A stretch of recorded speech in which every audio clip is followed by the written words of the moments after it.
Hello. Hi, hi. Ooh, okay. Yeah, see, my mic is... Now it's a little quiet. You know what? It's okay. It's okay. Hello.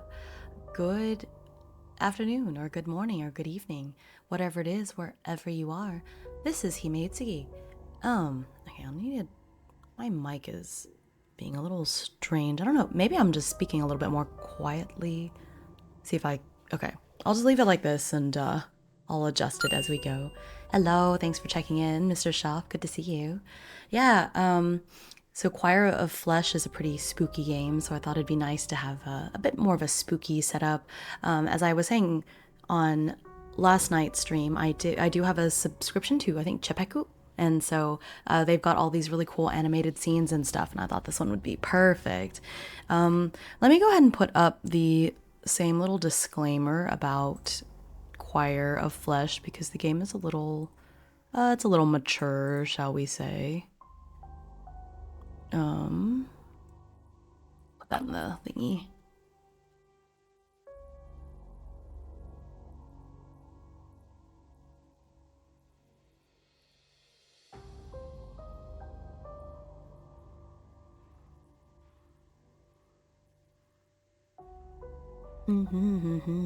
Okay, so I'll put that there and pin it.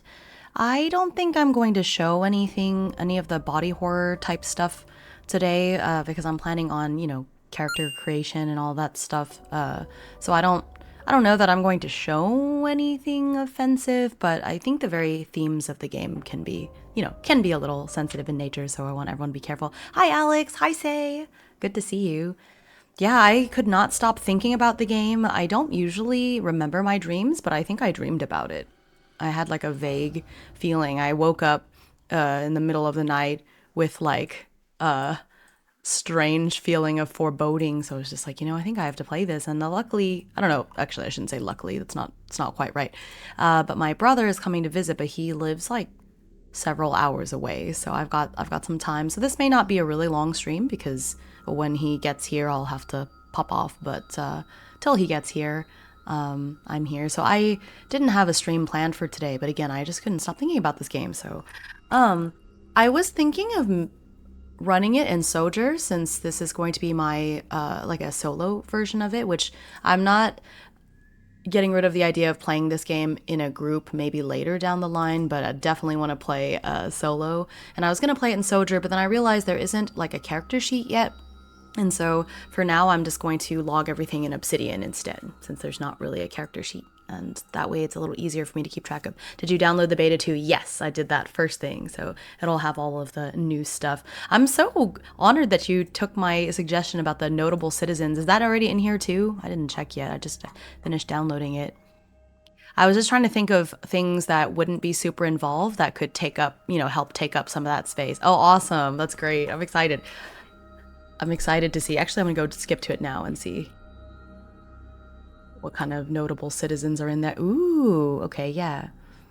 Oh, that's fun. Oh my gosh, you did that so quickly. How do you how the heck your brain is a, you know, national treasure. I don't know how you knocked that out so quickly. That's so cool. Yeah, I was trying to think of, you know, when you play Civilization and stuff, like what sort of other mechanics you have when building your civilization. And so I was like, okay, oh yeah, because there can be, you know, I think it's called, was it like people of renown or something? So your empire can attract like cool people to come and settle for a while. So I was like, yeah, what about some notable citizens, like famous people or just interesting people that live in your hamlet or what have you. So I thought that would be neat. I'm glad that you ran with it. Yeah, I think it's called Great People, Citizen, some people of renown. It was something like that. I haven't played Civ in a minute, but yeah. Alex was basically like, well, I want to have this one table, but it's gonna, I need something else that'll take up 2 pages or another page or something like that, so that I can put that in there. And I was like, okay, well, I threw out some suggestions and he took notable citizens and ran with it. That's really cool. I'm so glad. And there's really, I don't want to spoil it, so I'm trying not to, I don't want to read too deeply into them, but has a whole little table of some really cool characters that could be in your hamlet. So that's exciting. Well, it's just a couple of pages. Yeah, but still, like, I think, well, and you watched last night's stream, but the way that you worded things in this game in particular, like your writing is always good, of course. I've played so many Black Oath games at this point, but something about the wording of your descriptions and things in this game is really, really next level. No one wants spoiled meat. Yeah, exactly. Well, I don't know. I think the flesh that feeds is perhaps not too particular. But yeah, we were reading stuff and we would just sit there and like, oh my gosh, and just soak that in for a little bit. Like, that's so cool. So I'm really excited to play. And like I said, I've been really interested in playing like a settlement type TTRPG. And in this setting, like, it's going to be cool. Okay, so we already went through all this, so I'm not going to reread all the stuff because I did all that last night. But I'm going to go ahead and skip to the character creation. And then isn't this background cool and spooky, and it's animated so you can see the trees blowing in the wind.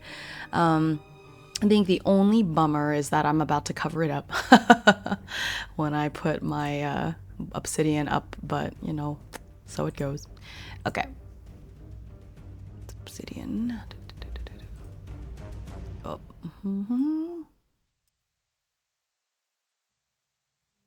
Okay.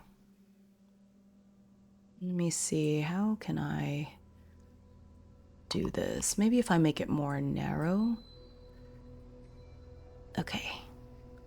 I don't think I need this sidebar. So I think if I get rid of this sidebar and then do something like that, it can take up a bit less space. It is a shame that I have to cover up this wonderful background. Oh, I guess I could move myself to free up a bit more space. A little less cinematic that way, I suppose. Okay. This is the same music that I was listening to last night when we were reading through CHOIR of Flesh. I just thought it was cool. It was nice and spooky. There's actually a playlist that Cross Paths made for Ashes, which is their like Souls-like game. But it was really nice and spooky, and I thought it would work perfectly. So here we go. Okay. Maybe... Do I need this one? Honestly, I might not need any tabs. I think I'll just leave it that way. Okay, so we'll do it this way. Okay. Yeah, this was a very impromptu stream. I just was like, well, I've got some time until my brother gets here, and I've been thinking a lot about this game, so let's get on with it, you know. So, okay. No, I don't want that. Okay, I think the size should be good. Okay. Oh, I just realized I forgot to open my fishing game. Okay, I don't have the fishing game or the micro stream game open. Let me open those really quick before I forget, because sometimes I forget to put those on. There we go. But yeah, so again, I know he's on the way. It is raining, and so there might be traffic, but so I will give y'all some notice, but this stream it'll basically end when my brother gets here, which could be a couple of hours. It's going to be a couple of hours, but I don't know exactly when, so there is that. But that's why it's it's Gorilla. It's a bit of an impromptu stream. Okay, let me move some of this stuff. Put that here. I feel like this is a weird placement for the fishing game because it's usually in like an upper section, but you know what? I think that works for today. Okay, quick before the cops come, become a VTuber. Yeah, okay. Well, my brother's not a cop. My brother's a doctor. Okay, so we'll just sort of do a character sheet this way and then go from there. Okay, so it says... In this chapter, you will learn how to create your Unbroken, deciding and discovering everything about who they are. While most steps can be completed randomly, you are free to actively choose which background elements best fit the idea you have for your character. Character creation steps. Roll and assign your attributes. Right, so this game has a lot in common with Machine Gods, and so that'll be good. Okay. So I think I basically just roll 4d6 6 times, drop the lowest, and then I'll assign the other ones, basically. Okay. Let's put this here for now. What was it, 46?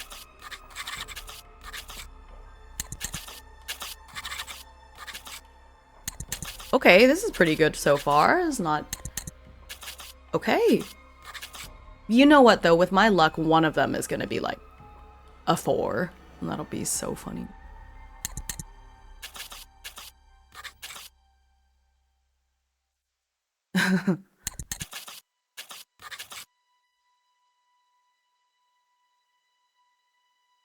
Oh, okay. Holy crap. I am truly favored by the choir. First thing, they don't want me. They want me to be okay. That's the message I'm getting from this, cuz look at that. If I drop the lowest one, all of my stats are above 10. Oh, they want me so bad. They want me to join the choir. I was telling Alex, or like I shared my stream from last night, and I was like, you know, knowing my luck, if I try to do any prayers, I'm going to get a D100 and turn penitent right away. And he was like, yeah, you should probably stay away from those. Like, don't pray. Something is wrong with us. You know what, though? This is the universe swinging into balance, because y'all, Say and Shaf, you were here last night. You saw how many ones I rolled. This is just the world making up for how mean it was to me yesterday. Okay. Attributes are the foundation of every character. They only change under very specific circumstances. I did all that. Assign each result to one of the attributes. When you're done, your character will have a score in each of the attributes ranging from 3 to 18. Oh, hang on. Before we move on, Goblin did share that there is a... where is it? There's like a checkbox plugin. Let me find it really quick. That I think will be really useful for character sheet purposes, but they were saying there's a... Let me find it. They linked it to me, but... That's not it. Okay, hang on. Checkbox. Come on, Goblin. Checkbox. Oh, it's called HTML checkboxes. Okay. Nice. Oh, yes, that is very nice. Okay. Usage. Add HTML checkbox. Okay, cool. He is one step from becoming a monster at all times. Yeah. Yeah. Okay, so the attributes are strength, con. Okay, I have to enunciate. I really have to enunciate, because I was watching back the VOD, some of it, because I always like to rewatch parts of my VODs, just make sure the sound sounded okay and everything. And I realized every time I said Dex, the caption, the Google captions was picking it up as dick, which is very much not what I meant to say. So I need to enunciate. It was really bad, because it was when I was talking about the horse and it was like average dick. No, that's not what I was saying. So dexterity, strength, constitution, dexterity, God, intelligence, willpower, and pressing. My hex worked. That's funny. Horse constitution. Yeah. Oh my gosh, it's true. Okay. 3, 6. Wait a minute. I rolled it 6 times, and then I dropped one. But there's 6. Hang on. But there's 6 attributes. There's 6 attributes, but I only have 5 numbers, because I dropped one. Oh, wait. Oh, I see what happened. Oh, it dropped. Oh, you're supposed to drop the lowest number on the... Okay, hang on. That's why these are so high. Okay, I see what I did wrong. Okay, I see. Hang on. I understand. I see now. Okay. That's my bad. Okay. I misunderstood. So you roll 4d6 and you drop the lowest result of the 4d6. Dang it. Okay. Okay, so this first one is 5, 3, 2, 3. So I drop the 2. I see. I got it. So if I drop the 2, it's 8, it's 11. Okay, that's much more reasonable. I was like, there's no way. That's not right. Okay. Yeah, there's no way. That was, yeah. 2, 2, 4, 4. I dropped that, so it's a 10. Okay, yeah, I was like, wait, there's no way. Okay. 2, 6, 2, 4, so that's 12. 2, 3, 2. Yeah, this is a lot more on brand. This makes a lot more sense. I understand. Yep. That's 8, that's 10. Yep, there it is. There's 2 1s and a 3, so that's a 10. Yeah, I knew something was up. Yeah, I should have known. 1, 3, 6, 4, so that's 13. Okay, you know what though? I still did pretty good. Luck still favored me. All of my stats are above 10. I don't have any single digits, so that's really good. It could have been much worse. That's still good. I'll take it. The choir heard you weren't gonna do your prayers. You know what though? I probably will, because there's one where for 1 anguish you get to re-roll a dice. That's, you know, I'm gonna do it. There's in Warhammer I was going up against I think it was the Flesh Eater Courts, or no, I think it was the Hedonites. The Hedonites of Slaanesh, and they have this temptation dice thing where when they decide to generate the temptation die, the opponent is like doing something with it, and then I get the temptation dice, so I get to use it for my rolls, and if I roll a 3 or above, it's automatically a 6, but if I roll a 2 or a 1, it's like the worst. Yeah. Sorry, I had to step away for a second. I see your rolls were amazing. Yeah, it's very off-brand for me. I misunderstood the instructions for a second, but I re-rolled, and these were really good. I did really well, except they're all average is the thing.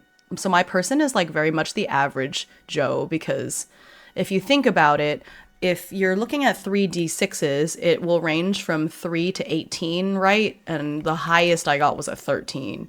Because if we consider 12 is probably average-ish. So this is like a super average person. It's kind of funny. You rolled 4d6. Yes, I understood that. I misunderstood, and I rolled 4d6s 6 times, and I dropped the lowest number, and I didn't understand, but I got it now, so it's just funny.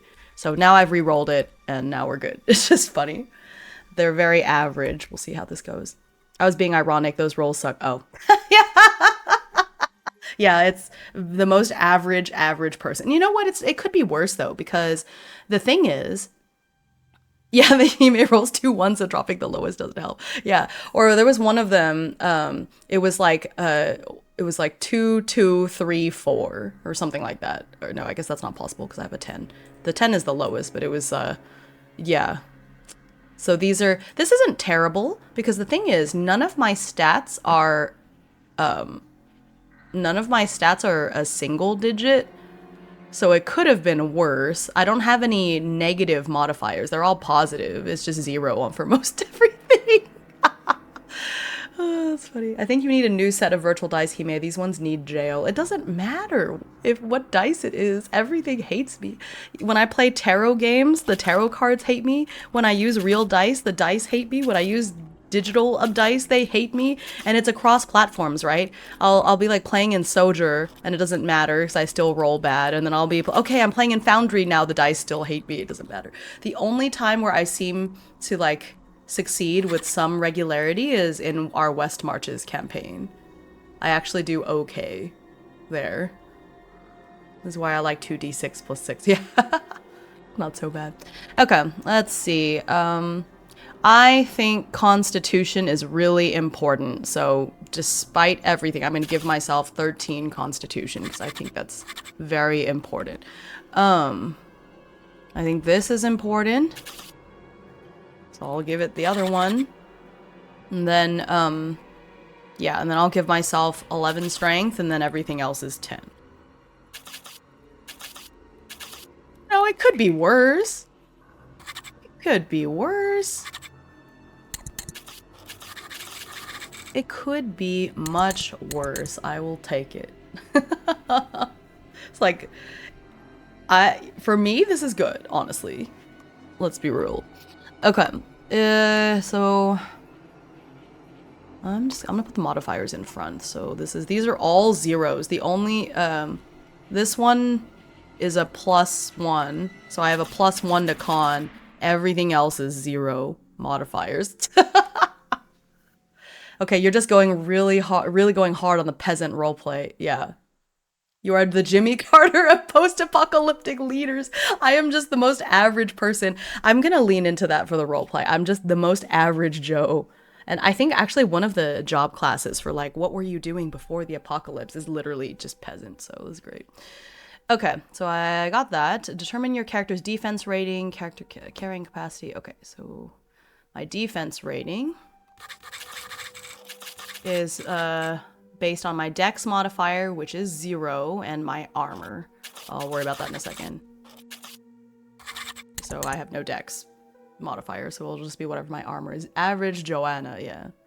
I was a worm farmer. I picked worms out of the feasting flesh. It's not easy work, but it's honest. Love that. Okay, carrying capacity. It's my strength, so I have 11 carrying capacity. Could be worse. Could be worse, let's be real. Pick 1 weapon and 1 armor proficiency. And a feat. I'm just gonna type this here so I know. Drawbacks and feats, okay.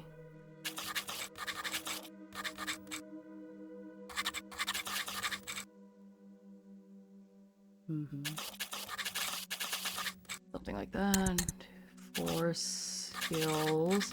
It says I can decide to forego 1 skill and gain 1 blessing of the flesh. I'm not doing that. I'm not going to do that right off the bat. That does not. Well, you know what? It says 1 blessing of the flesh, but I don't have to pick the other thing. Like, I don't have to have the stigma or whatever that goes with it. So maybe it's okay. I'll look at them again and see. I can be a slightly mutated farmer. It's a you don't want a free blessing? Kestrel.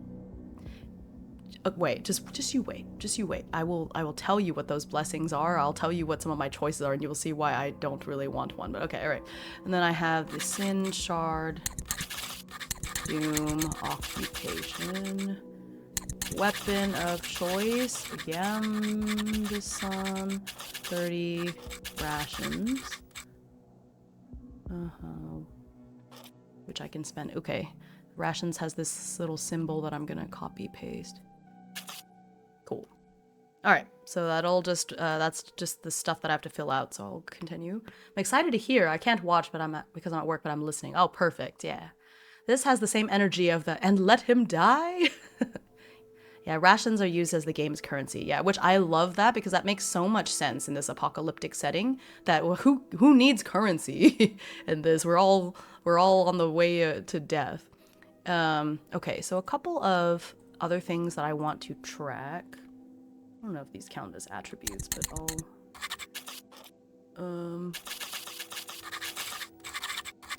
I knew I have to track them, so anguish.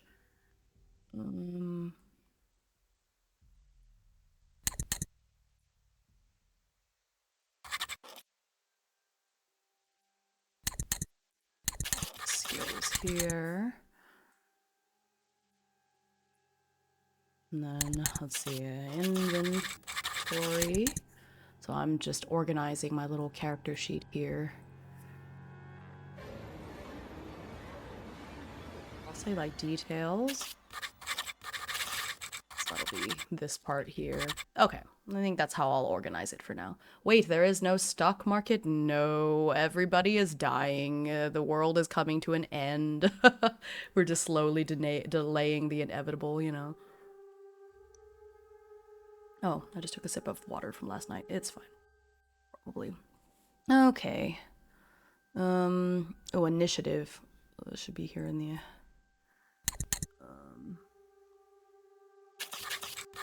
It's equal to their dex modifier, so I have 0 initiative. That's pretty great.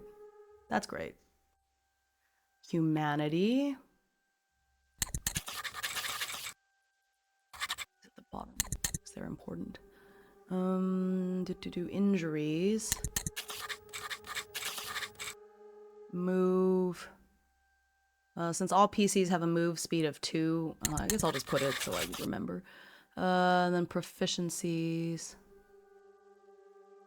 I'll put that in a separate place.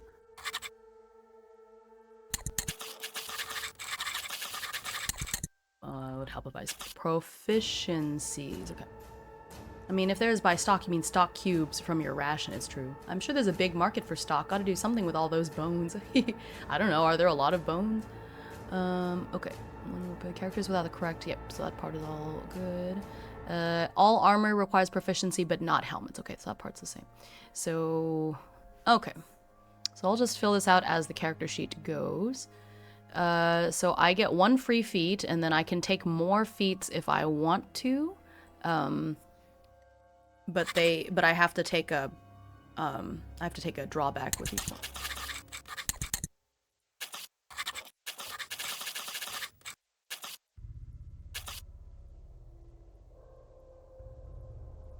Okay, let's see here. I'm going to DM you the sheet so you have it as reference. Oh, okay, thank you. That way I know I'm filling out the same stuff. Oh, yeah, that's right. I forgot that you had this, yeah. Okay. Oh, I see. Okay, I'm gonna organize it the same way as it is on the character sheet then. Except I'm not gonna bother with the attributes because literally all of mine are 0, so. You have injury, section, okay, secondary attributes, anguish, humanity, and move, okay.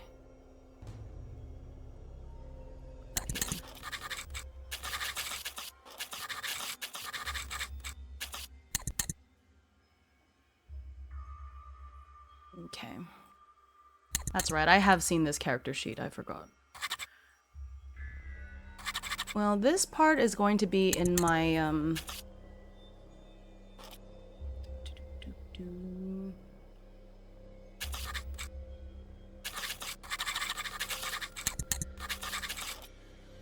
how do I do the counter again?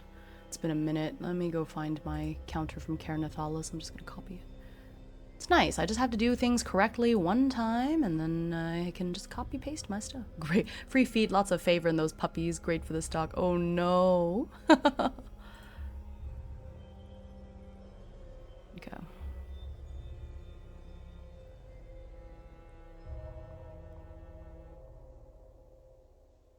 Where did it go? Oh.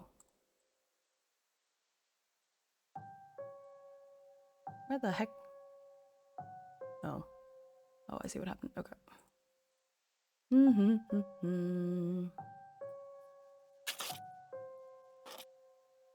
So there's currently, or oh, we could do this as checkboxes actually, since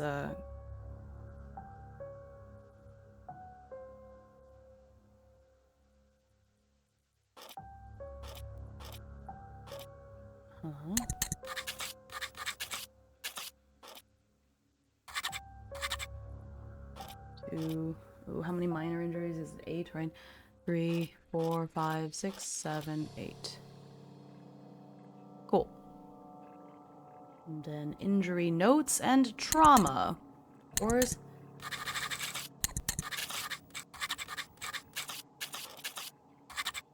the thing?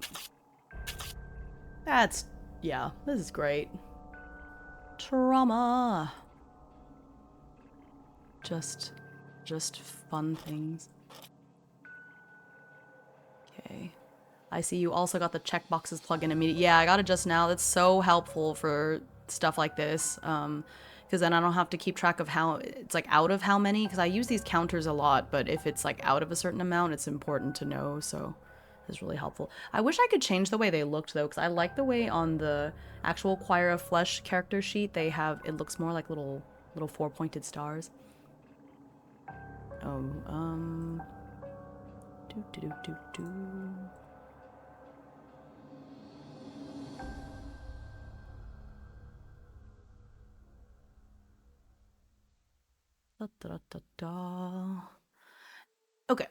so let's see. I think that should be good. Wait, no, sorry, I was still looking at the character sheet. Okay, initiative. Yeah, it says Dex modifier, which is 0.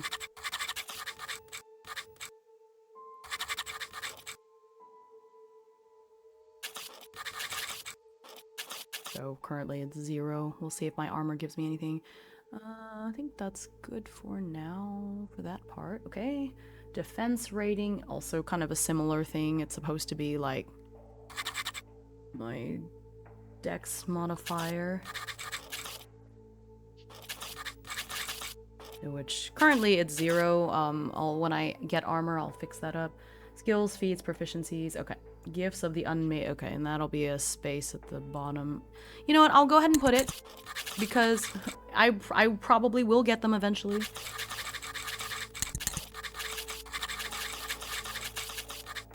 Testimony. Did the choir show up? A little bit. It was. It seemed that way. It was a bit of an odd message. So, just to be safe, I just decided to ban them. Sometimes the vibes are, you know. Okay.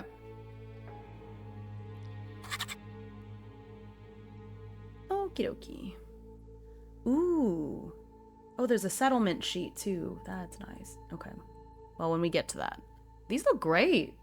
I love them. It's very medieval. Like, I said this on the stream last night too, but I really like this logo for CHOIR of Flesh. I don't know. I like it because the game is so horrific and the logo doesn't seem like the game is going to be that horrific, you know, but it works. It gives me those Dark Ages feelings. I like it. I like it a lot. Okay. Anyways, so we got that. Thanks, I spent so many hours on it. Yeah, I can imagine. It looks great. Sometimes less is more, you know, but I also really love black letter fonts and stuff, and so the aesthetic of this book in general make me really happy. Love it. This is a game that I think would be really fun to do on paper, like to have a notebook that I fill out. But for this, I think making up this first character, I'll just do it digitally since we're playtesting. But I think when I start a real campaign, I would love to do it analog with my book and properly do black letter with my calligraphy pens and stuff. I think that'd be really fun. Okay, feats. So I have my choices: backstab, brawler, dual wielder, explorer, frugal, hardy. I think I need to be really practical here because the thing is my attributes are all terrible. Like, he may just wants to use, it's true, and I haven't in a while. I've been playing a lot of analog stuff because I got really deep into Foundry, which is good because it's fun and it's been nice coding again because I hadn't in a long time, but I miss writing and I have all these, I'm surrounded by fountain pen ink and it feels really silly of me to spend all that money on fountain pen ink and never use it. Lucky. You know what? I'm gonna take lucky because I need that stuff. I need that.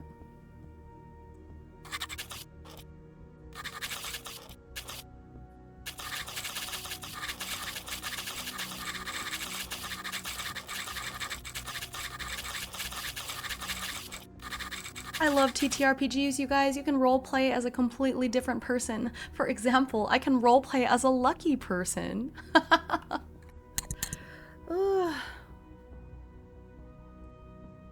So let's see here. I can use I want to use little emojis to see luck emoji or like good emoji. And that way I can just this is like a feat versus a drawback, which is going to be an X emoji. That way it's just easy and I don't have to... Oh no, you must have walked under a lot of ladders at some point. Fountain pens and ink are for display only. No, don't say that. But why did that one not show up? I like that this one is purple. Why isn't this one purple? That's rude.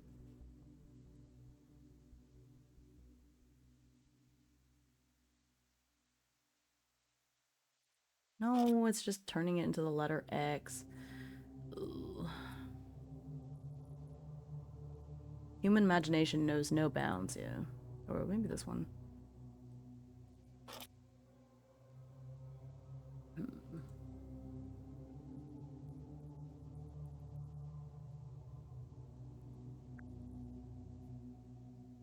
I don't love that, but, you know, it works. It's fine. Where's the check purple? You know, maybe that's what it is. Hi, Viper! Now it looks like Christmas. No, that's okay. I'll just leave it as purple. So these are feats, these are drawbacks. Okay. I don't have to take the first drawback, and so I'm going to do another feat, and then I'll take another drawback to go with that feat. And we'll do it that way, and then we'll see. Let's see. Hardy. Get +2 mastery on endurance checks.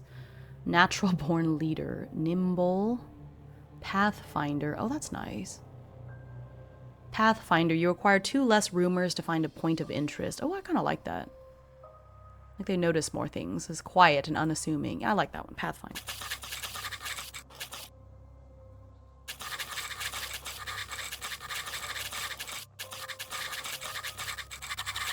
It is funny though, because I keep seeing POI, point of interest. The thing is, I used to coach debate, and in debate, a POI is like basically something you do to cross-examine the other team. So you like throw out a POI to ask them a question.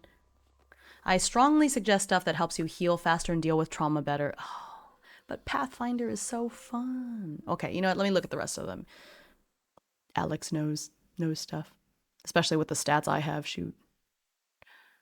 You can ignore... Ooh, resilient. You can ignore the first 2 minor wounds you suffer during a fight. That's nice.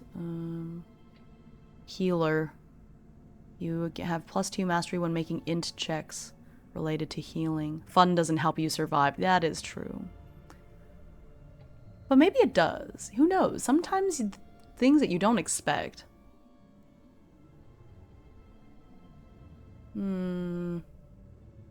Yeah, you know what? That's true. Let's be resilient.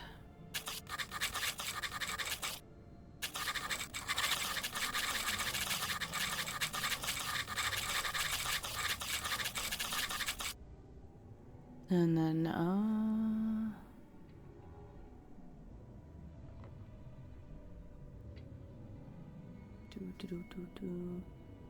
I don't... Are there any feats that help with trauma? Because I don't see anything. Well, except for the fact that I can be wounded less, I guess. Okay, yeah. So that would be a little too nice. Oh, those are skills. Okay, gotcha. Pathfinder, Precision Provider. Scout. Ignore terrain movement penalties. Stealthy, you have +2 mastery on all dex checks related to hiding and moving silently. Keen senses. Might be nice. No, you need therapy for that. Yeah. I don't know if they had much therapy in the Dark Ages. I'm going to take Hardy as well. So I'm going to take 3 feats, and then I'll have to take 2 drawbacks. I'm average, so I have to make up for it by being really cool in other ways.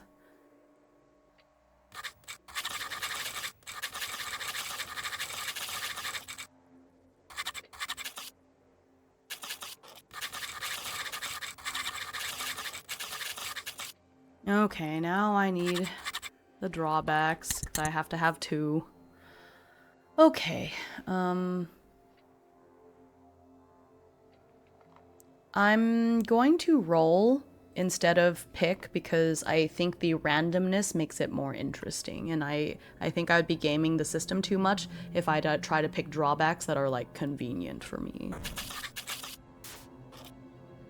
Sickly. What? How am I hardy, resilient, and sickly? Okay, never mind. I'm gonna pick, because that doesn't make any sense. That doesn't make any sense. Okay, I'm gonna try to roleplay, right? So I'm a character who is very average, very hardy, and I'll try to pick based on that. Because that does not make any sense for me to be resilient, hardy, and sickly. Sorry. You could be sickly in the mind. That's fine. Oh, it literally says you cannot take this drawback if you have the hardy feat. That's funny. Okay, so that doesn't apply to me anyways. Alright, that's funny. Okay,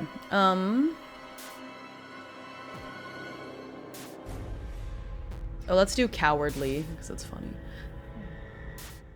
No, oh, that sounds bad. Cowardly. You are easily frightened and prone to stress, gaining an additional +1 anguish when gaining any. But if you're resilient, that doesn't really work. Okay, so I think ones that might make sense, given the character that is starting to form here, are gullible, ignorant. I think ignorant is pretty good, because they're average.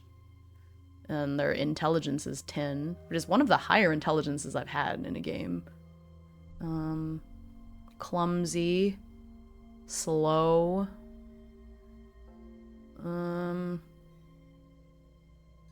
Let's take ignorant, because I think that makes sense. I'm a peasant, yeah.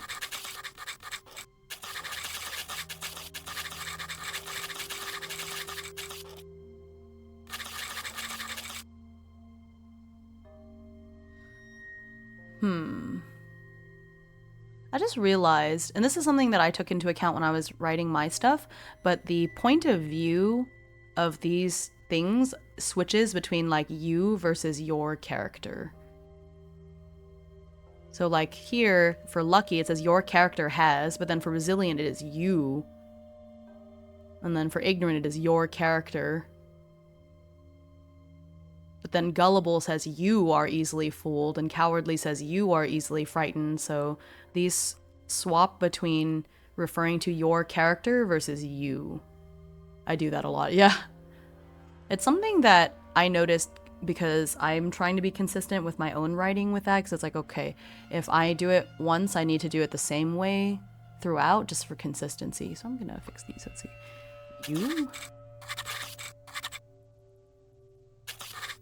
You can ignore. You are tougher. You are uneducated. And lack basic knowledge in various areas, giving you a penalty of -1 to int-based tasks when dealing with unfamiliar topics, which makes sense. I think all things the game is trying to assimilate you, yeah. Mute, missing an eye, slow.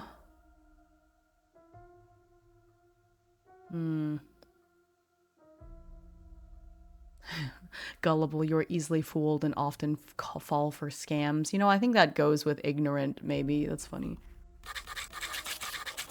Okay.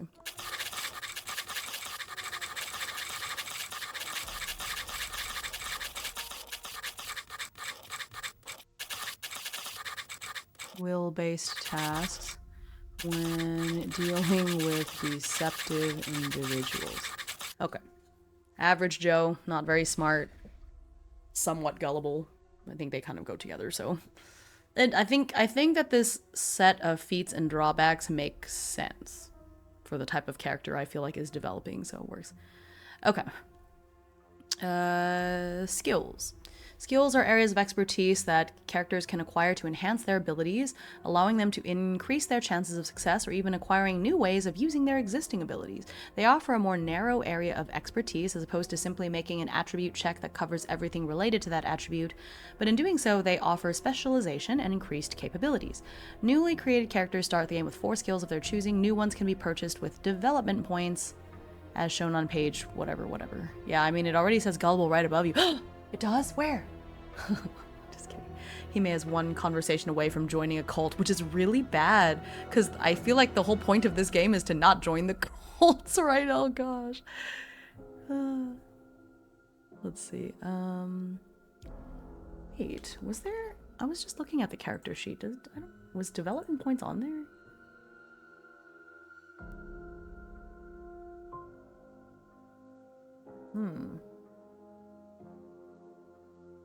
What if you joined a really cool cult, though? Oh my gosh. It's true. It would be very tempting. Yeah, there doesn't seem to be a spot on the character sheet, Alex, for development points. If it's something we're supposed to be keeping track of over time, so that we can trade them in for skills.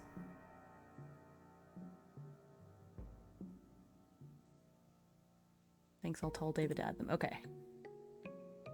Is it okay if I show the draft really quick, though? Because it looks really cool. I want people to see it.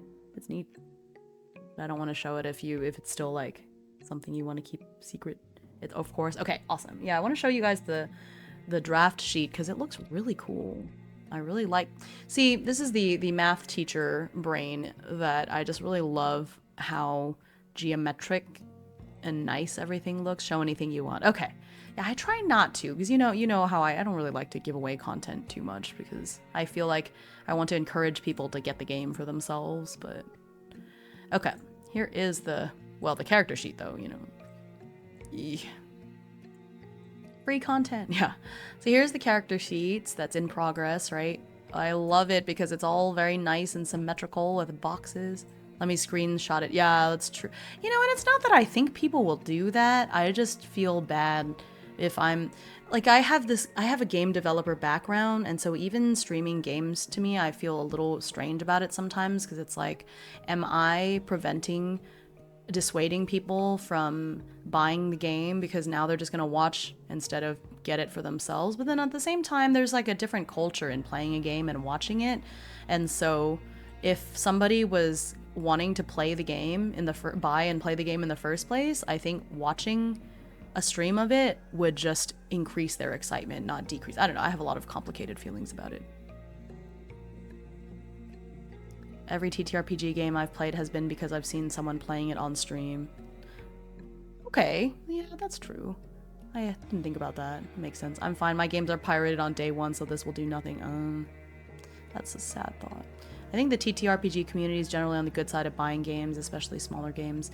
Yeah, I guess that's true. And I do want to be supportive, that's all. I just don't want to contribute when things are already pirated massively. And Alex is so generous with his time and like the content he produces that I just want to support that as much as I can. Do my part. I think Let's Plays are different than flat reviews. That's true. People who are going to pirate will pirate either way. There's no real way to stop them. That's true. And I've said before, it's kind of a gray area because I've seen so many like Let's Plays, or not Let's Plays, what's it called? Like read-throughs where they literally flip through each page of the book, but I don't know. I feel weird about doing it. But yeah, look at this. It's so nice and neat. You see what I mean here by the major injuries being these like 4 pointed stars. I really like the way that looks, so it's kind of a shame I can't customize the checkboxes more, but that's okay.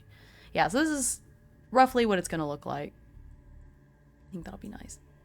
Using content actively is way more like a demonstration actively to help sell games. Okay. Yeah, that's true. I appreciate it, but really it's fine. If someone wants to buy a game, they'll do it even if it's available for free. Okay, well, I will keep that in mind then and stop worrying about it so much. I don't know. I try my best to be mindful, I guess, that's all. Okay, but yeah, I did want y'all to see it because it's really pretty. I like how symmetrical and geometric everything is, so I appreciate that. Okay, so here we are. Yeah, so I feel pretty good about these. Let's do the skills. Actually, I'm going to put skills before proficiencies in my layout. I feel like TTRPGs are firmly in the space of, I want to do that cool thing I saw those people do myself.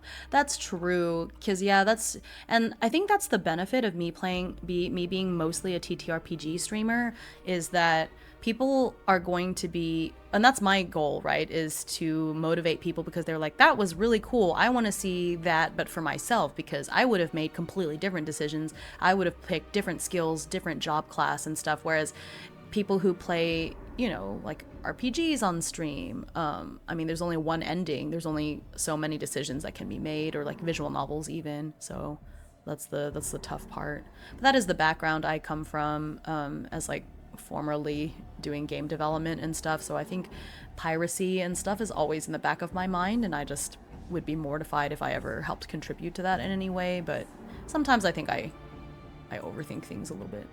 Okay. So let's look at the skills.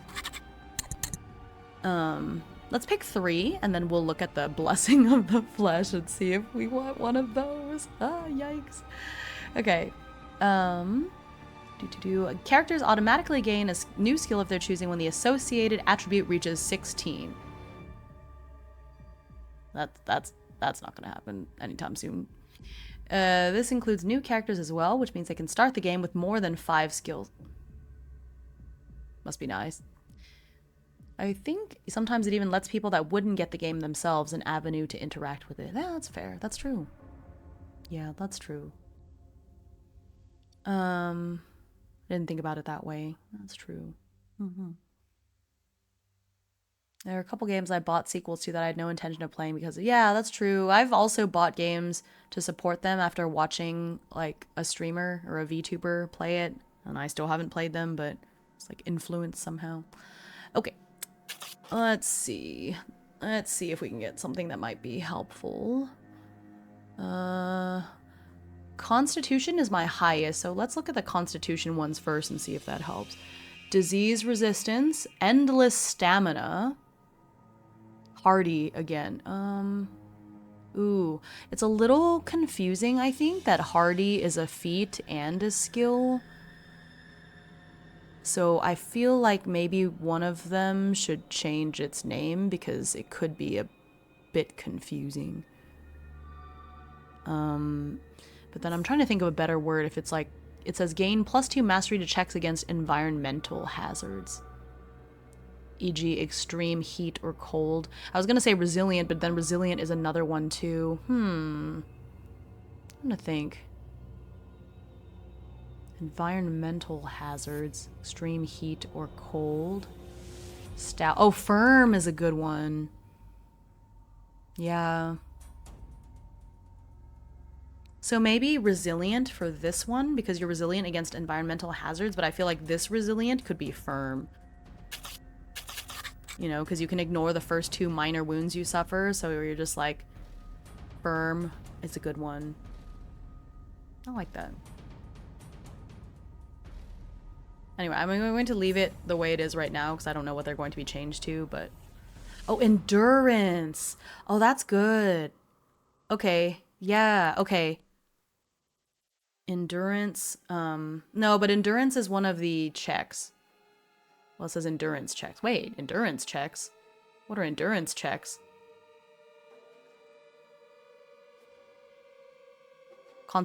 Endurance checks? Because endurance isn't one of the attributes. Is that something else? Depending on endurance checks. Oh, you know what? It's probably like something that comes up later. But, that's when you suffer injuries. Yeah, okay. Yeah, so it is something that comes a bit later. Pain tolerance, recovery, tough. Yeah, see, tough. There's some words that are similar, but tricky to use. So I feel like, I think, I won't pummel you into the ground about that. Yeah.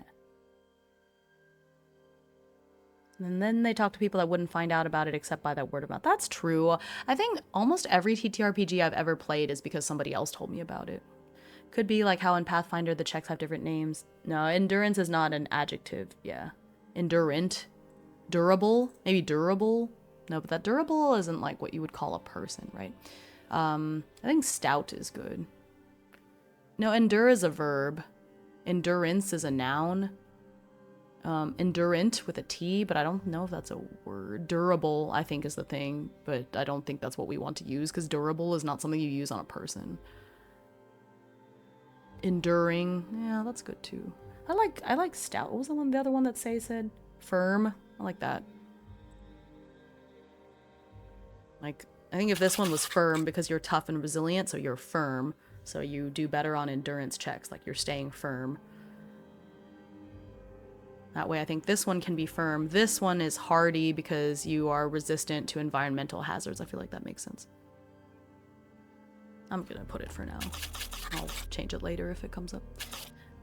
+2 mastery to checks against environmental hazards. E.g.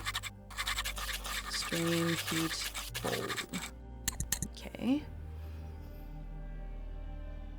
Oh yeah, pain tolerance is really good too.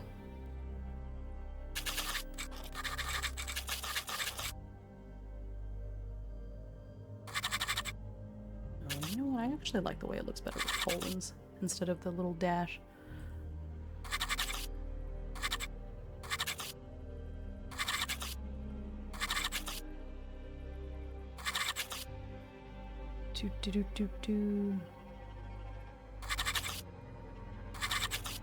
Now I have to change it everywhere because I like consistency.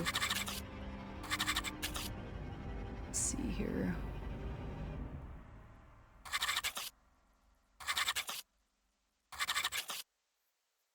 Okay. A few things I've considered writing a TTRPG. I've always come to the conclusion I'd use general vibes or onomatopoeia for things like this because people will always get a vibe from them anyway, interpret them differently. That's true. That's a good idea too. Okay. Pain tolerance. When you would receive a minor injury, make a hard con check. If successful, you don't suffer a minor injury. This can only happen once per round. That's still really good. Once per round is awesome. Okay. Ooh, oh, quick recovery. Double the trauma loss rate resting. Oh, shoot. You know what? I'm gonna get rid of pain tolerance because I'm already ignoring the first two. So I think it's okay. I would rather have this. Quick recovery. Double the trauma loss rate restings. I do not. Yeah, that's bad. That's good. If successful, you don't suffer. Yeah. I think this is important. All right, let me look at the other one. So I think Dex is my second highest stat. Yeah. But I'll just kind of skim through the other ones too. Strength, athlete, battle, frenzy, brace. Once per combat, you can make a hard strength check to ignore all damage from a single source. This is a reaction, but you can only use it once. Brute force, grappling mastery, mighty leap, two-handed weapon mastery, power strike. Yeah, okay. Dexterity, acrobatics, ambusher, dual wielding, evasion. Lockpicking, nimble fingers, precision strikes, quick draw, quick feet, stealth. I'm not drawn to any of those. Intelligence, navigation, perception. I feel like since I'm gullible, it wouldn't make sense for me to have high perception, so let's look at willpower. Calm.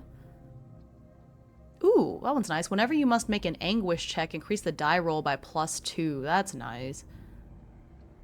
All of these synonyms for fortitude seem to have lots of different uses. Yeah, exactly. I think that's why it's a little tricky. Because as Say said, they do have different connotations and stuff.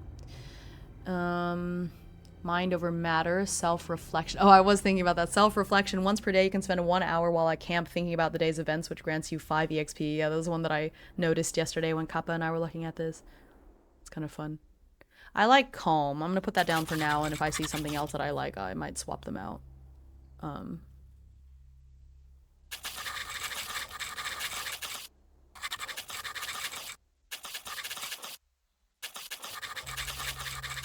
Okay.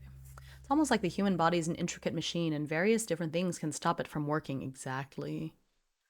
Presence, awe, bluff, charm, command, diplomacy. Okay, these are all very nice. I don't think they suit my character, who is a peasant. I think these are pretty good. This is such a funny person, because they're like lucky, resilient, they're pretty firm and hardy and all and calm, but then they're like not smart. So even though my intelligence is 10, I still ended up making kind of a not very smart character, which is funny to me how this always happens. Okay, a sin that defines you. We read this yesterday. Roll a d10 or choose the sin. I think I'll choose. Your character is definitely going to get indoctrinated, then kept in a cage to kill intruders. No. Let's see.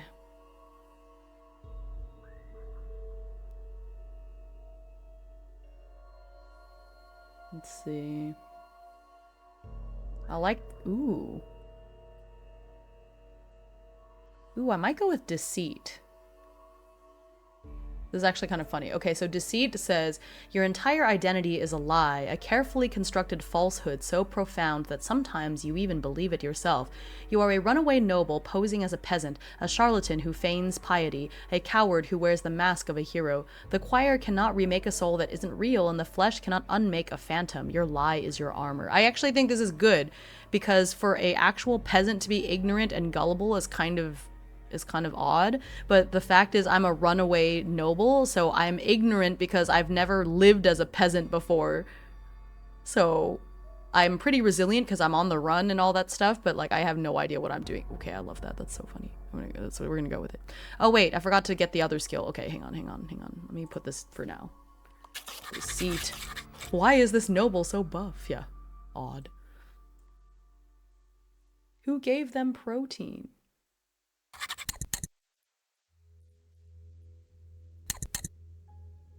Or maybe I should...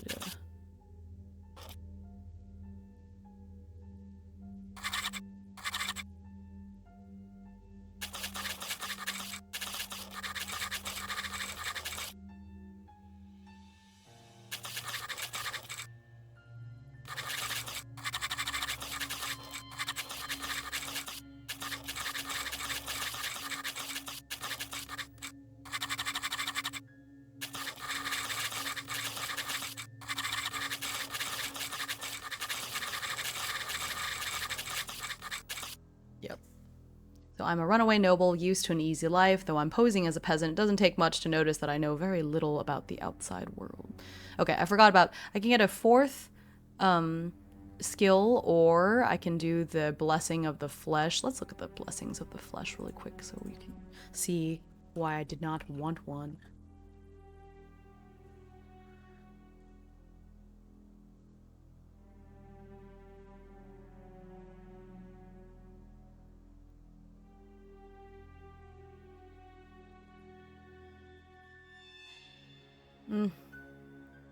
Blessings of the flesh.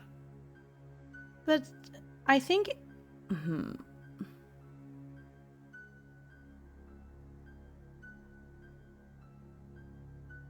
Do I get to choose or I roll?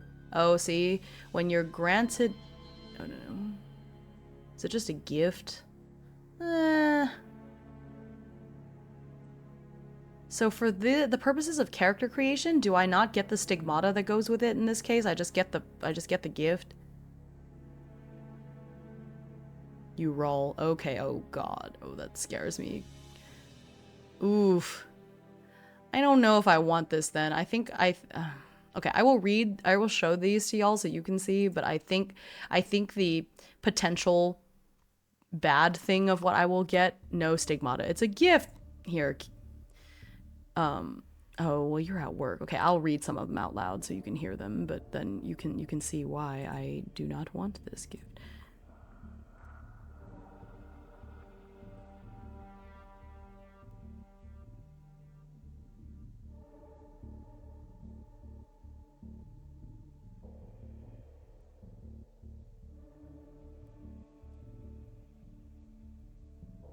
Okay.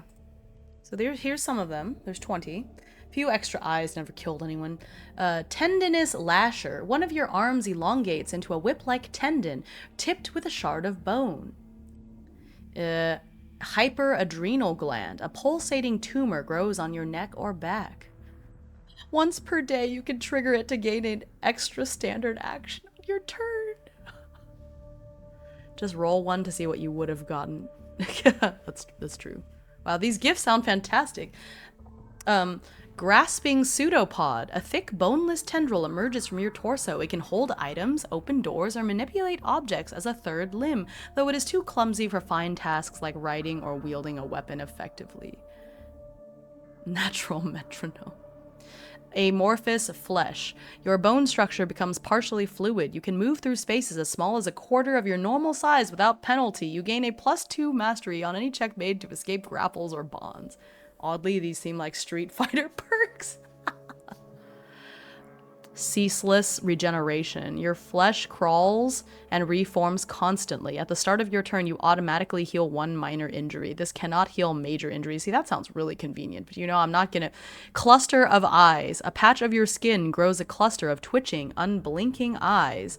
You can see in dim light as if it were bright light, and you cannot be surprised by attacks from behind. You become a liquid. Yeah. Oh my god, the hunger within. You have a gaping, fanged maw on your stomach or palm. As a melee attack, you can bite a target. If the attack hits, they are poisoned. Why ain't they blinking? You gotta get those wet. Yeah, that's true. Those poor eyes. Maybe that's just because I immediately saw Dalsum and Blanca. Yeah, that's true. I could see that.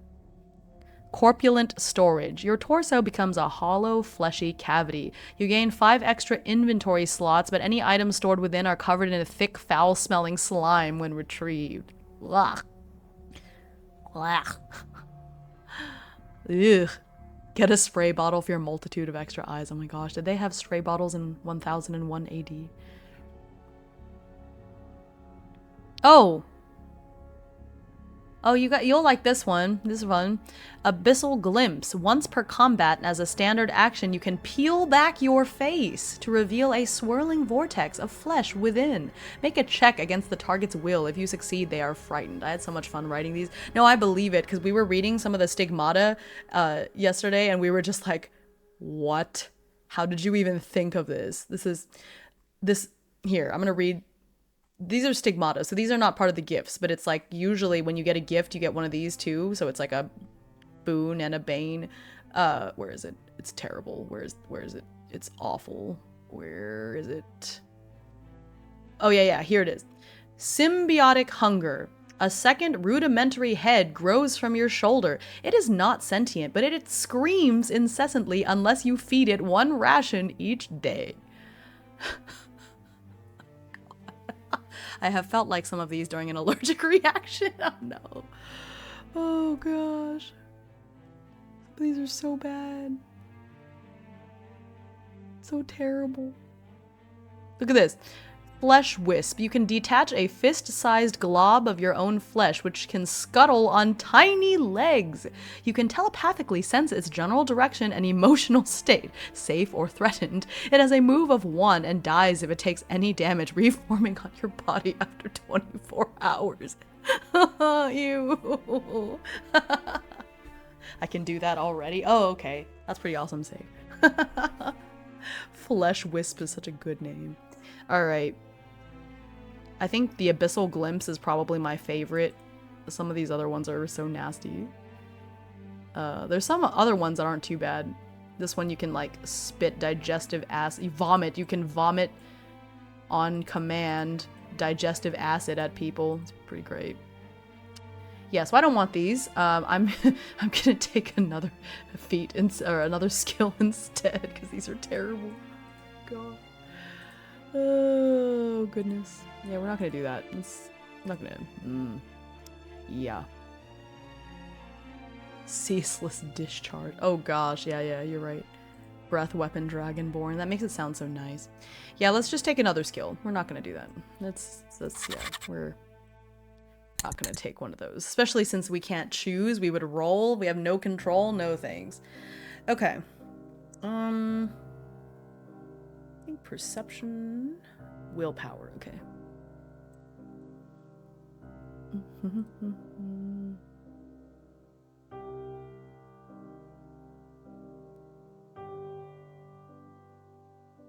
I think I'm gonna take self-reflection and get some more EXP.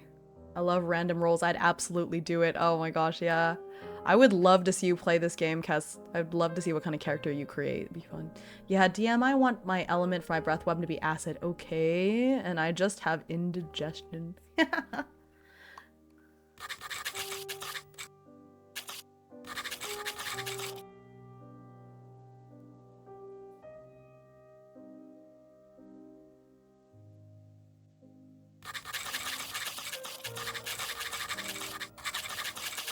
I would if you'd show the PDF so I could screenshot it. That's funny. I did. I showed the PDF. Well, you can go back and look at it. I showed all of the blessings of the flesh so you can look at them and choose. That's funny. If you just have untreated IBS, you can do half of these things. Oh my gosh. Imagine having IBS during the Dark Ages. That seems like a bad way to live.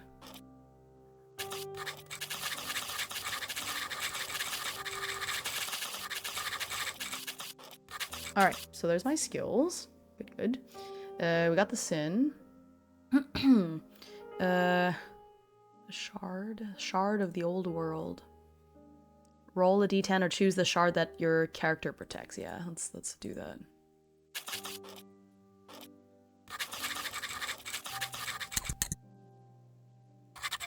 They literally just kicked you in a trench and let you leak out. Yeah, probably. Terrible. Okay.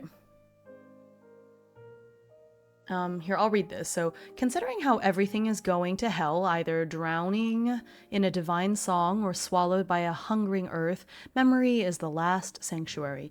You carry a fragment of that memory, a piece of the world that was. It is not magical, nor is it a weapon. It is simply real. This keepsake is your proof that the world was once different, a tangible truth you can hold when the choir's hymn or the flesh's silence try to convince you this nightmare is all there has ever been. Roll a d10 or choose the shard that your character protects.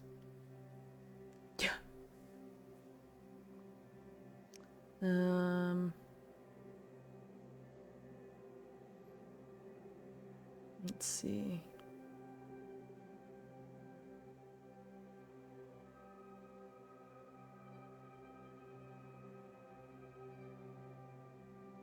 Let's see here. Okay, I'm gonna pick this one. It's a vial of seawater. I did like the snail trail one. There are so many funny ones on here.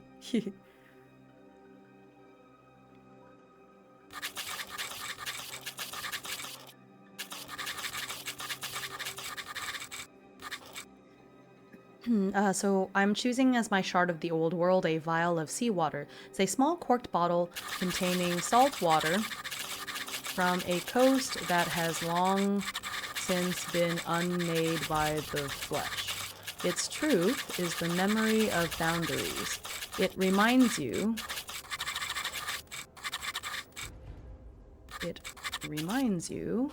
that the world once had edges, that the land ended and the sea began.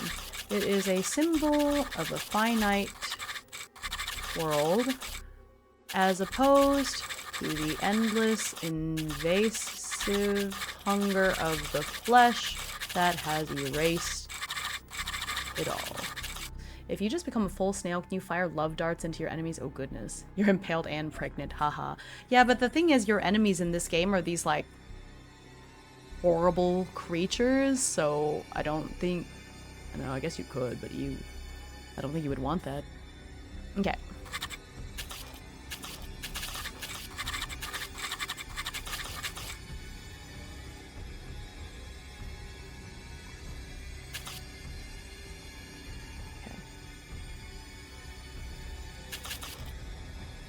I mean, hopefully it'd kill them like a chest burst. That makes sense. That's true. Just to die. That seems like something that could happen to us. I'm scared. Some of these enemies. I haven't looked super closely at them, but some of them are... Eesh. Okay.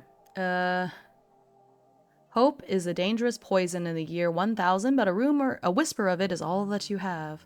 You clutch a rumor, a fragmented map, a dying man's last word, the beginning of a quest that will almost certainly destroy you, but it is your quest. It is the one thing that gives your struggle meaning in the face of the end. This doomed purpose is what keeps you from succumbing to the choir's song or the flesh's embrace. Roll a d10 or choose the rumor that haunts you. This one I think I will roll for him. The goal isn't to live a happy life with him. Smash. Alright, I rolled a 1. So, the Silent Saint.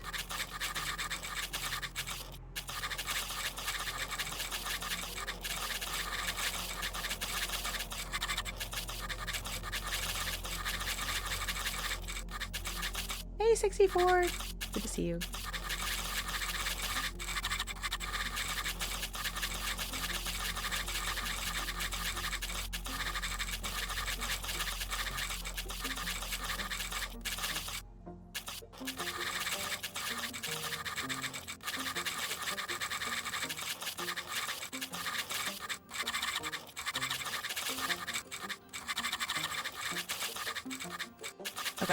So, the Silent Saint. You heard a tale of a hermit who cannot hear the choir's hymn. They are a void in the divine symphony. Is their silence a blessing, a cure, or a different kind of damnation? You seek them as a beacon of hope, but the choir hunts this blasphemous silence relentlessly, and the flesh is drawn to such anomalies. I like the dark lighting. Thanks, me too. Hang on, let me put Obsidian away for a second. Look at this cool background. Kind of a shame, Obsidian. You know what? I wonder if I can... I'll just change Obsidian's opacity so you can see it, but, like, I picked this cool ruined church kind of background that I got from Chepeku, and it's, it moves and everything.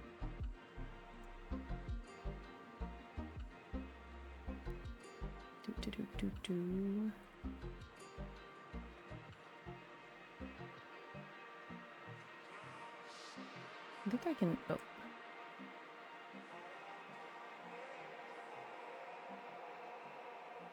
Oh yeah, there we go. That looks kind of neat. I think if I do that, you can still see the background behind it. The text, is the text still readable if I do that? Can you still see it okay? Because I don't want it to be hard to read. Yeah, very readable, super readable. Okay, good. Yeah, I think because the text is still very bright, you know? I think it works. Yeah, that way you can still see the background behind it. Okay, here, let me move it over a little. There, now it's a little more centered. Yeah, you know, I think that looks really nice. Not readable? Oh, really? Uh-oh. I really want to try some of the backgrounds on Alchemy for a theater. Yeah, for sure. Geppetto's so good. I wish I could afford them right now. They have lots of free maps. They do. That is true. Oh, that's right. That's right. I forgot. Oh my gosh. I was like, oh no. Let me look at it. I see. That's, oh my gosh. See, gullible. I'm telling you. It's bad. Yeah, I was saying this last night, but I'm, you know, very grateful to everyone who subs to this channel because that makes me possible to sustain a subscription to things like Chepeku because I'm doing more and more. I thought on it and I was subscribed to their Patreon just for the maps, but then I was like, you know, the scenes would be really good for theater of the mind and all that stuff, and they have the tokens that I think will be really good. I think yellow text might be slightly better. The text is kind of a yellow. It's sort of like a cream color. It's what it's supposed to be, but when I change the opacity, it kind of messes with it a little bit. Yeah. The scenes are great assets, just like as a VTuber in general. That's also very true. Yeah, I really like it. But yeah, so again, thank you for subscribing to me and making it possible for me to afford to keep those things up because you know, I am a teacher and we don't get paid a whole lot, and so it's nice that the stream can be somewhat self-sustaining in the sense that the subs help pay for stuff like that. Like I think this subscription, my Epidemic Sound subscription, my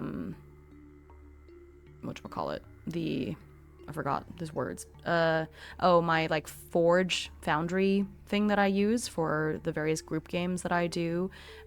Currently, if my subs don't go down, if the subs stay at about this much every month, the revenue from the subs cover all of those things. So that is really nice. Teachers get paid roughly $0. They actually take your kidneys. Yeah, we don't get paid a whole lot, unfortunately. So while I live I live comfortably, I'm not in poverty or anything, I can afford to do cooler stuff like having these Chepeku maps and backgrounds because of subs. So thanks y'all. I mean, you ideally want to go slightly under self-sustaining so you can put some back to cover the fluctuation. That's true. Yeah. As a beneficiary of the Foundry VTT for Fabula Ultima, yeah. Comfortably is just one bad month from poverty. Yeah, that is true. Luckily I think the husband and I have enough in savings that, and my job is very stable. I'm not getting fired ever. So while I don't get paid a lot, it is stable pay, so. Okay. Where did occupation? I never finished that other sentence. I think I understood where you were going with that, so. As it turns out, we do, in fact, need teachers, yes. Yeah, you're in a better position than some people, so take solid. Yeah, so I'm very grateful for it. And clearly I was streaming even when I didn't have very many subs, and I remember streaming to like 1 or 2 viewers, and I still tried to, use money and get resources, but I definitely can afford to make things look a little shinier because I have support. So really appreciate y'all for being here and for chipping in what you can. And if you aren't subbed, like, completely okay. I am never gonna do subathons. It's just not. I'm very like, if you can afford it and want to support, great. If not, I have no judgment for that. And so I have no problem with other people doing subathons. I think they're a really cool way to drum up interest. It's just not something that I'm ever going to do. I've been having so much fun with streaming lately. That's awesome. I'm so glad to hear that. Okay, so my former life. Before the angels descended and the abyss erupted from the depths of the earth, you had a life. You were part of the old world's order, just one more human in the mass of millions, a mass now reduced to just a few thousands. This former station gave you skills that might yet keep you alive, but it also burdened you with scars, memories, and expectations that haunt you in this new age of horrors. Every occupation has a list of skills available. Pick one for your character in addition to the ones you start with. It also lists a series of burdens to further help you roleplay them. Yeah, I think that's good. I think I'm going to choose because I'm a former noble, and I think that'll be good. Yeah. I had to get better art to afford to be a VTuber, one of the more expensive streaming careers. That's, yeah, that is for sure. It costs so much to be a VTuber, and we have, like, less of a base audience, I think, compared to the flesh tubers, so it's kind of tricky, but I don't know. Maybe one day I'll be less weird about it, but I think as a relatively public facing figure offline,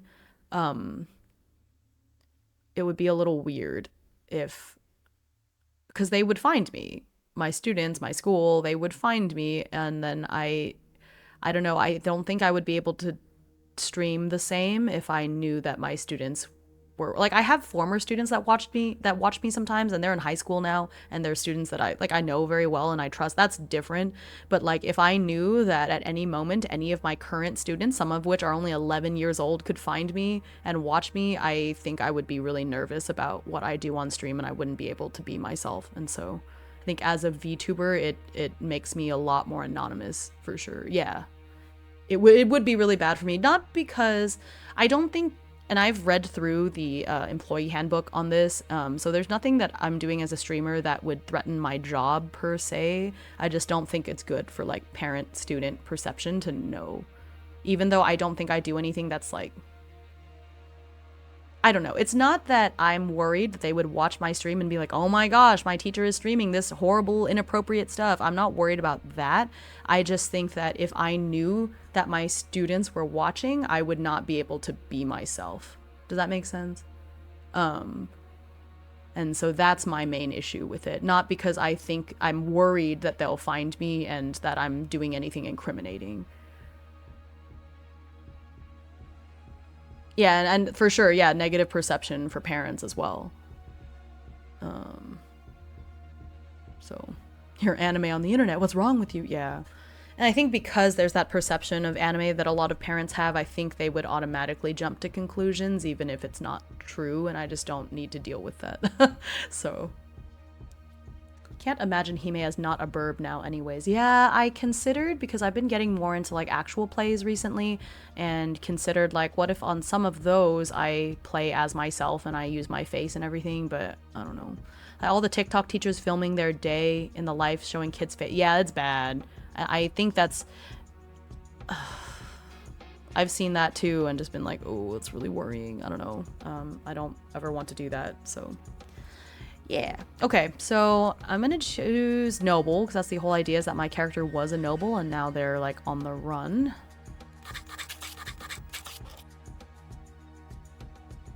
See, you were born to rule. Yeah, but I don't like those skills. I think each occupation has a list of skills available. Pick one for your character in addition to the ones you start. Oh, I see. I can pick one from int, will, and leadership. I gotcha. Okay. I'm gonna write down the burdens more, because I'm not gonna... I don't think my character is the whole you were born to rule type, so I'm gonna write down the burdens. I also think there's nothing wrong with just becoming a VTuber because it's like a medium. Oh yeah, for sure. Yeah, that's also definitely true. I only watch VTubers. I don't watch flesh tubers at all. It's just something that I enjoy personally. And so I think even if I wasn't a teacher, I probably would not be a flesh tuber anyways, but you know, I think that just gives me an extra reason to be a VTuber, you know? Yeah, it's wild what people think they can get away with because no one is telling them. Yeah, it's scary. PNG tuber. Yeah. The idea that VTubing is a mask makes me sad. Yeah, no, I know what you mean for sure. And I love playing a character too, and like having my lore that I'm developing, that my story and everything as a creative. That's something that I also really enjoy that you don't get to have when you're a flesh tuber so much because you're just yourself, you know? Yeah, that's true. I didn't mean to insinuate otherwise. It's just my personal, like, reason, I suppose. But it's not, it's more of like an aspect of why I became a VTuber and not the main reason, because as I said, I don't think I would ever be a flesh tuber anyways. I just remember watching Niji Sanji back in 2019. Because I got into it watching like it's like Pro Noir basically, and was like, oh my gosh, this is so cool, people can do this, that's neat. And it was, and then it was a couple years later that I was like, maybe I could do that, you know. Oh no, yeah, I didn't think you were, but I know what you mean. I'm glad that you're making that distinction. It's important to note that for sure. Because some people, and a lot of people, I think, just like being a character, having a, you know, having an avatar, an anime avatar, and being someone else for a while. I mean, that all ties into me liking TTRPGs. I like role-playing, so it all works. Okay, your name, meaningless, your lands are gone, and your authority is a ghost.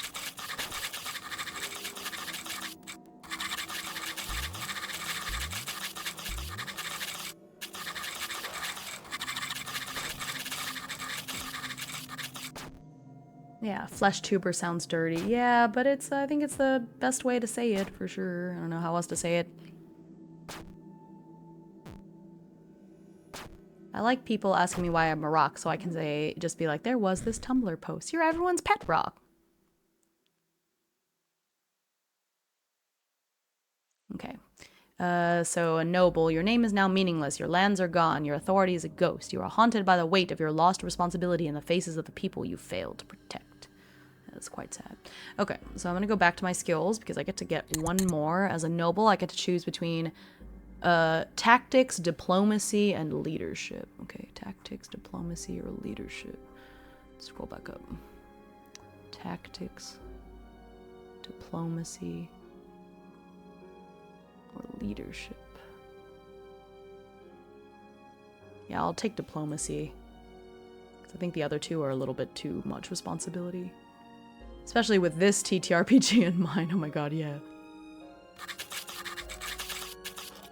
+2 mastery to checks that involve negotiating favorable outcomes in social situations. Cool, yeah. Okay. Scroll back down. The flesh tuber in this game is actually just a big potato made of muscle. Oh god. Yeah. Terrifying. Okay, so I got that. Random names. I do like... I kind of want to play a male character this time. I think recently in TTRPGs I've been making a lot of women characters, and so I kind of just want to be a dude. Just a dude. So I'm gonna make a dude. Especially if this person is gonna get tortured a lot. I don't know. Let's torture some dude. These names are neat. Okay, I'm just gonna roll for a name. Just a dude. Yeah, just the same as my rig character. It's just some guy. Just some dude. Alright, so I got 56. I got the name Tariq. I like it. Let's go with it. So this is Tariq. Tariq. You are Jimmy Carter. I guess it's Tariq Carter. Okay. I like this mix of names. There's lots of different culture names in here. I really like it. Okay. Tariq. How about a somatic tuber? That's so long. That adds 2 more syllables to it. Plus VTubers have a body too. I don't want my PC to have a companion. Or should I? I should have a servant. I should have a servant. That should, yeah. Let's do that. Oh, but let me do my weapon and armor proficiency first. Let me do that and I'll come back to this. Weapons.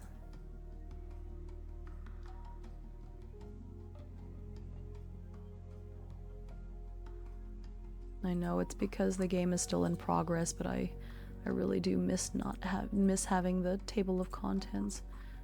Oh, here it is. Weapons. Okay. Let's see here. Weapon of choice, and I have a gambeson. Let me see with the weapons. Let's see. Playing from a PDF without bookmarks is criminal. Yeah, it's hard. I'm using a lot of Control F. I put it that way. All right, what a weapon would be? Oh my gosh. I thought that said damn axe. It says Dane axe. That's funny. Okay, as a former noble turned peasant. Oh, falchion. Great sword. I kind of... Maul. Spear. I think maybe the falchion is good.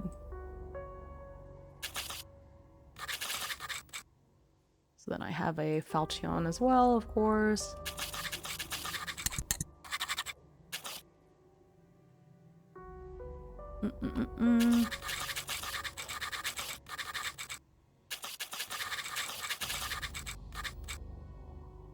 Okay. Normal weight. Okay. I always roll Control F. If this axe chops you in half, the top half goes to heaven, the bottom half goes to hell. The damn axe. As a former noble from the Iberian Peninsula, falchion isn't a bad option. Yeah. Right? I think it's pretty cool. Okay.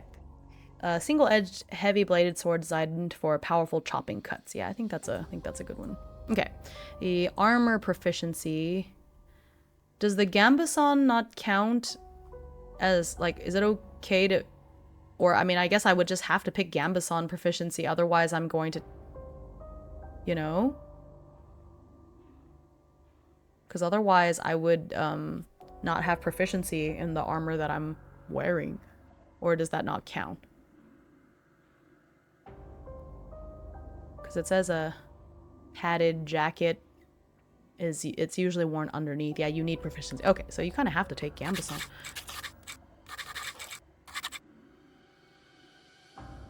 Sword with extra sword for swording. Is armor proficiency for a single type of armor? Yeah, it is. However, you don't need proficiency in helmets, which is kind of funny. Or pick a different one. Don't wear the gambeson. Nah. I think I can always get, hopefully over time, I can get other proficiency. The thing is, I can't afford the other two armors anyways, so it just seems kind of silly. So that's fine. I'll take that, and hopefully later I can get proficiency. Ooh, this gives me +1 DR. I got 1 defense rating. So sad. Sell it for monies. Go armorless. In this hellscape? I don't think so. I need that 1 DR. Otherwise I'll have 0. I have no dex modifier. Okay. So I've got the gambeson. And then I've got the 30 rations, or I'll put that here. Got some money. At a certain level of hellscape, 0 armor is the same as 1 armor. You're not wrong. You're not wrong, but oh shoot. Oh no. But see, I'm not gonna be able to get the other 2 anytime soon. The chainmail costs 500. There's no, it's fine. I'll probably be dead before I ever get 500 rations. Let's be real here. Oh my gosh. Alex, rations are the currency. But don't rations expire? So won't your currency like go bad over time? Do you have to roll usage die for your currency going bad and spoiling? 'Cause like our currency is a perishable item. I didn't want to be that cruel. Oh my gosh. That would be funny though. I think you should. It's already a hellscape. You may as well like I'm gonna roll usage die on my rations. You'll die before that anyway. Yeah, exactly. Rations can be like cure. Yeah, but even if it's long lasting, it doesn't last forever, right? You know? Okay, but yeah, yeah. I don't know, I have hunger and thirst and other things in my mining TTRPG that I'm writing, so I guess I'm just evil. Every day, 10% of your rations spoil. Spend it or toss it. Yeah, right? Wouldn't put it. But Alex is compassionate after all. Like, I'm not gonna do that to people. You already have these, like, terrible things out to get you.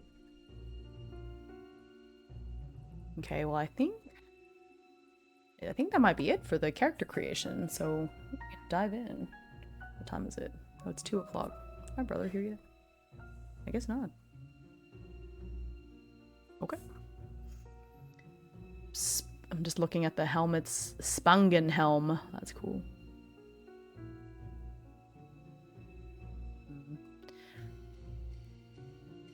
Okay. All right. I think...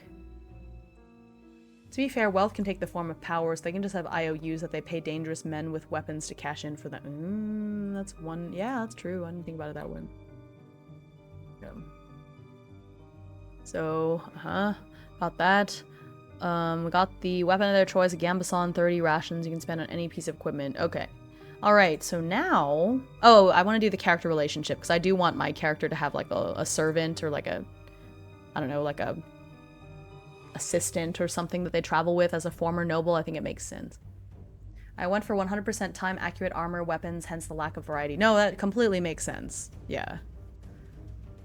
Because you could have, like, a little leather helmet. I don't know how much that would help you, but you know... but I think that makes sense. The rations continue moving through the populace. When you need them, you go get them. That makes sense. Too, yeah. Okay.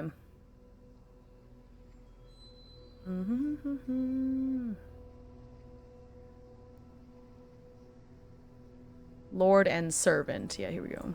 So let me make my other character.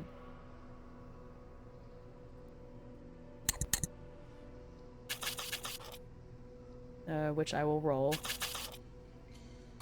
name later. One of you held power, the other served. You were a noble and a handmaiden, etc., etc. The strict social order that defined your new lives has been annihilated. Okay, yeah, I'm gonna write that.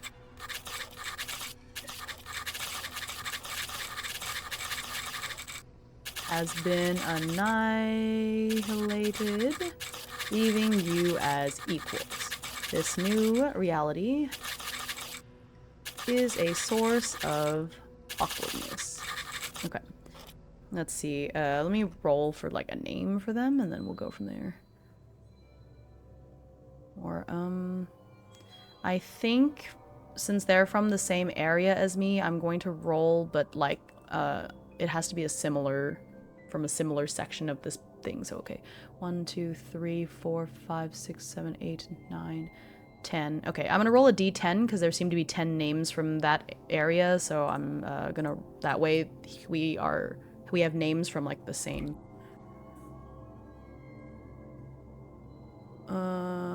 Ahmad. Okay, cool.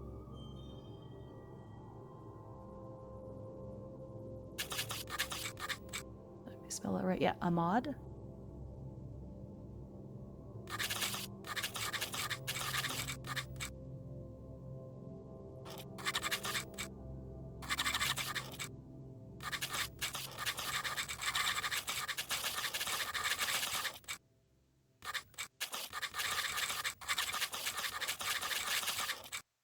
Why do I feel like this is going to turn into BL? Whatever. Like, we were always,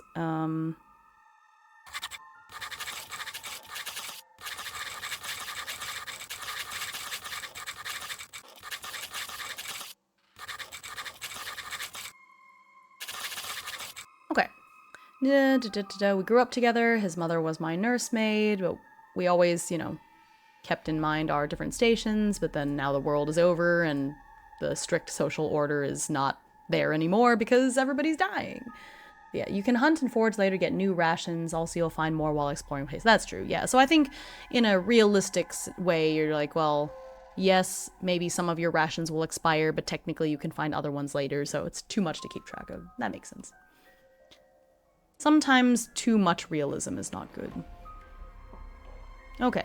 As PCs are confronted with the world and the consequences of their choices, they earn experience points. We're level 1. 0 EXP. Okay. And development points, they can be saved and used later. Okay. I guess we don't do the cultivation like we do in Machine Gods, which makes sense.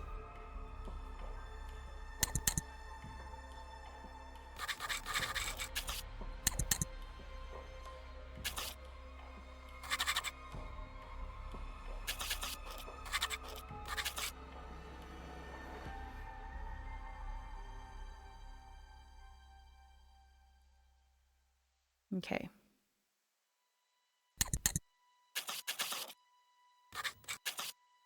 There's XP, DP. Okay.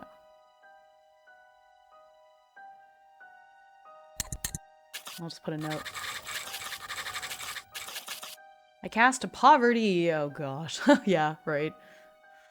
All of your rations are infested with mold. Be terrible. Get EXP, PPF. Defeating an opponent doesn't necessarily mean killing them. Fleeing or surrendering opponent is as defeated as a dead one. Every single PC involved gains XP. Okay. Yep.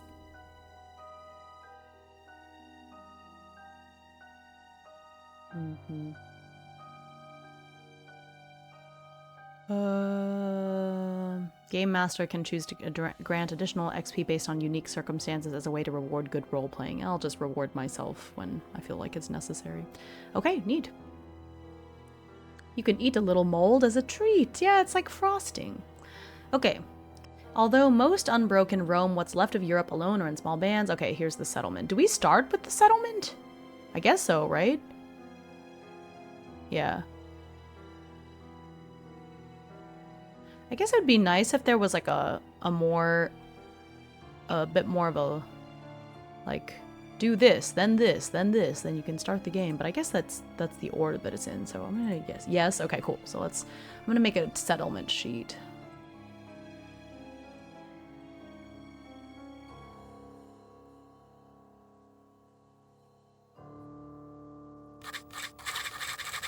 We can name it after. Okay, I'll read this part for everyone. Although most unbroken roam, or here, you know what? Let me put it on the screen so we can see it. There you go.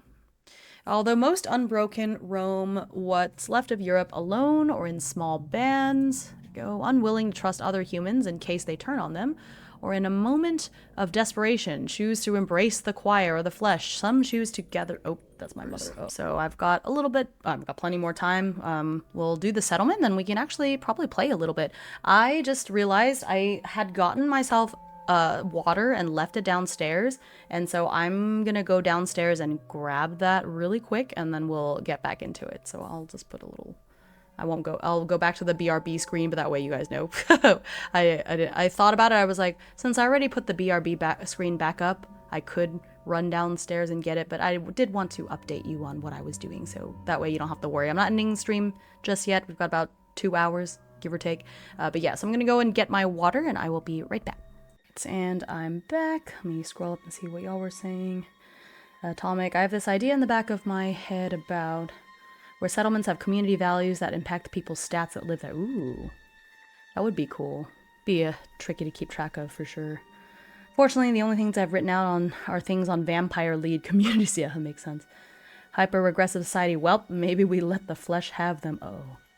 Funny part is I wanted it for science fiction game where humanity had changed after a diaspora to the stars.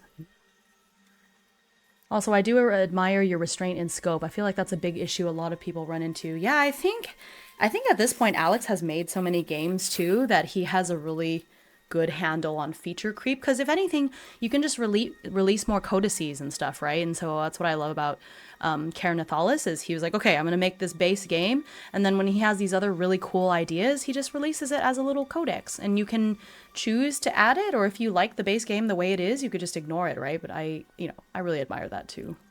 Sometimes when especially with Kickstarter type stuff, I get a little nervous when I see all the stretch goals. Also, I went downstairs, and not only did I get my water, the husband bought this like pumpkin pastry looking thing. I'm gonna eat that. I'm not sure about that. This game was supposed to be 100 pages. It's 230 pages now. Listen, the fact that you thought you were gonna write a game that's only 100 pages, sir, there's no way. Do you have any games that are around 100 pages? There's no way. That was never going to happen. That was very cute.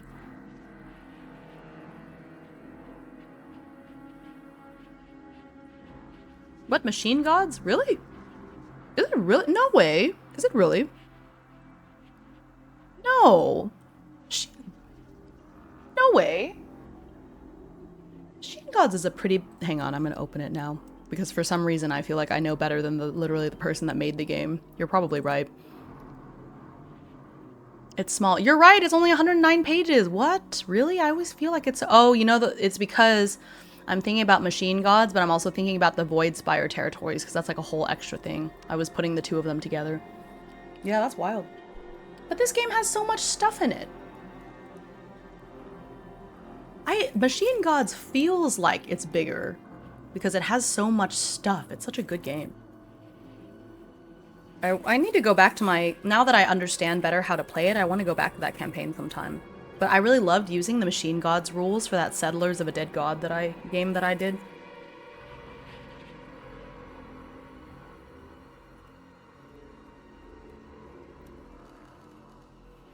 An extra 130 pages is nothing. That's like saying I called a bullseye and only hit the clutch. That's true. That's funny. Okay. See, settlement basics. So they're all farmsteads. Oh, let me look at the let me look at the settlement sheet. That way I know I put the same things here in this thing. I'll put the settlement name in the title.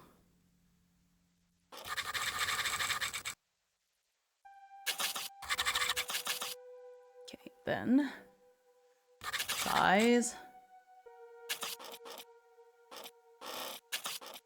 population,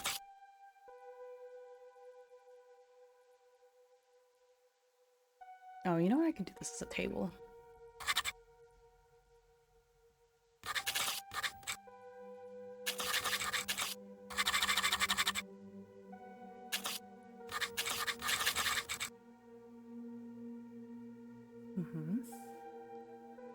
Yeah. Okay. No, I see what I'm doing. Okay.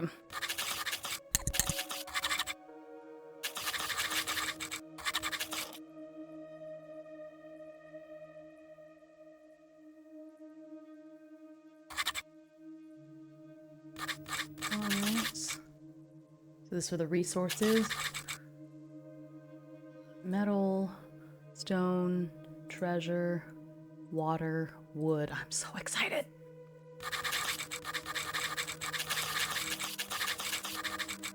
Okay, and then here we have the defense rating.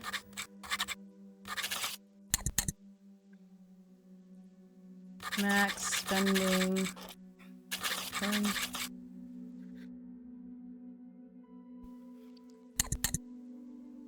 Gathering. Let's see. Upkeep. Discontent. Oh no, my villagers can be discontent. Yeah. I think some of these can be put together.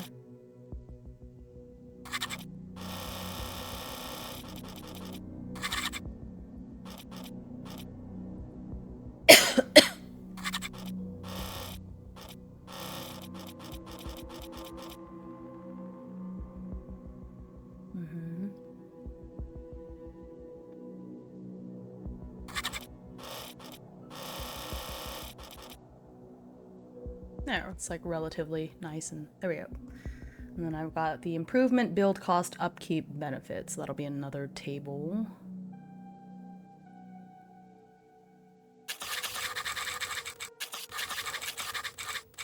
Upkeep, benefits. I would also be discontent in the apocalypse. Yeah, but that's not my fault as their mayor or whatever. Like, the fact that you get to live in my village and not get eaten by the flesh apostates, like, what do you have to be discontent about?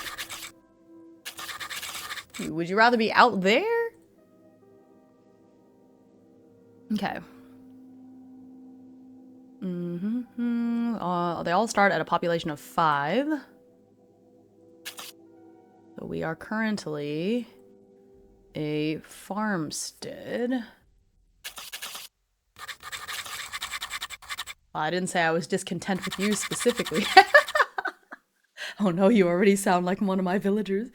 Like, I'm just discontent. It doesn't have anything to do with you, but you do need to solve it. That was funny. This pumpkin pastry is good. It's kind of like a cheesecake, but it's really small. Like a tart cheesecake, kind of. I am discontent with you specifically. Yeah, I'm discontent with Joe across the square. He's been stealing my grain. Oh no.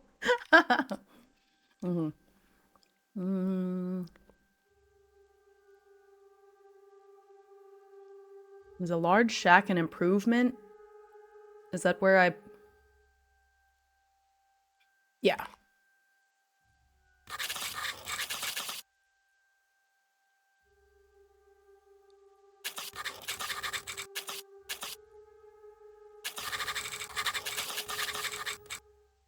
I think they have stores for that. Oh no.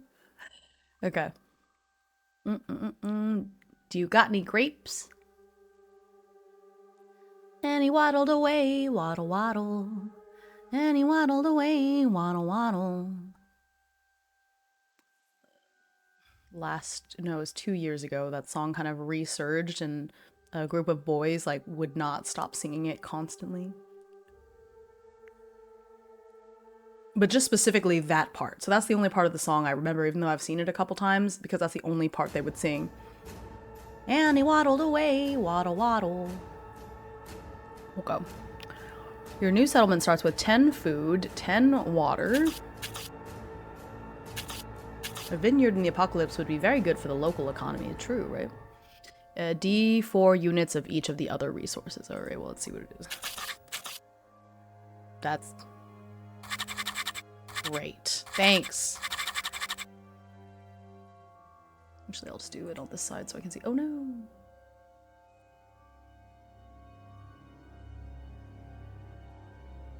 Let's roll the D4 here. Are you...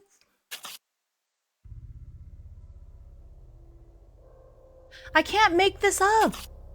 I can't...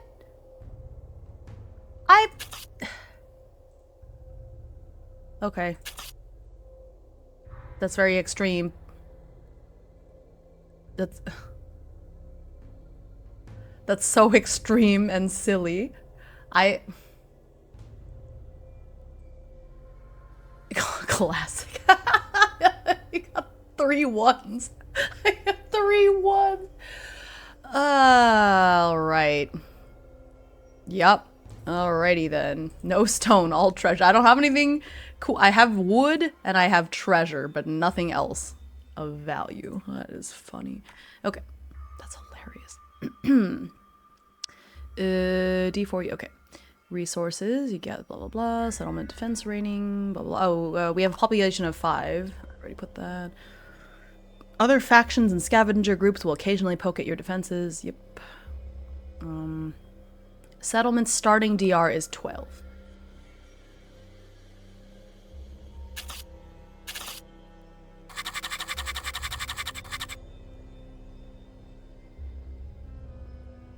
Okay.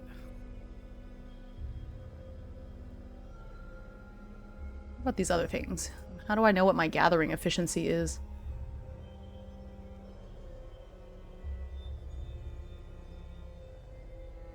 Is the flesh just one mass, or do you think anyone just has a cellar full of flesh? We need a game where the lower the number, the better. Kestrel, I have played, yes, you know what? Because I have played that. Because I played a campaign that was using the Dune Imperium rules. And so in that game, you're trying to roll as low as you can. So a 1 is like a critical success, and a 20 is a critical failure. Guess what happened? Guess what happened in that campaign? Using the same dice that I played D&D with and all of this, it's all the same dice. The same dice that when I play D&D give me 1s and 2s and 4s all the time. Guess what happens when I took those same dice to the other game? Because I even said that. I was like, oh my gosh, this is great. I'm playing this game where I want to roll low and these dice have cursed me. And so maybe this will be it. And guess how many nat 20s I got? All the time. All the time. So no, it doesn't matter. My luck is it changes to match the situation. This might be good framework for my post Ragnarok setting. Yeah.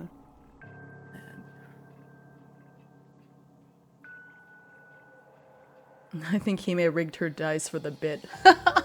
How could I rig all of my dice? You guys have seen the variety of dice. Look at this. Look at this. Here's the D20. In case you can't see it, it's a 6. And then a 13. And then a 5. I'm just gonna roll it 5 times. Let's see what we get. Another 6. And then a 17. Okay, I got one nice roll. Okay. Here, let's roll a real dice. Here, let's roll a real dice. I'm gonna turn on my DocuCam for a second. Where is it? Where's my DocuCam? I don't want to take this slander, you guys. Rude. My dice is not my this is not fake. Okay, here's the DocuCam. Oh no, you can see my legs. I'm wearing shorts. All right, well, please don't perceive my legs. There. Now you can't see them. Let me put this over here. I had this here. Yep. Got some dice. This. Here's a D20. Look at this nice, this pretty little D20. You think you need to invest in crystals? I have crystals. I have crystals. All the good juju in the world won't save me. Okay, we ready? Except now that I've said that I'm gonna get a bad roll, just to spite me, I feel like it's going to be a good roll. Let the Lufufu roll. Here, Lufufu. You can bless the dice.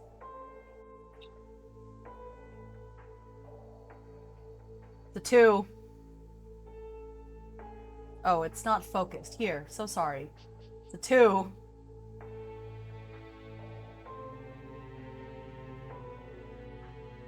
And then I rolled an 11. It's not too bad, honestly, for me. And then I rolled an 8.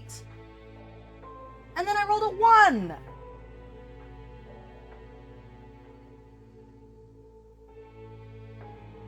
It is so pretty.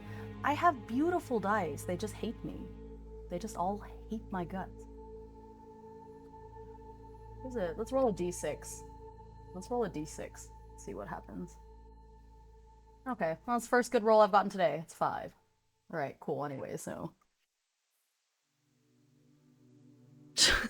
I just have terrible luck. I don't know why. But you know, the cool thing is, I do think I have terrible luck, but sometimes when it really counts, it's good. So, I'll take that. I guess it's better than having it be bad 100% of the time.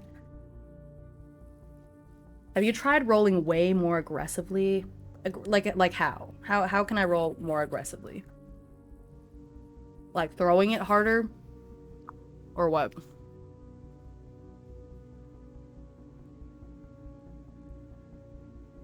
It would have been a 20, but you took them away from him too fast. Oh, you're right. A little foo-foo needed more time. Have you tried? 64. 64. My dear 64. I play Warhammer. Okay? I have often rolled 28 dice at the same time for Warhammer, right? And I'll roll 28 dice for Warhammer, and I'm rolling for this unit that's like, oh, it hits on 3s, 3s and up. So I'm rolling 28 d6s, and I only need 3s and up. Okay? And out of those 28, it is very common for only 3 or 4 of them to hit. But then, in Warhammer, not only do you have to roll a roll to hit, you have to roll for wound. So, okay, it hits, but did it wound? So then I'll take those 4 hits that I got, roll the 4 of them, and none of them wound. So it goes from 28 dice for nothing. Like, no damage. That happens to me very frequently. So yes, I have indeed rolled more dice. Does nothing. And actually, my Warhammer dice are from, like, that Dice X company. So they're Dice X, so they are more standardized dice, and they don't look as fancy, because I thought, maybe that's what I need. Maybe all these pretty resin dice just don't, you know, just aren't balanced right.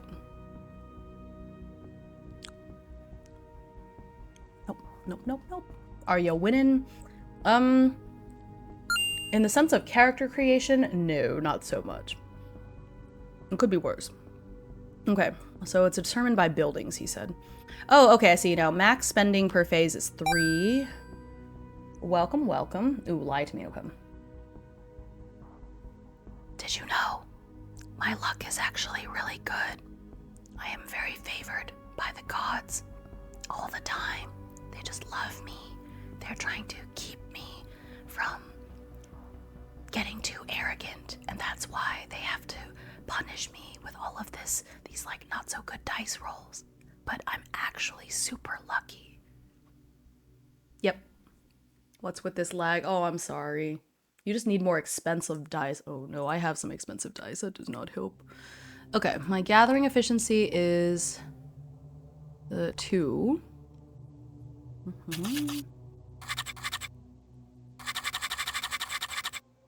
And then the max spending per turn. Oh, I can hide this little sidebar now. Max spending per turn. Luck is unlocked at a higher spending minimum. No. 3.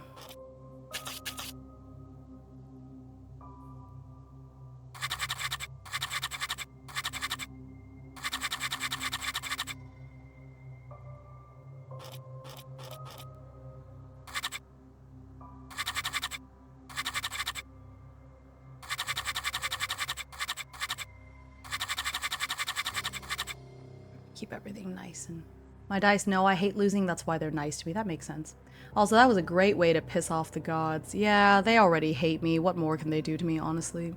I thought you said luck isn't luck at a higher spending bracket, and it gave me big winners make their own luck opportunity. Okay, so I think that's it for that. Discontent and renown. So I guess currently it's just 0 for both of them.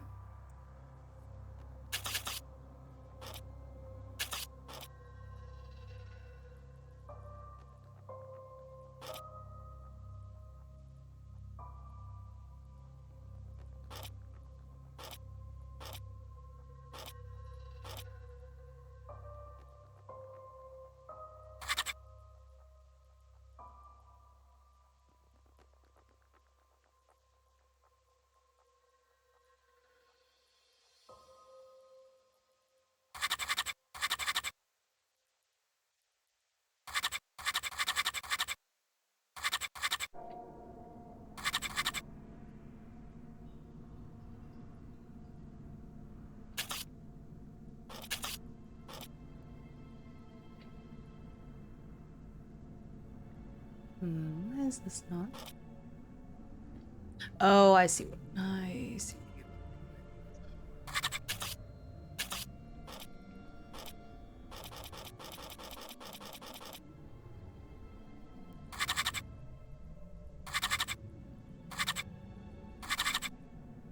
Trying to keep everything nicely lined up. There. Because I have this little command that does these little monospaced tabs.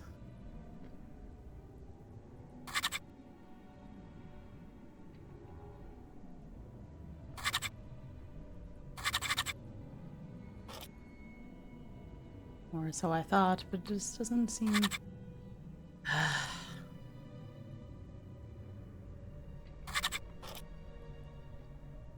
Why doesn't it line up properly? This bothers me.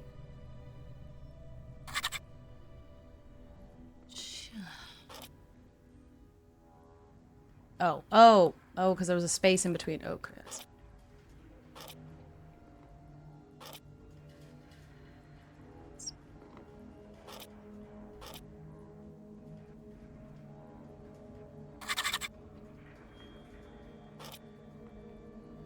What? Use spaces. That's what I'm doing. I'm trying to use it. There we go. The reason I'm doing this is because if I use the monospaced spaces, it's more lined up. So that's what I was doing. What program is this? This is Obsidian. Which, by the way, if you are... I'll do some shameless self-promotion here. If you are interested in how I use Obsidian for playing tabletop RPGs, specifically solo ones, I did record a little video on YouTube for that, so you can see, like, it is, yeah. So there's a link, and so you can see the plugins that I use and how I get it to look like this and how I use it. to play solo games, and so I recorded that recently. So if you want to play solo TTRPGs using Obsidian, you can do that. But feel free to ask me specific questions if you have them. But yeah. Well, currently, I guess I don't have any discontent or renown.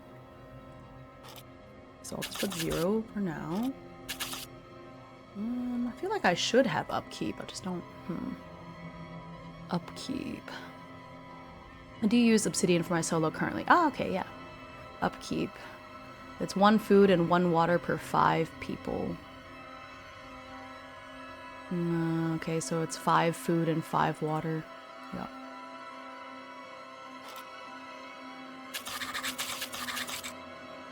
I mean, it's 1 per person.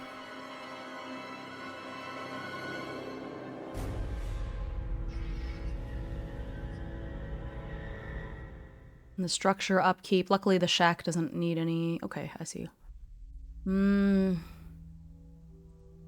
I guess I don't actually need to track the upkeep here. It has it on the sheet, but I just don't see the need to, because if it's based on population and your buildings, well, it's just food and water per person. So I know it's 5 food and water because I have a population of 5, but then the upkeep is listed here in this table, so I'm just gonna get rid of that.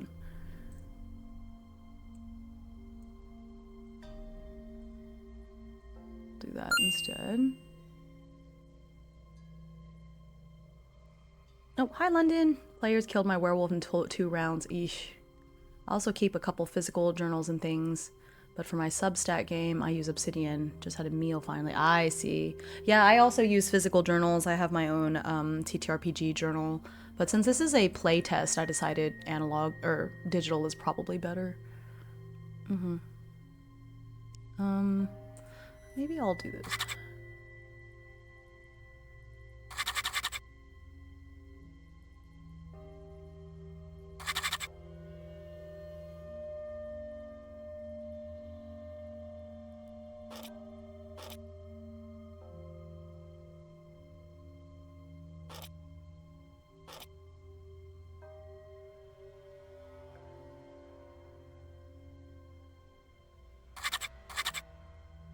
There. I think that looks nice. 1 food, 1 water. Oh, per 5 people. Okay, gotcha. I see. Okay. Oh, in that case. Okay, I see. In that case, I'm gonna put it back. All right. Thank you for the clarification. Right, I just... Oh, I see. It says that. I just didn't read. Okay. Failing to meet the demand adds 1 discontent per unfed citizen. Then there's structure. Okay, etc., etc. Gathering efficiency. Okay, so that's later, so we're not doing that right now. I just built it. Okay. Cool. Well, it's a good thing that we have wood, because I can use that to make stuff. But we have no stone, which kind of stinks. Okay, so blah, blah, blah, blah, blah, blah. Okay. So there is the settlement every time the PCs return from exploring a location. So you need to explore first. But is that in chapter... It says it's in chapter 4. Which I don't know where that is, so I'll just keep going because there's no table. Okay, core rules are in chapter 3. I wish I could have the creator of whatever RPG at my disposal for deciphering rules. It just so worked out nicely that time zone wise this is good in Europe. Normally I'm not free at this time, but it is the weekend, and this game did just release to beta, so Alex is really nice, and hopefully you get to relax a little bit because I know you've been working hard at this game too. Yes, Alex, I think you're in Spain, right?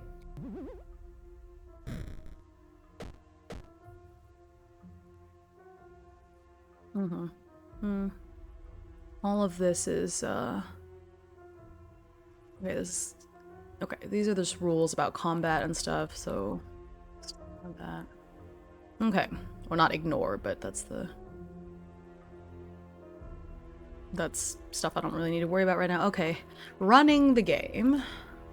While CHOIR of Flesh is designed to be... Oh, yeah, okay. Yeah, that's fine. Oh, I like this. The world is an active antagonist.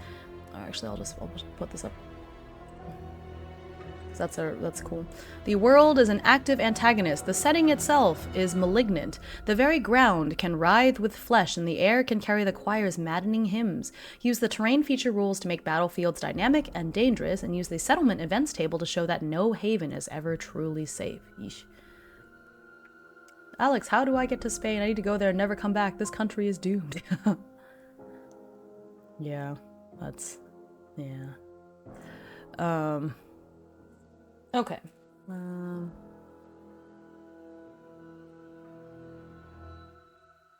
Well, I think the issue is that if you're wanting to move to another country, really at pretty much every country you move to, you're going to need to have a job there first. Otherwise, you're not going to be able to just stay there, unfortunately.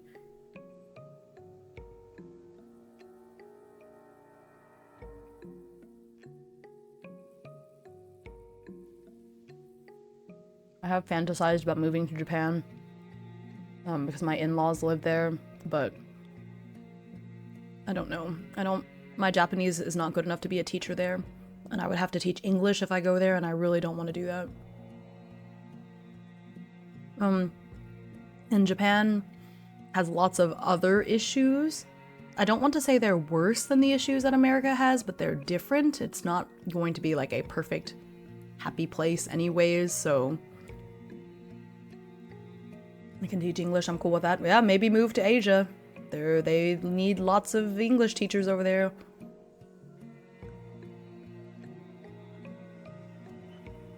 Only issue is doing that. Usually when you start out, they make you move to rural places first, because I had a friend that went to Japan to teach English, and he lived in this little town with like a population of 50 basically, and he got super depressed and was super miserable, so...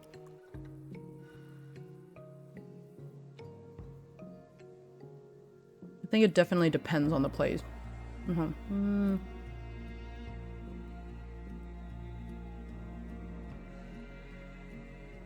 Okay. Sounds like the beginning of Persona 4. See, Persona 4 though, even that was like a bigger place.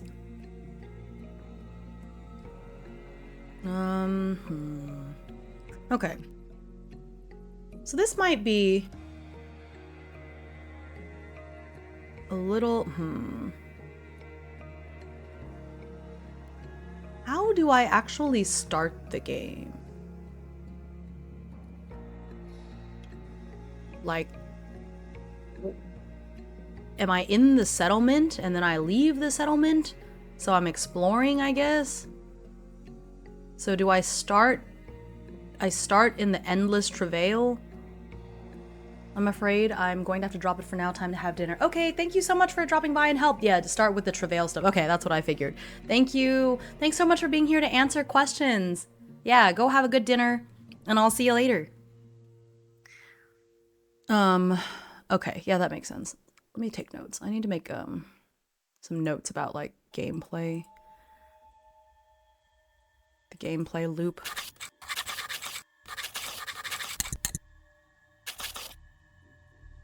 Bye, folks. Okay, Endless Travail.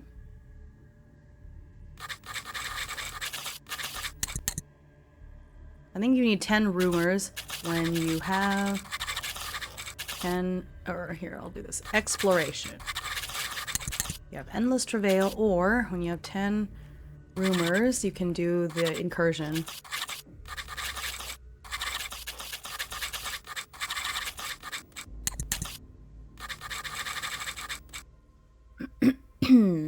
Okay. Let's see here. So we're going to start with the Endless Travail. Let me put this back up so we can read it together. So moving forward, at least for Black Oath games, since Alex has basically said show whatever and it's just easier for everyone, I'm going to have the book on screen. That way you can read along with me and you can point out if I miss anything, because I think that's also something that happens when I don't have it on screen and then I misread something. Having other people's eyes on it can help, so I'm going to have the book up.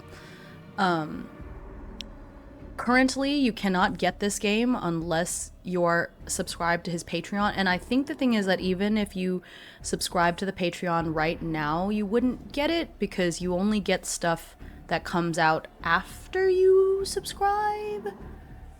And so it's a little gray area. So at the moment, I don't really have a place to direct you to go to get this game, except the Discord, I guess.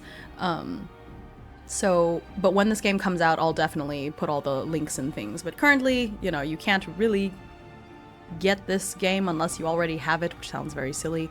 But yeah, so I'm gonna have the book on screen, so that way you can read along with me and you let me know if I miss anything. So, when playing Choir of Flesh, so we are playing the game now. We're done with the character, we're done... Oh, wait, I forgot. We have to name the settlement. Alex made a little settlement nameless. Where did it go? Shoot. Come back.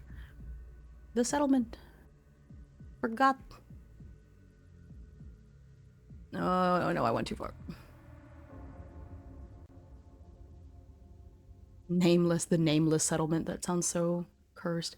Okay, so we roll 2 d20s for the prefix. Oh, these are cool. Okay, let's do it. Can I clear this? Oh, yeah, there. Got one of those Harvest Moon cursed default names. Okay, I got an 11 and a 3. Mercy Watch. No, I hate that. I hate that. We're gonna go again. Pilgrim's Abbey.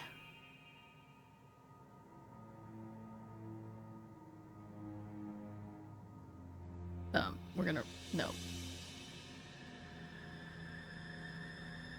Hollow Ash. That doesn't sound as bad as the other two. I'm gonna combine the previous two and call it the Hollow Abbey, because Pilgrim's Abbey is a little odd. It's a little... I don't know, actually Pilgrim's Abbey doesn't sound too bad the more I think on it. But it feels weird to call it an abbey because then it makes it sound a lot more religious than it actually is. I'm gonna call it Pilgrim's Hollow. That's what I'm gonna do. Put them together. Pilgrim's Hollow. Where'd it go?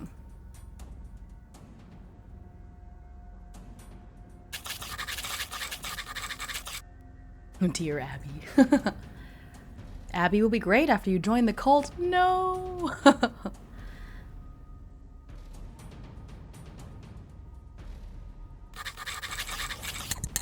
Okay. Okay, so we're back here. The choir will be very pleased you're welcoming them. Oh no. It could have been an abbey before you made a settlement out of it. That's why it's hollow now. Oh yeah, that's true. I think Pilgrim's Hollow sounds more like a place than Pilgrim's Abbey. That sounds a little too specific. Like, this is the name of the building. Okay. When playing Choir of Flesh, you will spend most of your time exploring the savage countryside and ruins of what used to be France, searching for valuable resources and everything you need to survive while avoiding danger as much as possible. Okay. So we're doing the Endless Travail because the whole thing with the incursion is as you're going around, you're finding rumors of places. Abbey Hollow goes hard though. I do kind of like... Ooh. Oh, I like that. I like Abbey Hollow better than Pilgrim's Hollow. You know what? Let's do that. Let's call it Abbey Hollow. You're right. I kind of like that. That does sound cool. We're in France? Yeah, we're in France. In the year 1001 AD. This is where you're like, well, of course the French would get hit by an apocalypse. Say wins again. Say you're always winning. Here, I'll give you some fish since you gave a good name. I like that. Abbey Hollow does sound really cool. I like it. Yeah, thank you. Okay. Yeah, so the whole point of the incursion is that's like, oh, you go around and then after you get enough rumors, the rumors coalesce into, oh, this is a place, and then we go find the place, and it's pretty neat. Okay, This phase represents the desperate journeys undertaken by the Unbroken across the blighted landscapes of what was once Europe. It is a point crawl where travel is managed as a series of movements between discrete points of interest. Unlike a traditional map where every inch of terrain is detailed, like for example in a hex crawl, a point crawl simplifies the landscape into a collection of interesting locations or points. Oh, you know what that reminds me? Somebody also gave me the name of a plugin that's used for like drawing on maps. Ooh, let me see if I can find it. I don't remember what it was called. TLdraw?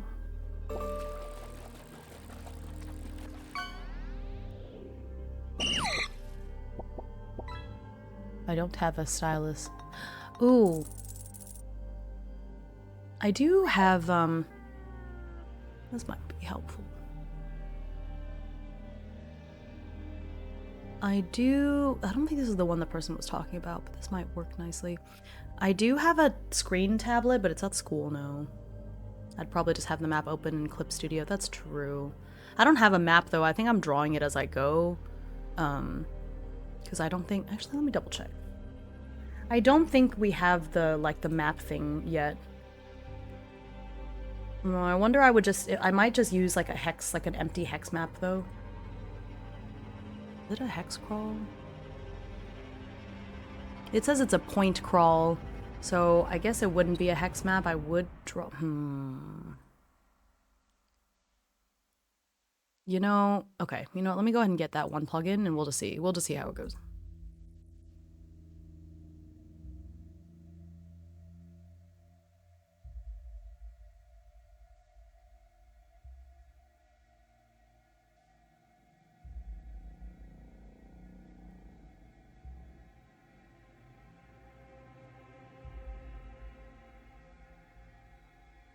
Yeah, it's a blank page. Yeah. Okay, well, I turned that in, so let's see.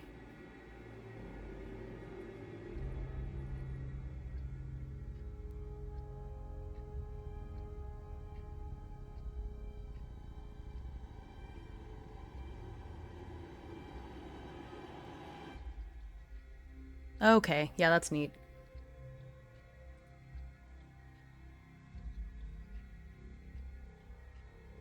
Aha.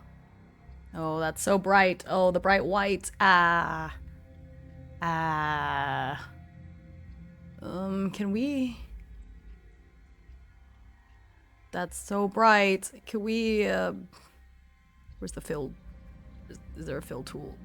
Can we not have it be bright white like that? Text, note, medium, tools. Laser.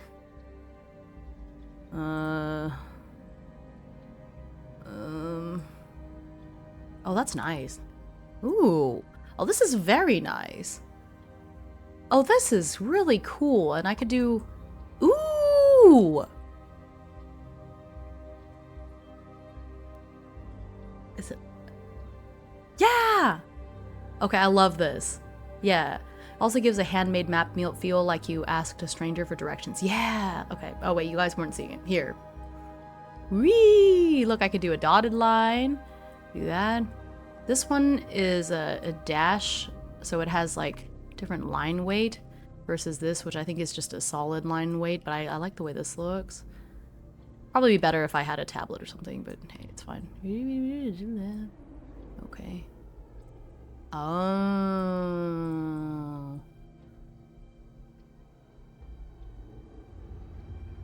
What's the difference here? Fill none? Fill... I don't know what this means. Oh, don't worry. Yeah, I have different tokens that Chepeku has, I think, so I think it'll be cool to have for map landmarks and stuff.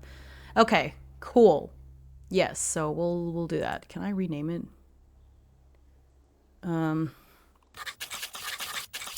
Let's do that. Okay.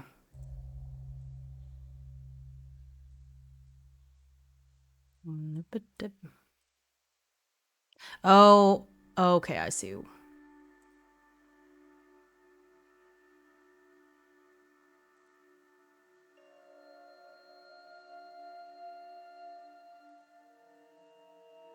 Okay, I see the way they do it. That's interesting.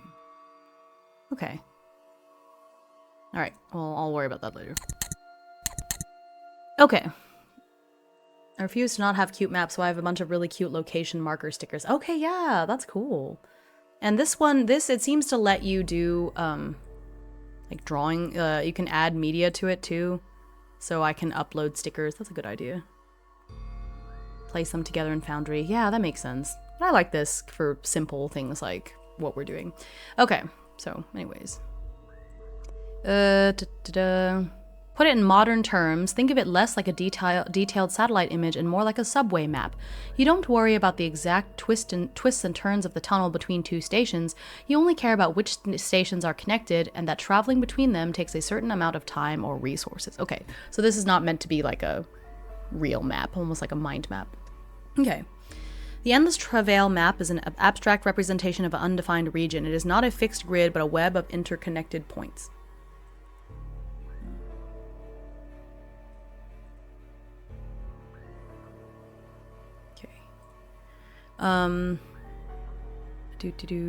Starting point. Your settlement is the first point on the map. If you don't have a settlement, simply consider this the first point. Okay, let's see here. Let me get some cute map icons. I'd be playing this game like a delusional person. The vibes would be totally off. That's fine. I think that's the cool part. Do whatever. We'll have our own thing. Okay.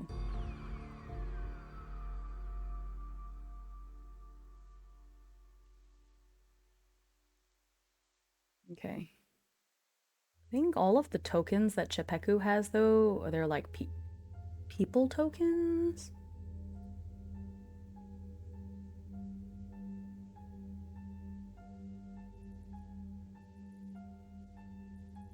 I don't think they have buildings and stuff. What is it? Is it... I think, yeah, I agree. I think that is totally the vibe. Doesn't 2 Minute Tabletop have, like, those little location tokens? Get it.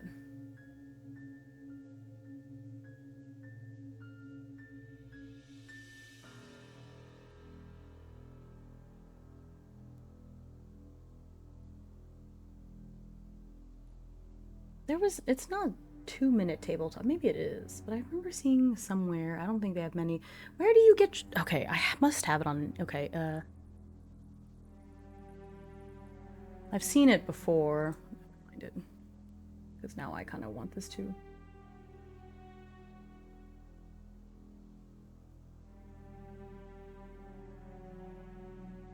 Oh, I guess I could also make this map in Incarnate. Then that would be a lot less abstract.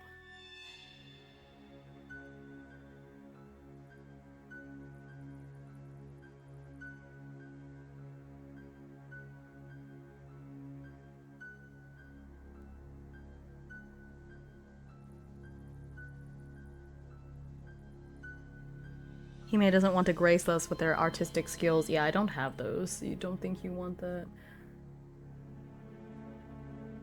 No, I googled it and somebody was like, I just use the ones from Skyrim. Okay. Well, it's not like I'm selling this, so I guess it's fine. Hime hates art. No, I don't hate art. I'm just bad at it.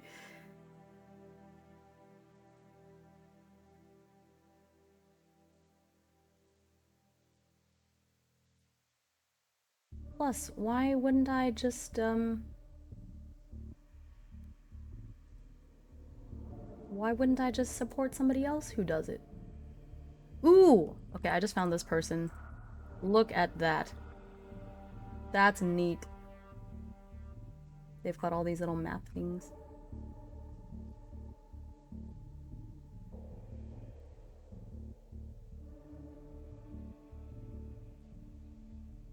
Okay, I just downloaded some of their map icons. It'll look cooler. It'll look nicer with another person's stuff. I trust.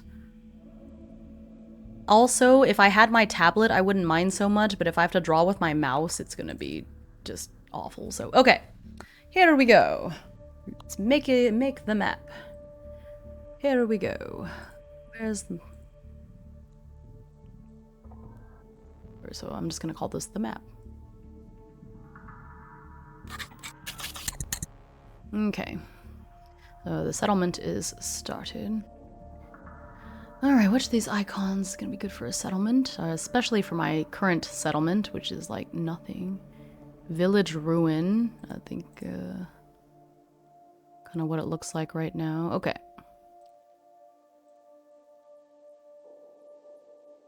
Let's use that village ruin looking thing. Currently, we really don't even have a village, so...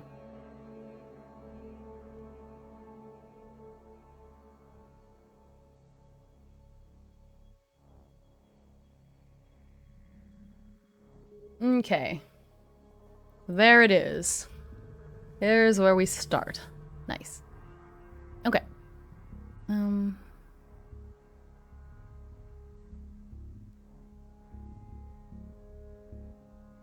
Cool. Whoa, that zoomed in a lot. I didn't want that.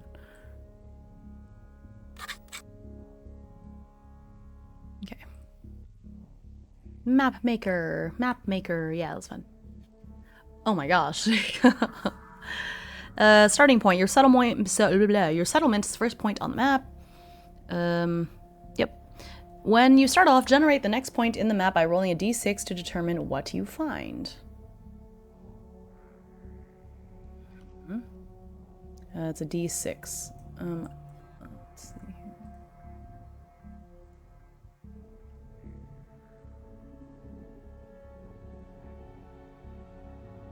It's a 3. I found a ruined landmark. Roll on the ruined landmark table. Okay. 13. The Tanner's Yard. A tannery whose pits bubble with a foul chemical stench. Hides are stretched on frames, some of them disturbingly human-like. Okay.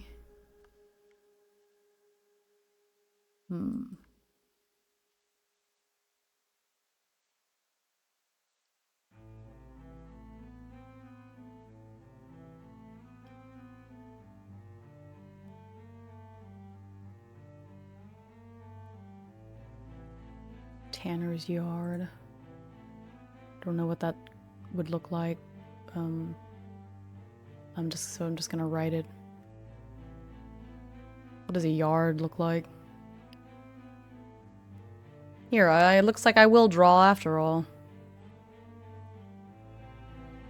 The heck is a tanner's yard look like? I'm gonna Google it.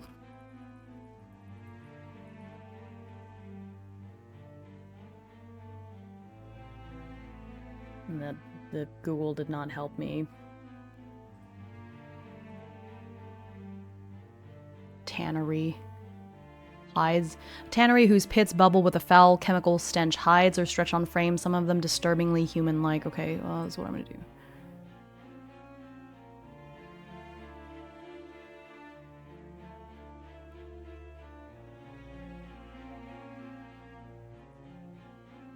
Why does it keep skipping like that? I'm holding down the button.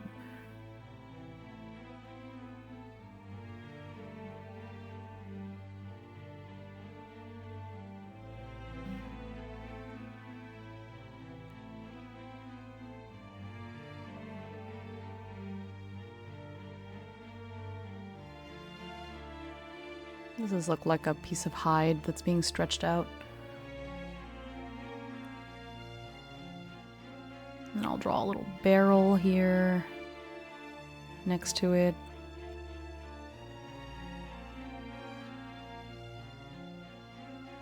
There we go. That looked like a tanner's yard.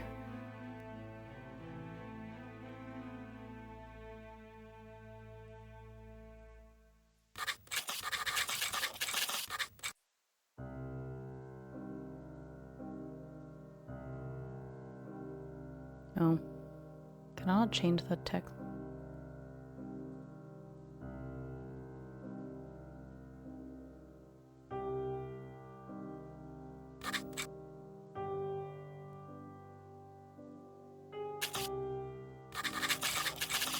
Okay, I can't move it after I write it, so... Oh yeah, I can.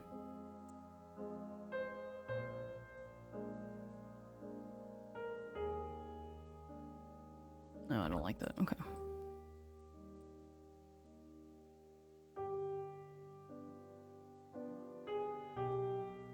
Oh, that works too.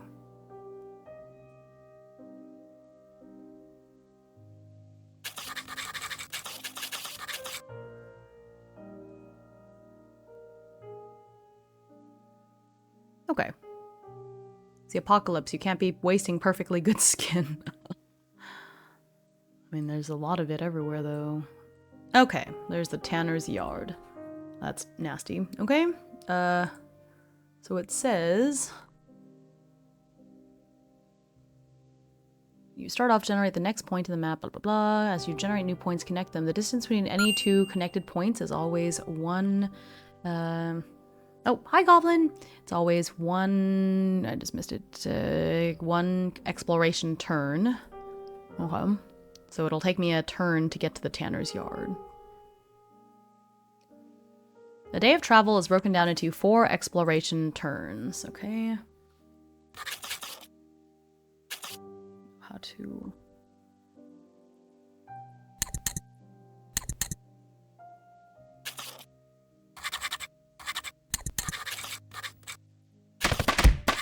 Oh, thank you for the hydrate.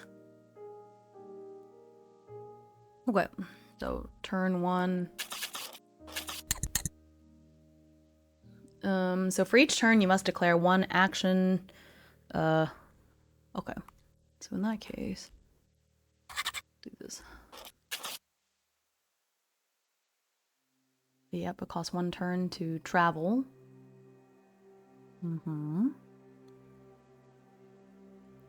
I can also hunt and forage to get more rations. I can rest. I can gather rumors. Okay. Well.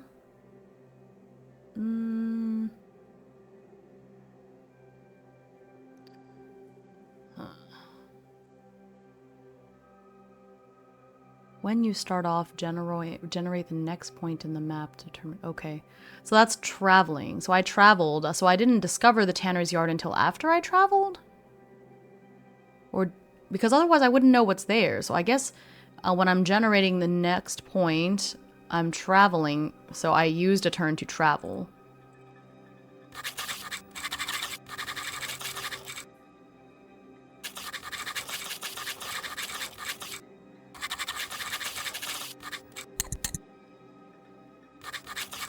Yeah, you wouldn't know it was there till you go there. Yeah, exactly. So I think that uses up that turn. Okay. Yeah, let's gather rumors.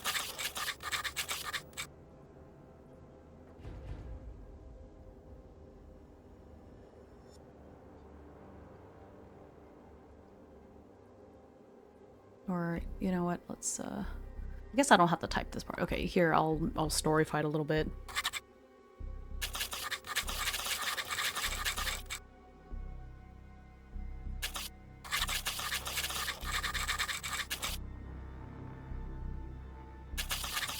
Ahmad? Ahmad or Ahmed? I forget. I think Ahmad, okay.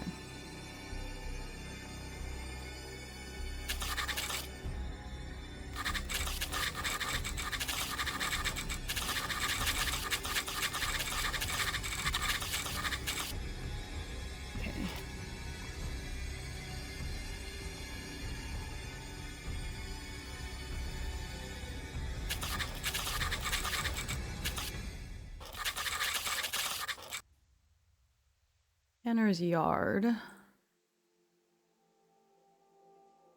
is where having Foundry would be nice because I already made all of those rolls for like yes, no questions, but here we go. Am I?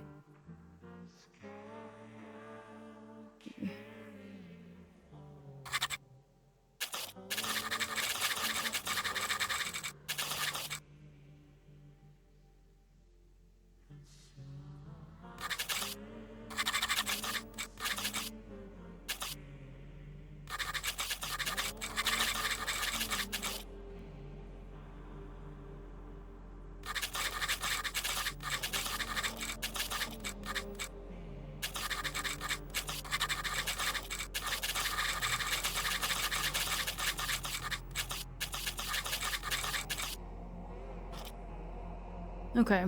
Is the... Oh, I see a typo. The leper colony. Leper should have 1 P. Let me go find the...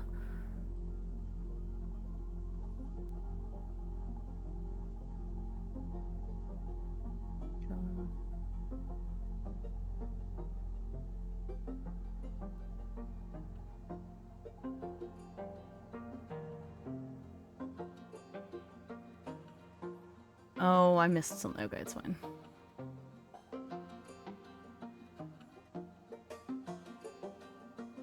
Okay.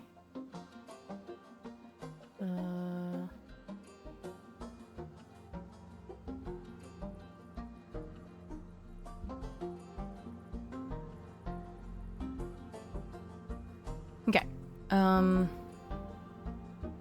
Okay, well, I'll just keep journaling this part first, and then we'll see. I should just have Foundry open for all the things. Okay. I need to have the oracles open in like a separate... I think these are the same oracles from... I like the same yes-no oracles from Riftbreaker, so I think I'll just open that up and have it open. Okay. Oracle. Okay. I'm gonna say, is there anybody here? And it seems unlikely because, well, no, I mean, there's stuff drawing, so I guess maybe it's 50-50 then. Alright, there's nobody here.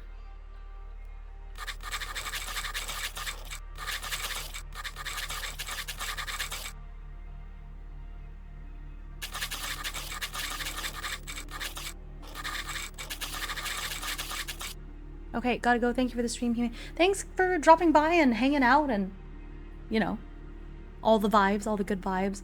I'm so sad that we can't play tonight, but I'm so glad that we could hang out and I'm excited for the next session. See you later! Okay, after making sure the abbey was settled, Ahmad and I decided to travel to find more information and resources. We came upon a tanner's yard filled with the foul stench of chemically treated skin. The stretched hides are grotesque, and we cannot tell whether they are animal or human. Even though the leather looks recently worked, there is not a soul about the place. Okay. Let me see. Travel. Oh, each time you reach a new point in the map, roll a d10. Okay, I just read on the thing, because someone asked in the Discord, when traveling back towards your settlement, do you re-roll encounters in POIs you have already visited? Yes. You don't re-roll new points, but you do re-roll POIs, so... Okay. So I got here, so I need to roll a d10 to see if I encountered something? Of course I... Oh, no, never mind. I got a 7. 1 to 5 means you've encountered someone. So I got a 7, so we're good. Which actually, I guess, makes sense. There's not a soul about. Okay. The journey... Oh, areas of Crow. Okay. All creatures need 1 ration per day. Need to sleep. Okay. Okay, so I traveled. It's 1 exploration turn. Okay, we're good. Okay, so I think we're good there. Okay, so let me, I'm trying to get the gameplay loop written down so I understand. Okay.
Yeah, so a day has 4 exploration actions. And then after that's the end of the day, so I have to eat, and yeah.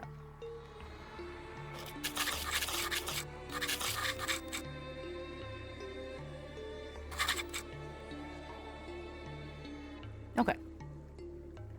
Got it. Okay, so that was first part of the day. So I guess if there's 4, and if we consider there's 12 hours, so I'm thinking back to Draconim because it's kind of similar. So if I have to sleep 6 hours, I'm assuming, right, out of 24, so that's 18 hours split up into 4 actions, give or take. Okay, that makes sense. All right, well, so I got to the POI. I traveled there. We're good. I guess we can hunt and forage in this area, and that's fine. So make a successful average int check. Okay.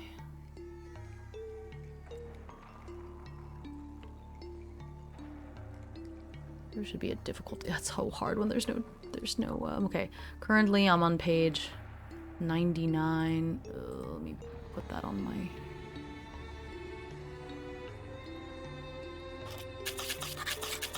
So I need to check for the int checks because I haven't done it on this one yet. So let me go back to the core rules section.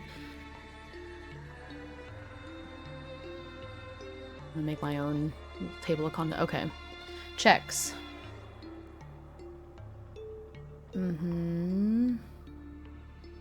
Okay, so it said 4 divides a little more evenly into 16 if you want 2 hours for miscellaneous tasks. That makes sense. Or I could say travel is a little bit longer. I don't really need to split up the time per se, but I guess knowing that it's 4 hours for each action gives me the sense of like, okay, after doing 2 of these exploration actions, it's like evening, you know? It is good to know. But that's true, yeah. Then I could have 2 hours for miscellaneous tasks as like the end of the day before I sleep. Like, oh, I'm getting water, I'm whatever. Okay.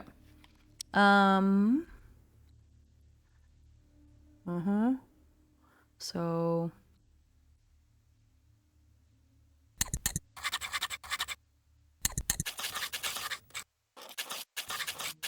making myself an index because there's no table of contents right now. Thank you for the follow. Welcome, welcome. Okay, so this is the dynamic target number thing. I have to go back to page 99. So to hunt and forage, it's an average int check. Okay, average int check. So I have...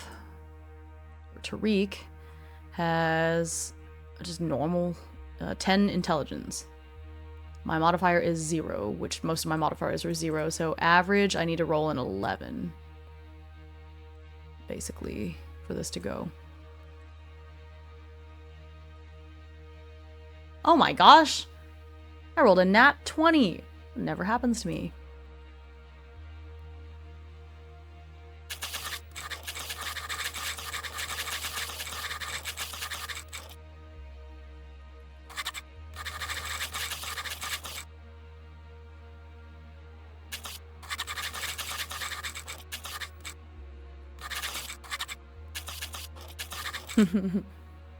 I know, reset the timer, we got one.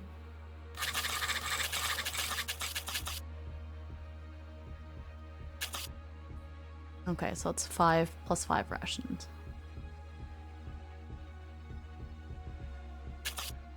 35 rations. Which is pretty good. Okay. So that was turn 2. And then I can do... Actually, you know what? I'm going to copy and take a screenshot of this table and add it here. I think that'll just be useful to refer back to, so I don't have to keep jumping back to this page. Okay. Then I need to make a note of my special things. This is good to have.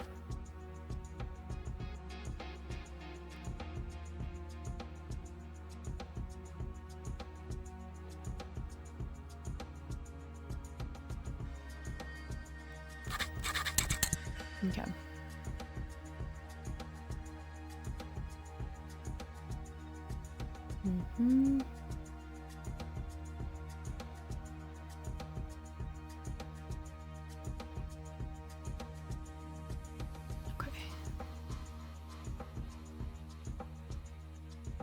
Yeah, I think most of my skills have to do more about, like, other stuff, so I think this is fine. Endurance, okay. Okay, so we traveled, we searched for rations. I guess we should just gather rumors for now, because we want to be able to go to one of those other cool places, right? Gather rumors. Spend a turn listening to whispers. I'm gonna do that twice. So we're gonna gather rumors twice. Or I guess we could, I suppose we could also just keep finding rations. We have a lot of rations right now though, so I think it's okay. I would rather gather rumors so we can go to one of those incursions, you know? Okay, so 2 presence checks. It is average, so I believe my presence is also 10. Yeah, because I think the only one that has a modifier is my constitution. So anything that isn't a constitution check is just going to be 0. So the DTN that I have to worry about is always going to be 11 for average unless I'm rolling for constitution. That's funny. Okay. Yep. No. So we have 1 success, 1 failure. So we do find 3 rumors total.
I'm going to say I know that I'm writing in first person. This game takes place in the year 1001. I think technically speaking, if I was going to be really accurate, my character would be speaking like they came out of a Chaucer work or something, but that's a lot, and I don't think that would be enjoyable for me to write or for y'all to read, so I'm still going to make it sound a little bit more elevated, you know, so it doesn't sound like, hey, me and my peeps went and checked out that place, but it's not going to sound like old English or old French, I should say, because technically we're in French. You know what? Everything goes out the window, because really, if I wanted this to be totally accurate, I would be typing this in French, and that doesn't make any sense, so you know what, it's fine. Let's say that this is their journal that we found later, and it was in ye old French, and this is just translated. Or else there'll never be any end to it. Can't make everything too realistic. Okay. I'm gonna finish typing this section, and then I'll read the whole thing out loud.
Okay.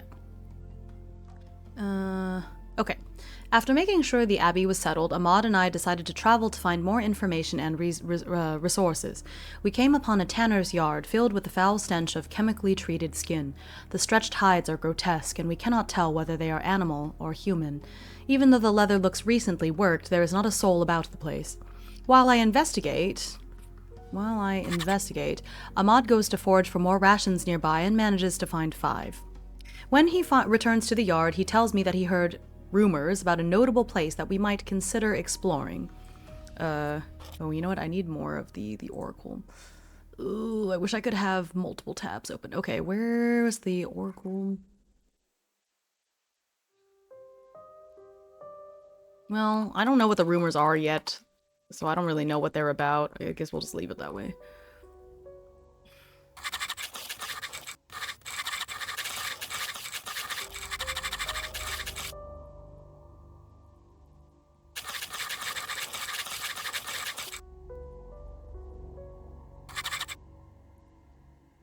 Okay, he heard rumors about a notable place that we might consider exploring, but nothing pointing to a location as of yet.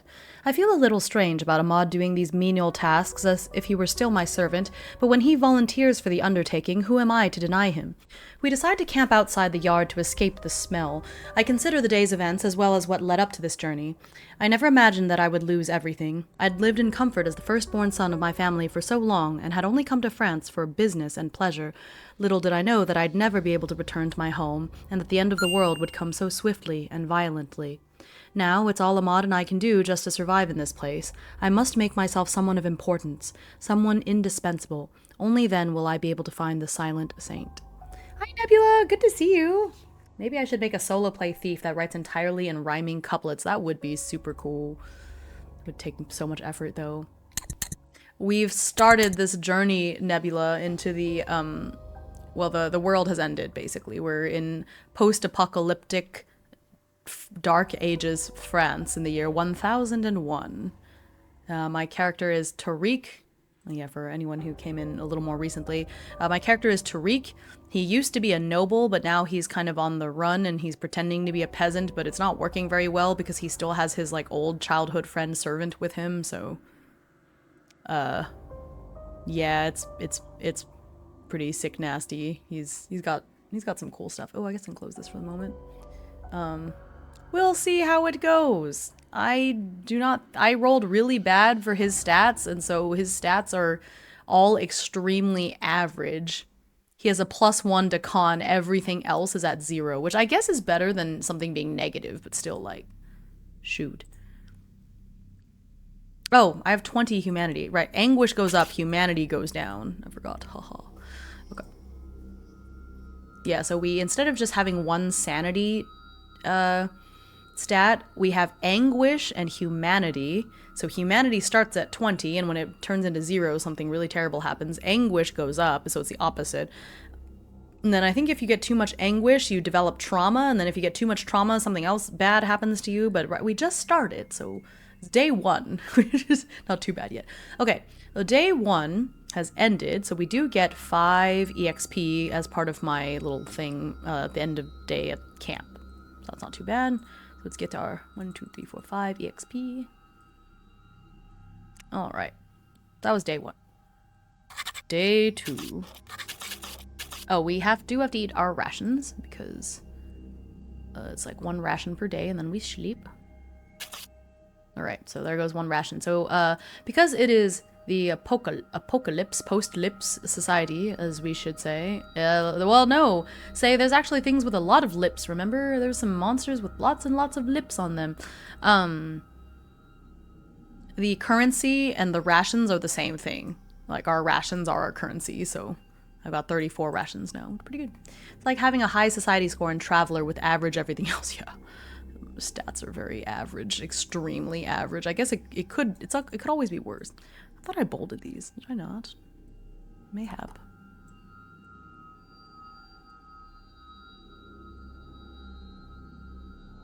There we go. I'll just bold these.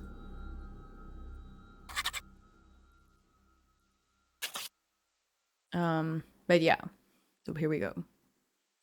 Okay, day 2. Okay. So I can travel.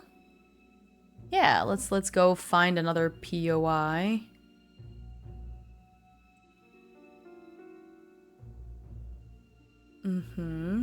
Okay. So when you generate the next point in the map by rolling a d6. Oh, I see. Okay, I see. So I could go back to the Abbey and then go somewhere else, or I could just go from the Tanner's Yard and roll so that whatever it is connected to the Tanner's Yard. Okay, I got it. I understand. All right, so let's roll to see what it is. It's a d6. It's a natural feature. 17. The vein river delta. A river delta whose streams and creeks branch out like the veins of a body. Okay. Okay.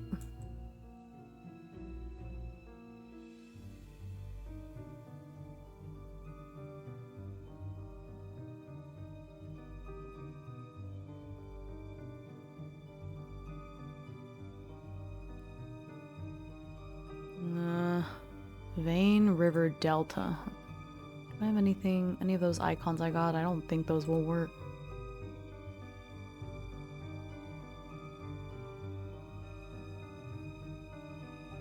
Map icons, map icons. Where did I just put those maps? Aha. Yeah. No. Alright. River delta. Vein river delta. Okay. Here's I'm gonna do this.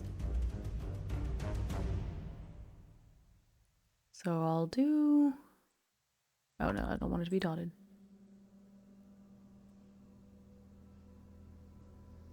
So kind of like the veins on like the ribs, I guess, or something like.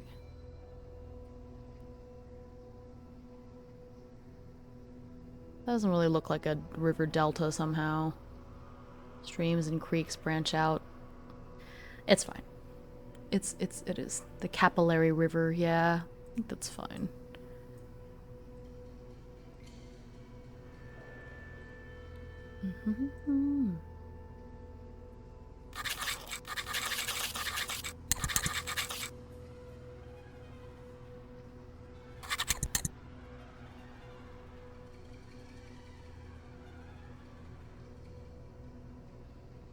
Yeah. Doesn't have to be a good picture, that's fine. Okay. So we're gonna travel to the Vein River Delta, and then I'm going to roll a D6. Oh, no, it's a D10. Okay, nothing happens. No encounter, because it's a 1 through 5, I think. Okay.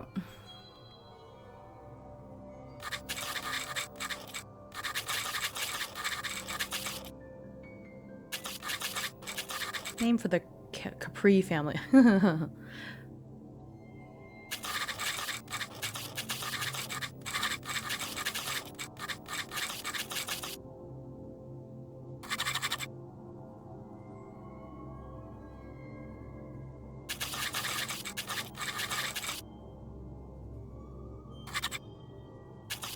Well, in 1001, they didn't know what blood vessels were.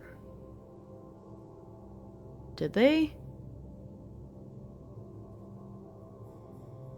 Don't know, man.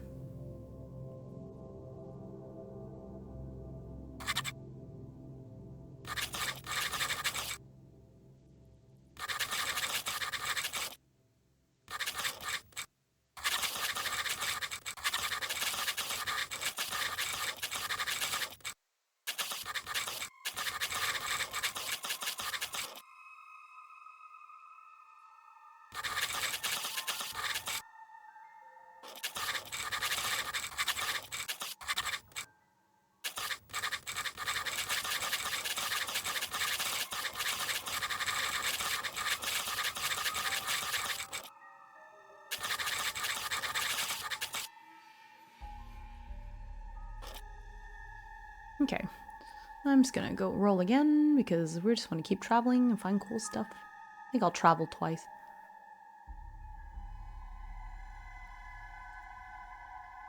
Okay, a 5. Area of corruption. A region where the flesh has turned the land to meat or where the choir's song has permanently warped reality. This is a dangerous point that is difficult to traverse. That's great.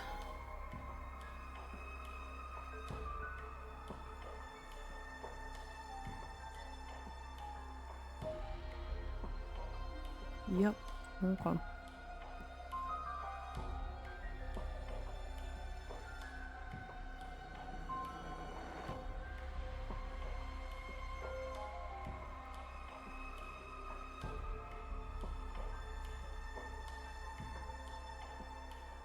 Area of corruption.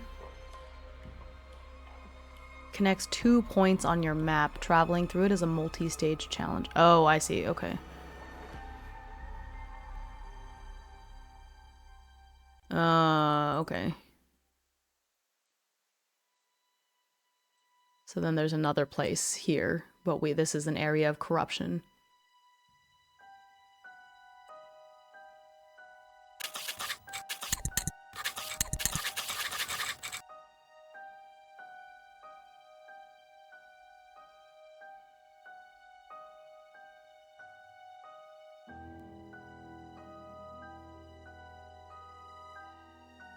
Okay. So it's not a place I got to, but it goes somewhere else. Okay. Is more involved than standard travel, less complex than a full incursion. Okay. The journey has a fixed cost of 3 exploration turns. You will spend these 3 turns moving through the area. Then we can emerge at the destination point. We can see what that is after we get there. They knew some of it, but knowledge was mainly locked behind being able to translate ancient Greek. There was a doctrine called scholasticism where they believed that everything that could be known could be memorized and passed on to others in the same way. Oh my gosh. It's interesting. I don't know if I believe that, but it's I think very highly of humanity. A little bit more of that. I've been trying not to eat all of that pumpkin pastry at once because it's quite sweet. So, eating little bites of it. Okay. So, that means I've already used 1 turn to get to the delta, so now I'm gonna use the other 3 turns to get to through this area of corruption, basically. So first, I must roll on the corruption source table to find out if it's the flesh that feeds or the choir. It's basically a d4. So 1 to 2 is flesh, 3 to 4 is choir. It's the choir. I knew the choir loved me. God.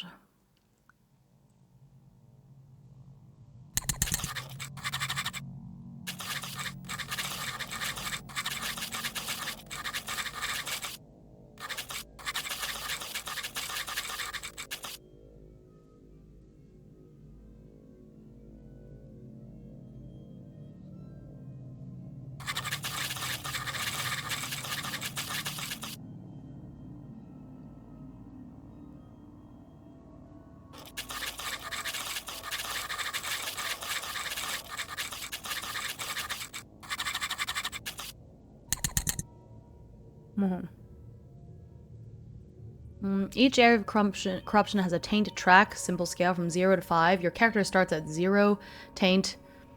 Various events and choices during the journey will cause you to gain taint points.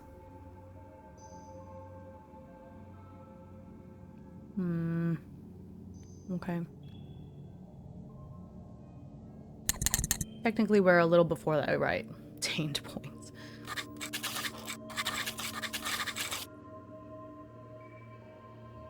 Zero to 5, okay.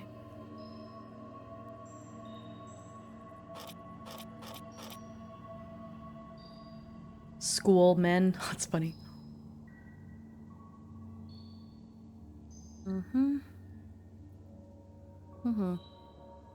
Okay. We basically just have to roll on the appropriate corruption event table and then just go. Okay.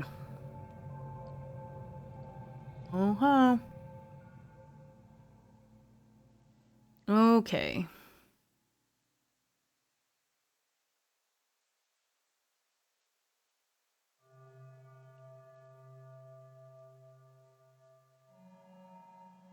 Since it is the corruption of the choir, it's a D6.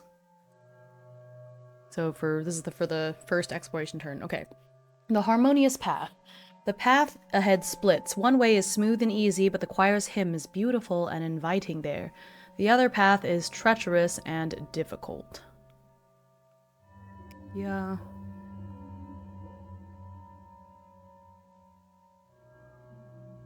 I think we'd rather take the hard path.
Okay. So hard path, I'm going to make an average dex check, which is good because my dex is a bit higher. It's still not a +1, but it's not too bad. So I think I just need to get an 11.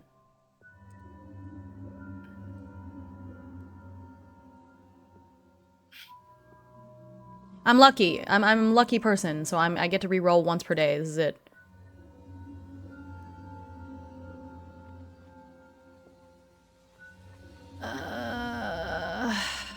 I don't have any bonuses for this, do I? Nothing. I got nothing. I got nothing. I got nothing. No. No. No. No. Alright, well that's a failure. I fail. Failure results in +1 trauma, but no taint. Okay, well. Okay, well, let's think about it. Why am I getting traumatized? What happened?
Okay. Yeah. So the next morning we set off again and come across a river delta that looks rather like veins of blood. The way the streams branch out from the central river reminds me of one's ribcage, yet despite its grotesque form, the water is clear. We take a moment to fill our water skeins before continuing onward. However, to our horror, we encounter an area of corruption that has been tainted by the choir. We decide to push through. I always knew that finding the silent saint would not be an easy task. The path ahead splits, with one way smooth and the other treacherous, yet I can hear the hymns of the choir echoing forth from the easier path. Though I am loath to do it, I urge Ahmad to go with me down the more difficult road. Even down this path I can hear the choir's songs. While fighting against their influence, I slip and fall. I am not injured, but the thought that the noise might draw the choir closer grips my heart with fear. I had to learn about Peter Abelard at one point. It's weird what sticks with you. Yeah, when I was in high school, I did academic decathlon, and one year the theme was the Italian Renaissance, and so I still remember a lot of assorted historical, cultural, whatever facts from that stick with me. It's odd. Do I remember important things, like to take my medication on time? No.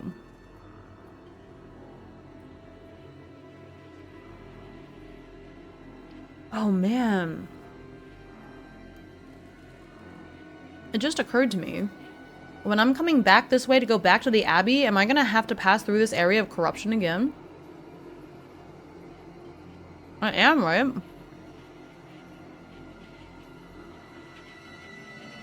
Oh, man. Okay, well. Cool, well, that was the first one. Now let's see what else is gonna happen.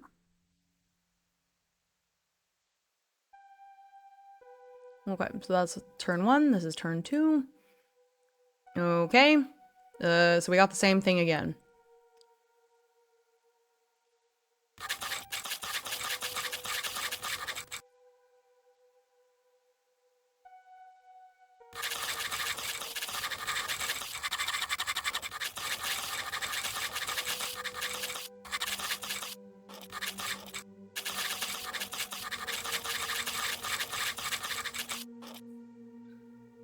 I need an 11.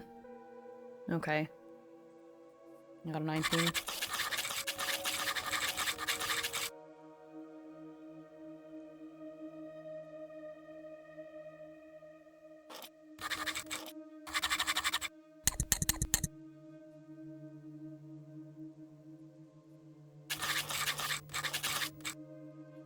Okay.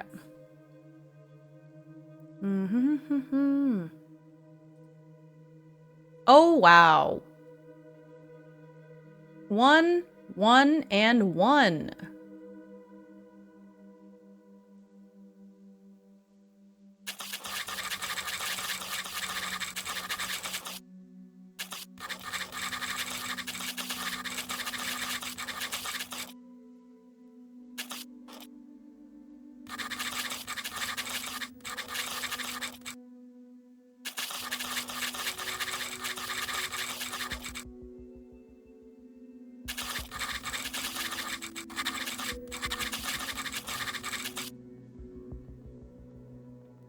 Great. And I was able to get through.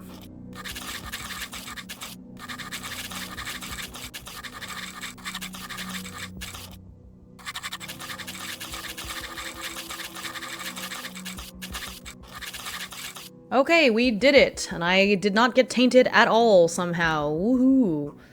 So, 0 taint. Clean passage. You navigated the horrors with skill and luck. You emerge unscathed. That's wonderful. I love that. Cool. So we're all good. All I got was all I got was a little bit of trauma. A little bit of trauma. What happens with the... Which I think you can recover. I have a trauma loss, like... Hang on. As your trauma score increases. Okay, so I don't have anything yet, but I can heal trauma. For every full week of uninterrupted rest, a character may reduce their trauma by 5, but I have quick recovery, so it goes down by 10.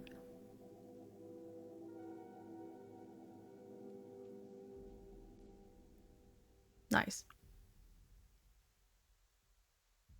I only have 1 trauma, so I just have to every full week of uninterrupted rest in a place of genuine safety. Yeah, so I'm not going to be able to heal from that anytime soon. I would have to, like, stay at the settlement for a week. Can't do that. I have no safety here, but that's okay. I only have 1 trauma, so it could be worse. All right, day 3. Oh wait, I forgot. It does connect us to a place, so we do still have to get to the place that we are getting to. So let's see what that is.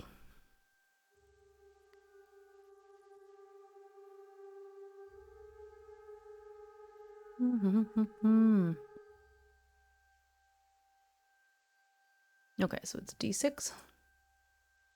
6, fork in the road. Generate 2 new points connected to your current location. I don't have a current location, so I think I'll just re-roll it because, yeah. A ruined landmark. Okay. It is a tunnel. The Tunnel of Flesh. Ew. Okay. A large tunnel passing through a mountain completely covered in pulsating flesh and hairs. Most sections allow you to walk through it standing, but you must often crawl as if going through an enormous birth canal. London Station has been let into the secret clubhouse. Oh, thanks, London. Oh my gosh. The real sub. Thank you for the subscription. Thanks for the sub. I'm sorry that I had to talk about going through a birth canal, basically, as you were subscribing, but ew. Oh my gosh, I'm visualizing it in my head, and that's nasty. Oh my gosh, how am I gonna draw this? Oh. Gross. Okay. Let's see. I think I have one for a mountain, and then I can do the mountain. Maybe? No, I'll just draw it. Let's do my best. Oh, and then I need the, I'm tempted to make a reference chart for every time you roll triples if you continue to get 1, 1, and 1. I subbed in spite of the flesh tunnel. I appreciate you for doing so. Okay, so... No.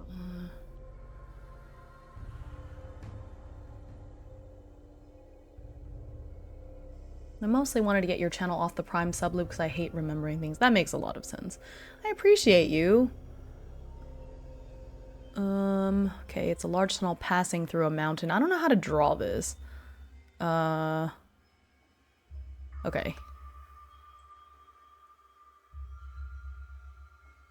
Okay, I guess what I should do is make the mountain look bigger, because then really the tunnel goes through it.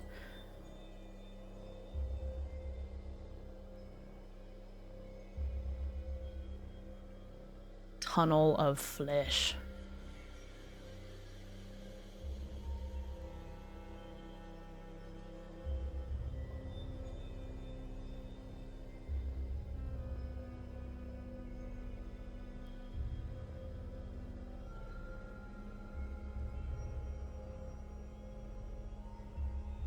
Doesn't look that bad when I draw it like that, but that's what it is. It's a tunnel of flesh.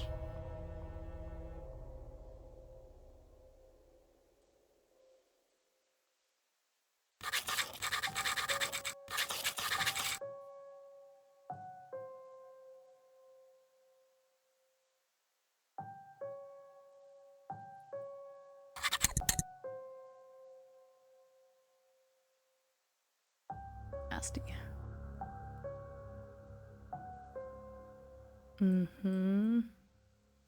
Yep, that's what we got so far.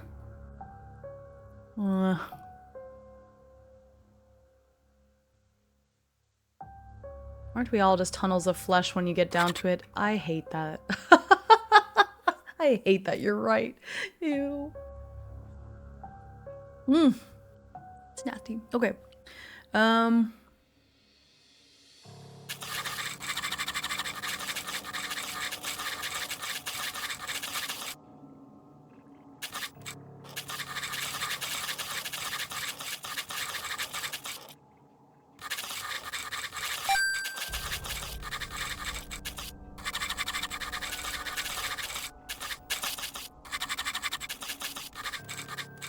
Here, use this lie to me ASMR to refute that. Did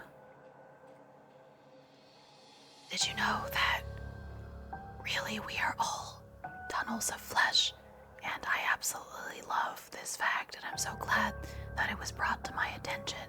I had never thought about it that way before, and it's so wonderful that I can think of myself as being similar to this mountain. Yippee.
Did you?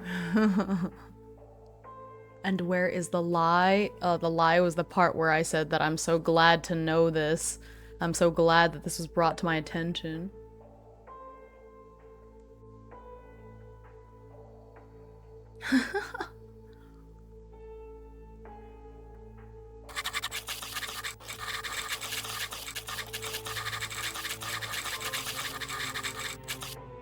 Alright. 5 more EXP. For, like... And then we do use up another ration. Cool. This is a nice stream of data packets.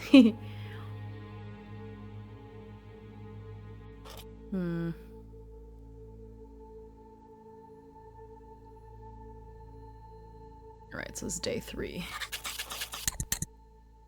I don't want to go through here yet, so I think I'll use this time to gather rumors and forage instead. Oh, I forgot to roll for an encounter. I guess I'll do that now. Let's see if we got one. It's a D10. Oh no. Ooh, I think that's an encounter. Shoot.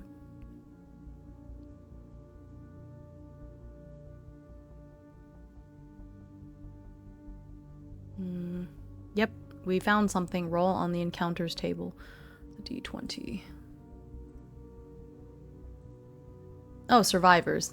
A survivor or group of survivors that might or might not be friendly.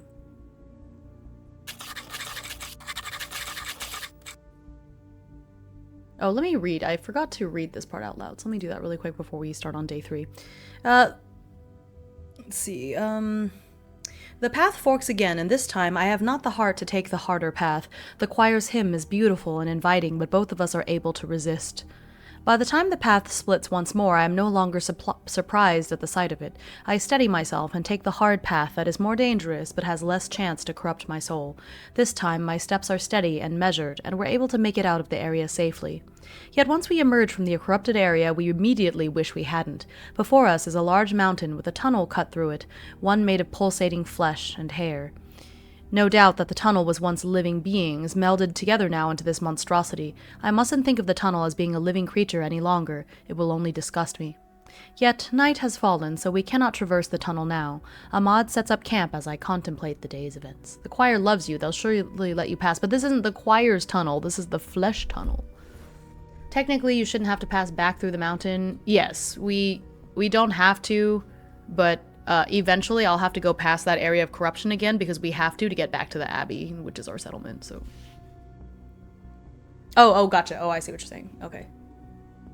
The choir loves you. That's true. I did not get any taint last time. All I got was a teensy bit of trauma.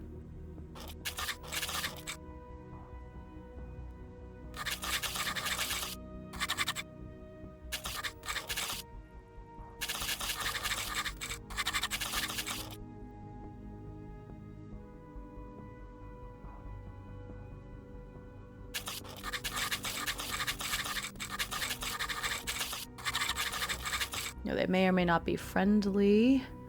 You can make a charm or diplomacy average check to gain 1 rumor. Let me do that. Well, let's see if they're friendly or not. Where's the survivors? Okay, so oh, it's a D100 for the survivors. Okay. The face when you didn't get any taint. Since it's the choir's tunnel, the throat of the mountain.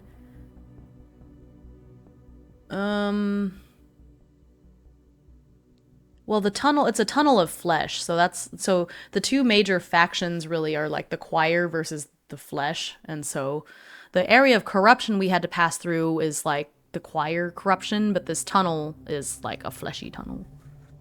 Can we get a technically this is 4 counter on this playthrough? No! Okay, so 38, so what kind of survivors do we find? The false prophet. A charismatic man preaches to a small, ragged following. He claims to have found a map to a safe haven, a valley untouched by the apocalypse. He seems sincere, but his followers look hungry and desperate.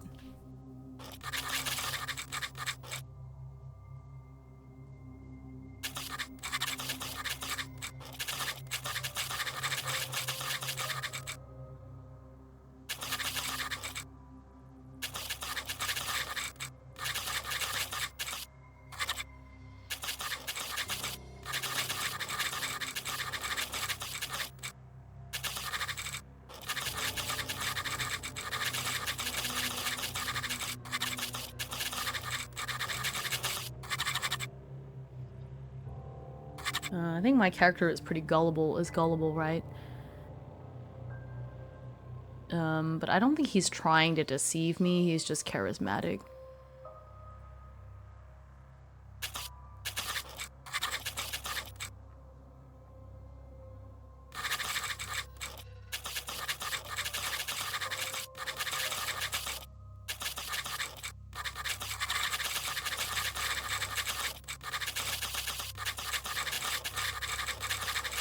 Lots of charismatic people are genuine, they usually get killed, yeah.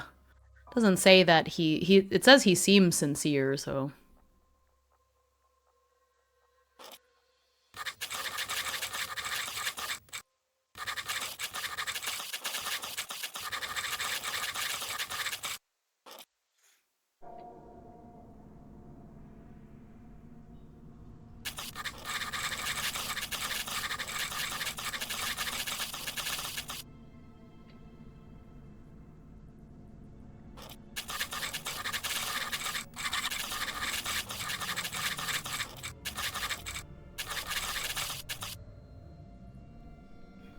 Okay. So it's an average presence check. So I need an 11. Oh, good.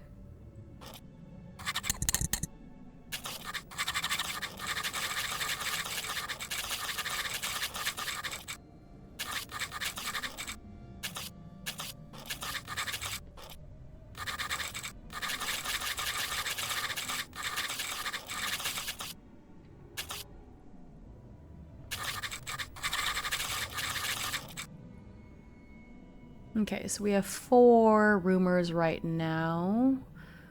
Actually, I guess I should have a little rumor tracker here. Okay, let's see here.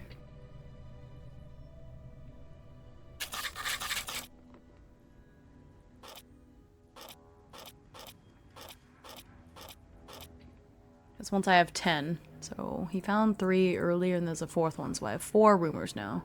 Once that fills up, then I can do an incursion.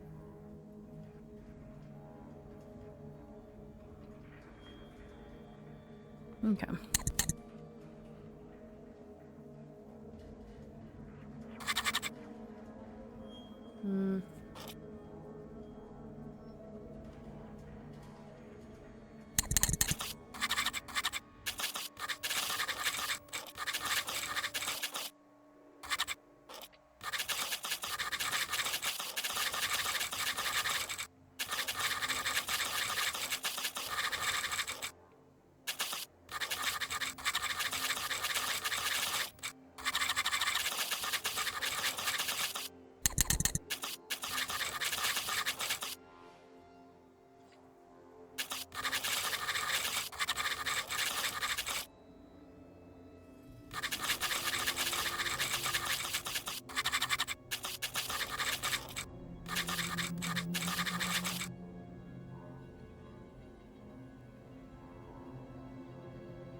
Okay.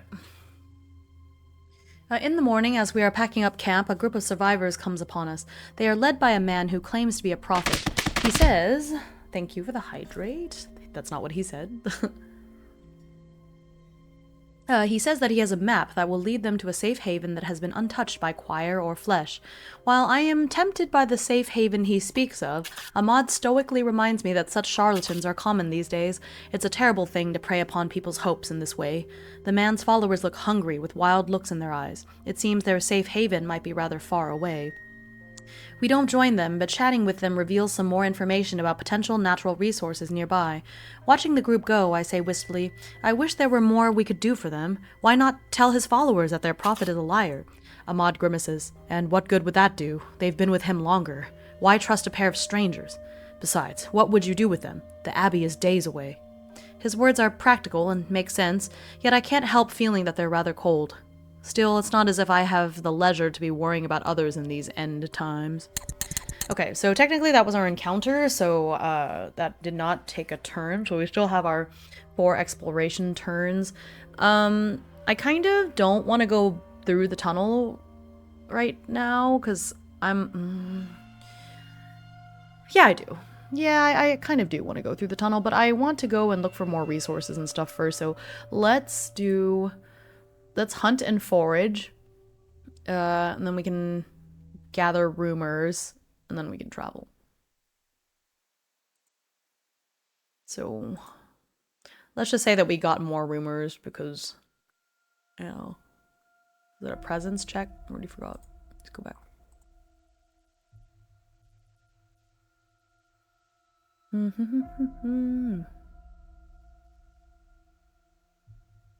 Yeah, it's a presence check.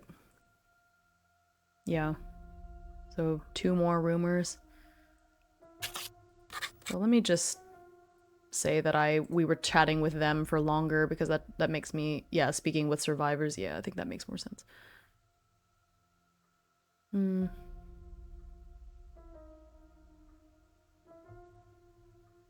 Okay.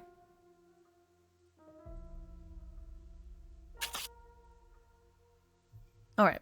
Hey, so we're really close to being able to get the incursion. Okay, so that's fine.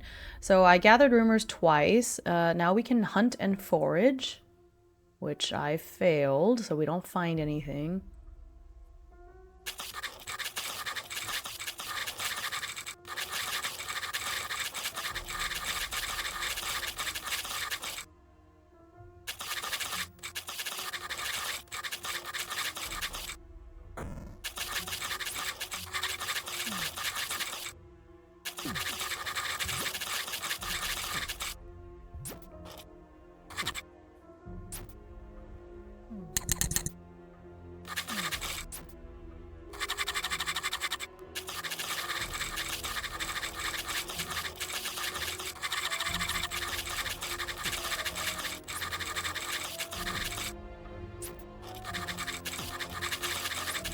Okay, so time to go to the other side of the tunnel.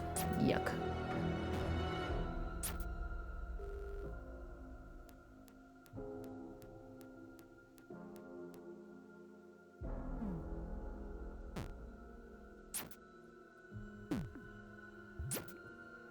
Okay. Let's roll to see what it is. A natural feature. Okay. The ironwood, a forest where the trees have absorbed so much iron from the soil that their bark is like rusted metal. Oh, that's terrifying. Okay. Is there a forest?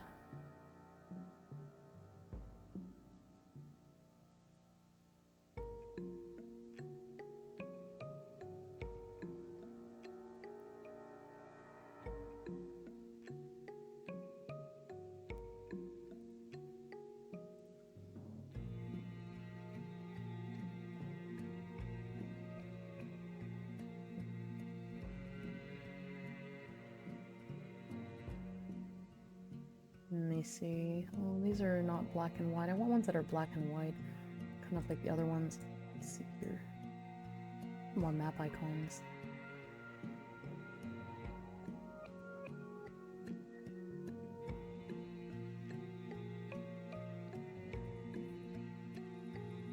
Are you going to draw them in red? No, I'm going to keep it black and white, but I'm trying to see if this person had more map icons. I like the ones that she has, but I want ones that are black and white.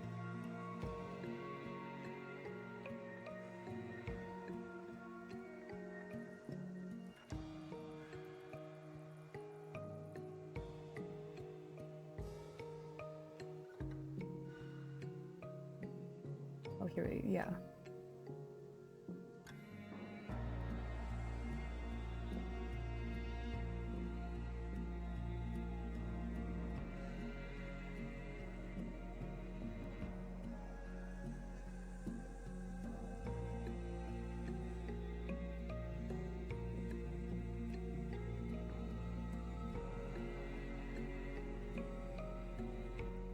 Town, Great Tree, Fungus Village.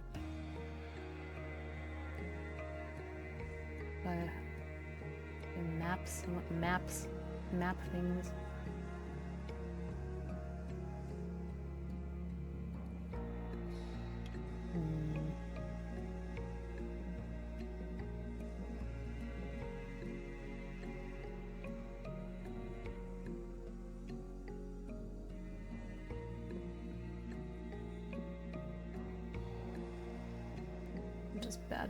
I'm not great at drawing, so I like to see if I can find other resources instead, but then I feel like I end up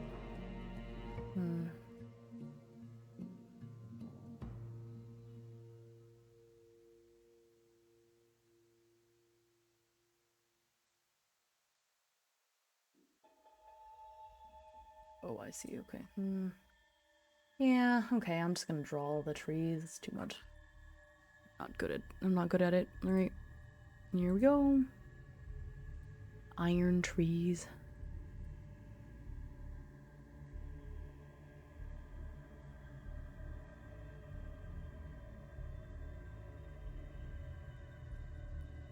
This is,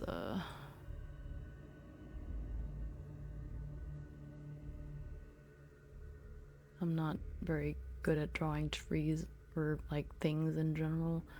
These don't even look like trees. They look like little ice cream cones.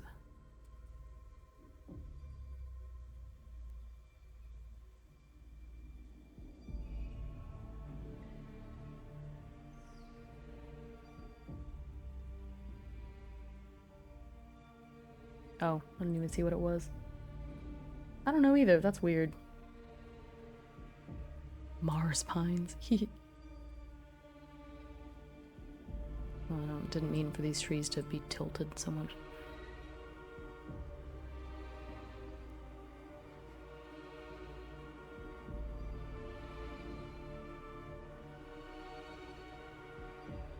It's not too bad.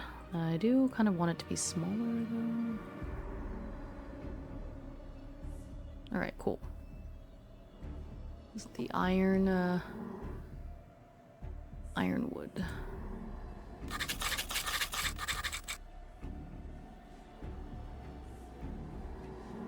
Cool. Pine trees are offensive to Amazon? I don't know. I have no idea. That's really strange. Okay. So we did get to the other side, and we'll roll for an encounter since we're on a new map section.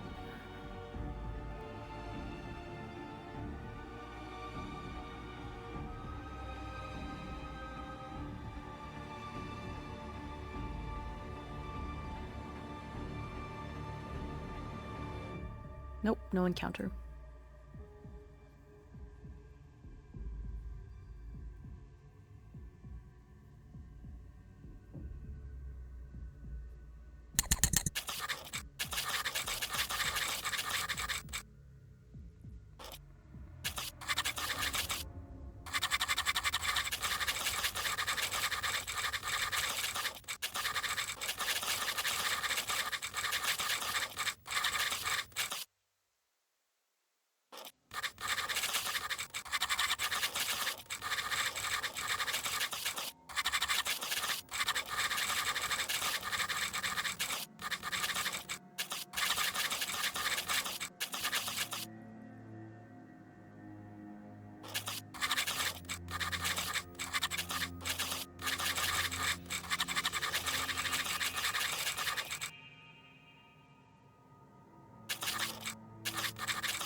Oh, apparently it's an anagram for anatomy. Oh. Oh. I see. I see it now. That's... I see. Yeah, that is weird, though. Can't block everything.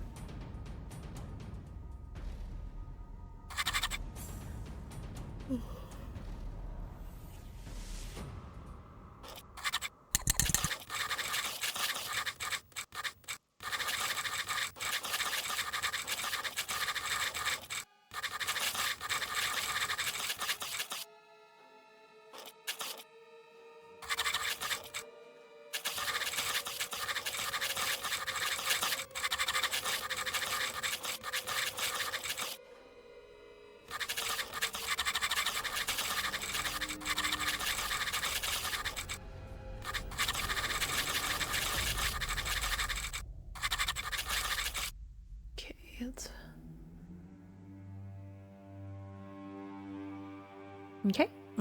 All right. We tried to forage before moving on, but don't manage to find anything. It's probable that the Prophets group had already cleared out this area beforehand. We are not excited to do it, but Ahmad and I go through the Tunnel of Flesh to the other side. I hate that it's called the Tunnel of Flesh. Though it's not a long tunnel, it feels as if it takes us an eternity to emerge. Even Ahmad, who tends to not wear his emotions on his sleeves, looks rather worse for wear. We find a copse of trees that look as if they should be evergreen, but are reddish-orange with a soot-like buildup upon the wood. No doubt this is the result of the flesh soil that exists everywhere. Though it's quiet here and we are not accosted, the entire place gives off an unsettling feeling. We set up camp on the edge of the woods and resolve to look around more tomorrow. The false prophet and his followers are ever on my mind, and I drift off into uneasy sleep while contemplating that whole situation. Alright, and then we take eat another ration. Cool. Every horror media gotta have the meat section. Oh yeah, well this game has a lot of body horror in it too, and so it's very, you've got the choir, which is, you know, they're corrupting the mind, and then you have the flesh that feeds, and they're corrupting the body, basically, and so we're in the apocalypse. I'm gonna show a bit of the book. It has some body horror, it's kind of nasty, so I'm gonna count down. So if you want to look away, you can, but just want to show you so you have an idea of the tone. 5, 4, 3, 2, 1. Oh, it's, forgot because I have it set to the opacity is set to... Yeah. But yeah, so here's like a knight going against one of those fleshy blob things. Like you can see it's already being eaten up by the flesh that feeds. Which is pretty nasty. I love the art though, it's terrifying. So this is supposed to be a spread, so I hate that it's broken up, but you see the guy has a face here and then he's got another head here, and yeah, cute. But you're not creeped out by flesh tuber? No? Because that's what they are. They are a tuber that has flesh. Ooh, there's a horse in the background, the most terrifying. Flesh tuber is just a word. This is a picture. It's not the same. But yeah, this is the world we live in. Alright, let me put that away. Okay. So then, yeah, so I ate the ration, did that. Okay, so we're on to the next day. Alright, I think I'm gonna start making my way back to the Abbey, but let's go ahead and, forage, and then maybe as we get closer to the Abbey, we can use that to go on our incursion, because I don't really want to, yeah, I don't really want to go too far from the Abbey. So, okay.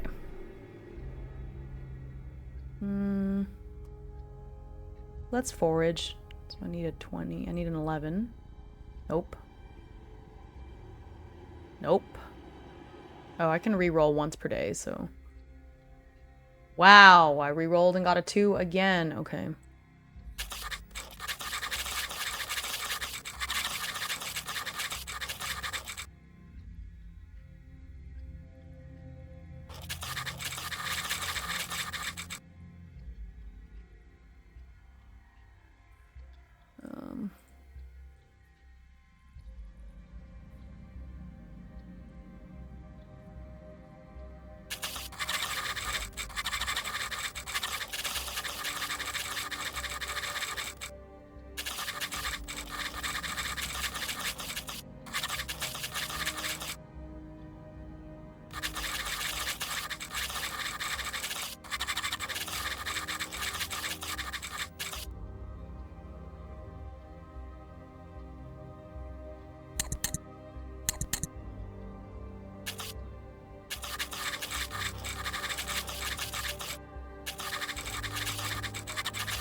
Oh, okay, it's 4:30, so I'm going to finish this, get back to the Abbey, and then we'll probably end the stream there, because it's about when my brother should be over at my parents' place.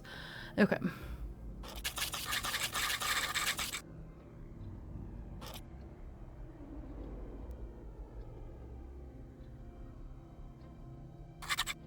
Actually, I'm gonna do another foraging because it's gonna take three exploration to go through that area of corruption, so I'll just stop. Okay, oh. Okay, so we got that one.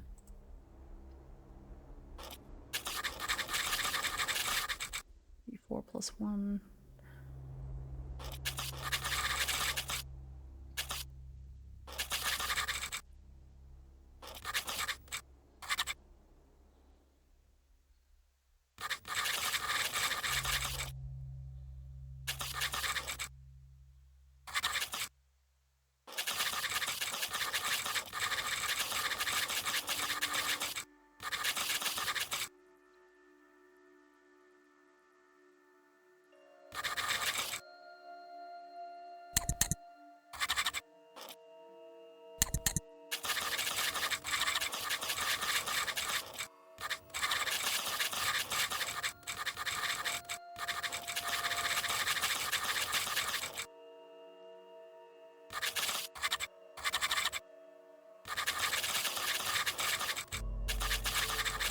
Okay, I'm going to roll for an encounter here at the Tunnel of Flesh, since you do have to roll again. It's a 5. Don't forget to check for traps. I just got here, no idea what's going on, but does that say Tunnel of Flesh? It does! How about I read you this wonderful description of the Tunnel of Flesh so you know what it is? I wouldn't want you to miss out on this beautiful place that I had to go through. There's no traps so far, just a lot of other things trying to kill us. Okay, the Tunnel of Flesh. A large tunnel passing through a mountain completely covered in pulsating flesh and hairs. Most sections allow you to walk through it standing, but you must often crawl as if going through an enormous birth canal. These are very satisfying scribble sounds, and I want them. Oh yeah! So I'm using Obsidian, and there's a community plugin called Click Clack that I'm using. And yeah, it has these quill sounds that I quite like. Need to buy a rake so I can comb the tunnel's hair. Ugh! Why? You're so conscientious. Okay. Anyway, so was there an encounter? Yep. Yes. 1 through 5 is an encounter. Okay. No.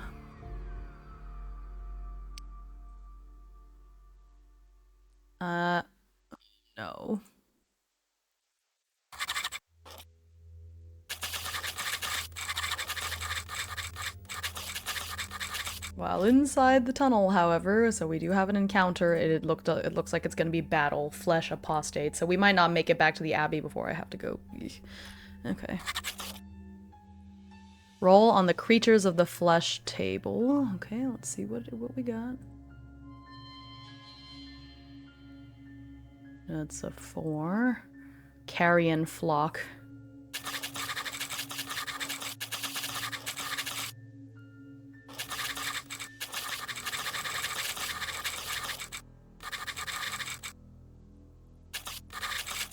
Yuck.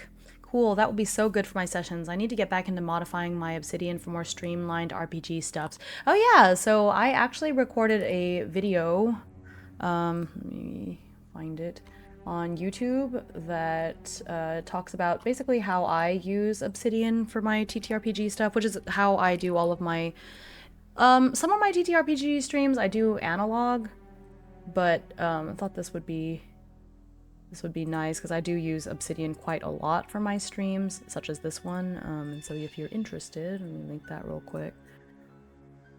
But yeah, so you can see all the different plugins I use. I just found this new one that I'm using to draw the map, and it is called, where is it? TLdraw. TLdraw, so that one is nice for this sort of freehand map drawing. In case it's not obvious, I did not draw this Hollow Abbey. I drew these other things. This I got an icon for. I'm looking to get Obsidian to work on my server. Oh yeah. I hope you can get it working. It's really modular, so There should be a lot of cool things you can do with it. I can actually have multiple people to work on it. Yeah, that'd be awesome. Technically, so I have mine uploaded to Dropbox, so technically multiple people could be working on it at once, but yeah, it's awesome. Okay, Carrion Flock. Oh gosh, okay, so it's our first combat.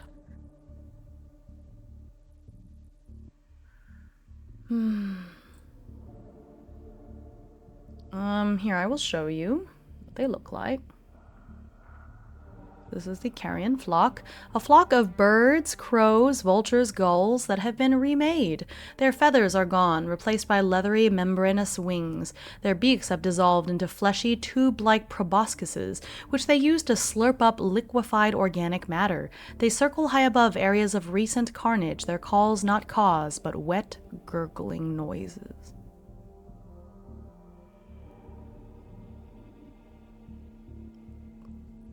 Don't like that.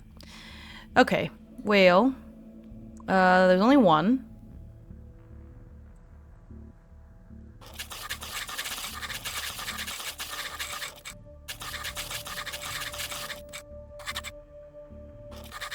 Right now, I really don't want to deal with Ahmad having to fight and stuff because I made him to be a companion, and so really I know he should have a stat block and stuff. Right now, I'm not going to worry about it. I'm just going to fight as if I'm one person.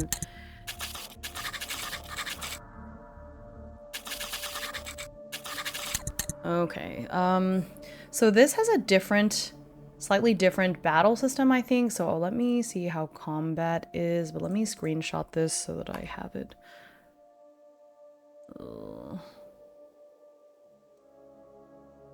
Yeah, so I think we might just have to do this combat and then end here. I don't know how I feel about that bird on screen right now. Yeah, it's pretty nasty, isn't it? It's not nice. The Carrion Flock is also creepy. Ah! Oh my god, how could you? I was like, oh yeah, it's kind of creepy. That's so rude. Okay, I need the combat section. Ooh, okay, here we go. So our first combat. It's crucial to know the difference between a turn and a round. Yeah, okay. Who might be surprised at the present circumstances? I think it's just, we just notice each other, so I think it's fine. Nobody snuck up on anybody. We saw them, so. PCs must make an initiative check. They have a fixed initiative score. Okay, so the bird has, oh god, the bird has 18 initiative. How much initiative am I gonna have? Probably not much. You know I adore you. Woohoo, Goldine, yeah. I know, it's all in jet. No! The bird has 18 initiative and I rolled a 17. For once I rolled pretty well. Alright, Tariq. Alright, okay. Combat grid takes place on a 5x5 combat grid. So, I know we normally have a combat grid. I'm just gonna make a little 5x5 table instead to use for now.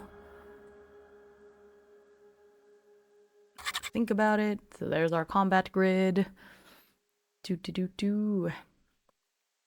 Miniatures or tokens. I'm gonna put, before you position, you must determine what sort of special terrain. Oh, well, we're inside the flesh tunnel. So,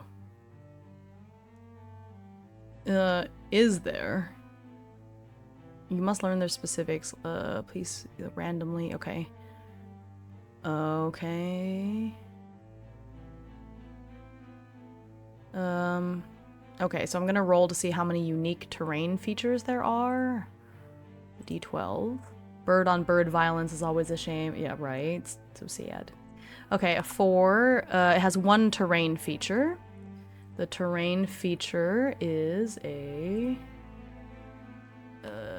rolled a d10, it's a 5. Oh, God. This is actually very on theme for where we are, but the terrain feature is a writhing mass, a pulsating cluster of flesh and eyes. A PC ending their turn here must pass an average will check or gain D4 anguish. Okay, so then place the terrain feature randomly. So I roll a D5, D5. Okay, I see. It's like a D10 divided by 2 for the row and column, basically. So it's 5 and 4, or yeah, 5 and 4. So 2d4. So here's the writhing mass. Goes here. Nasty. And then... yep. Otherwise, roll d4 to determine each party's deployment side. I am in the north.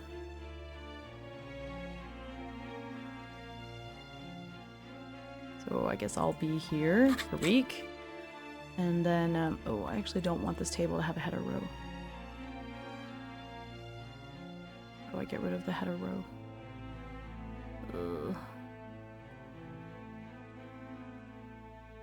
Never mind, it's fine.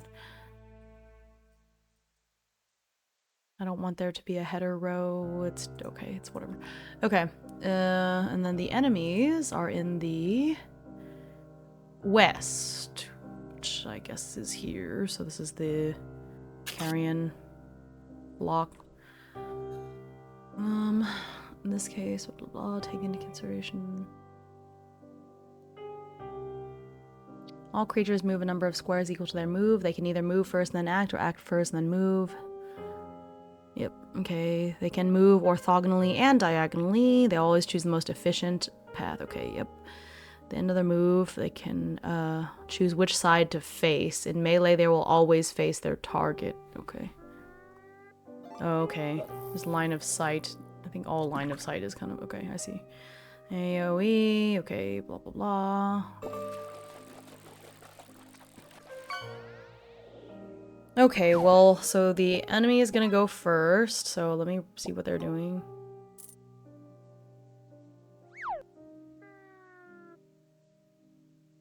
Doesn't help. Okay, how do I roll for the enemy? Because they don't have their own table like before. Okay. Let me change the music. Since we're in a battle. Ooh, I don't know if I'll be able to finish this. It's almost time for me to go. We'll just get as far as we can. I hate to leave in the middle of combat, though. What poor timing.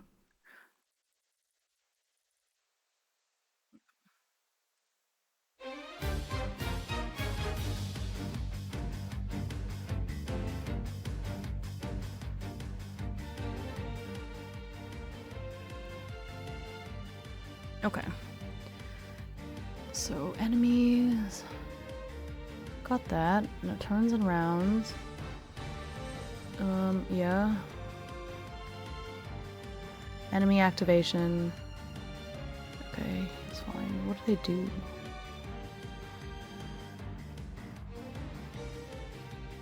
Dual wielding actions. Okay, I get that. One free action, the attack check. Okay, when it's the NPC or monster's turn to attack a PC, they do not roll any dice. It is melee. It has 3 moves, so I'm going to move it 1, 2. Yep, it can get to me very easily, so it's going to get right there and attack. So they do not roll any dice. It said the target PC. Okay, I roll a d20 plus their DR and compares it to the attacker's attack value. Okay, so it's all player facing. Okay, so my DR is 1, so I'm going to roll a d20 and add 1 to it. 6. Oh, that's... No. No. Attack is higher. But it says average. Oh, I'm confused. Defense ratings. Okay. Since my defense is +1 for the... Should I be using the TN that's +1?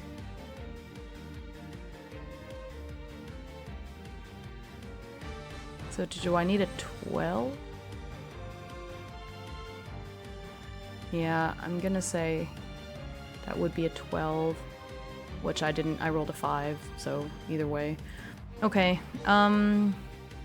standard attack is acidic vomit, which is the blast 2 corrosive damage. So how much damage does it actually do? Apocalyptic Dark Ages France? How is it different from how France usually is? Oh gosh. Oh no. Spicy. Tell your family the birds have cometh. You cannot leave your house. You are in a Hitchcockian nightmare. Oh my goodness. Don't think they would be very understanding of that. Okay. Rolling lower than the attacker's attack deals 1 major injury.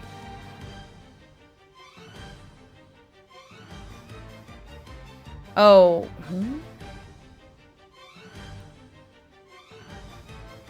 Wait.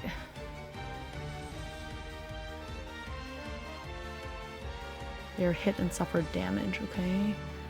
Rolling lower than the attack, okay. Deals 1 major injury. Okay, I got 1 major injury.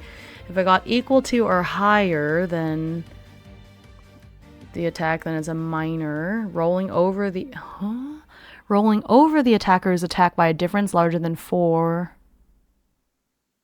causes no...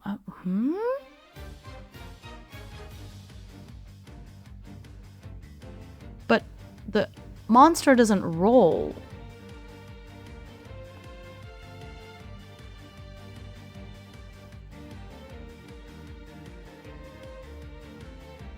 It's okay, I'm confused. Here, I'll put it on the screen, so maybe it'll make sense to y'all. So when it is the monster's turn to attack a PC, they do not roll any dice. Instead, the target PC rolls d20 plus their DR, compares it to the attacker's attack value. If the result is equal to or higher, they have managed to avoid the strike. If the result is lower, they are hit. So I was hit, but then here it says rolling equal to or higher by a difference of 3 points or less still causes a minor injury. But if it's equal to, then you wouldn't get hit. So how do you get a minor injury when you don't get hit?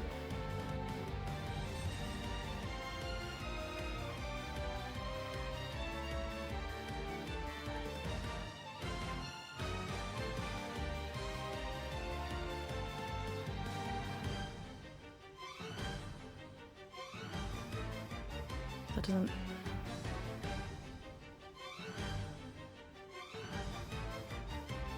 I don't get it. I'm confused. Because here it says if I mean, it doesn't matter because I'm gonna take damage anyways, but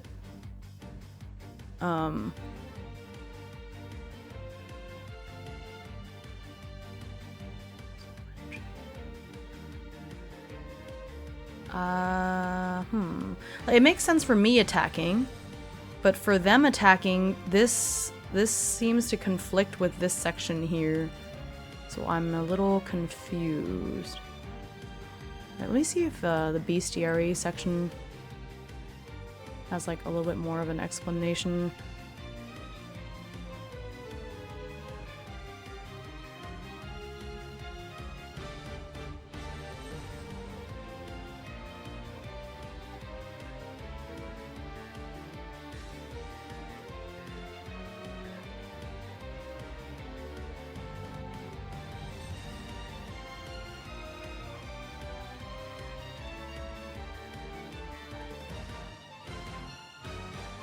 You avoided the strike, but you had to throw out your back to do so, kind of a thing. Maybe. But I feel like that's kind of... Okay. Yeah, I guess that must be it. Okay.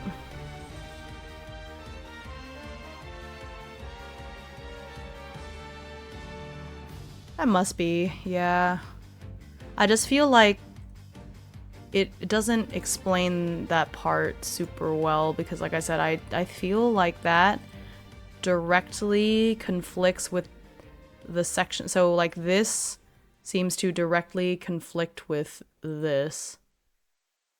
Like, so if it's equal to, if I avoided the attack, why am I still getting injured?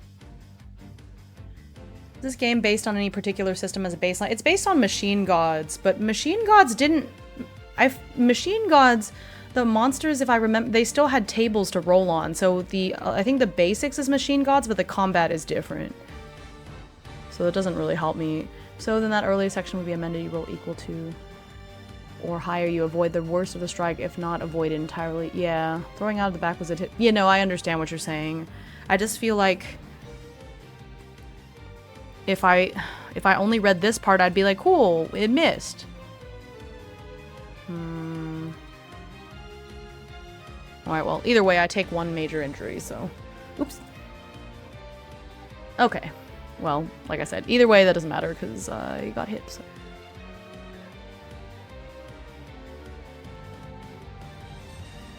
Which is not good. Okay.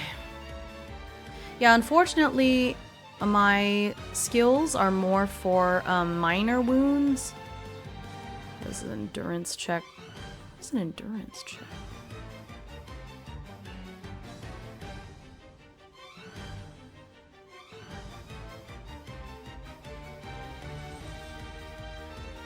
Oh, that's at the end of the battle. Okay, I see.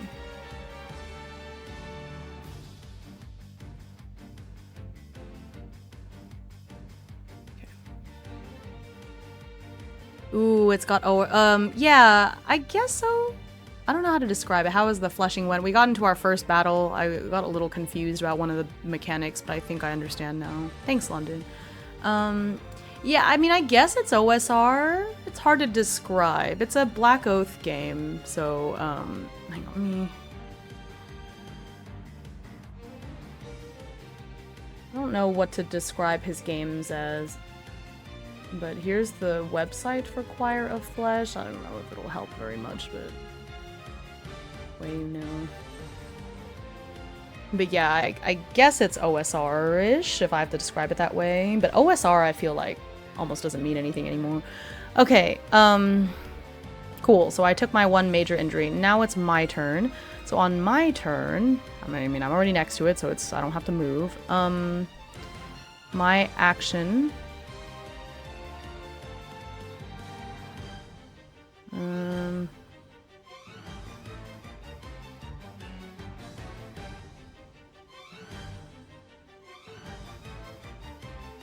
Last 2 does corrosive damage. I don't know what the difference is.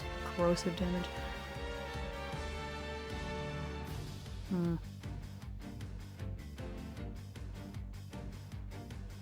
Fire trigger, standard action. Okay.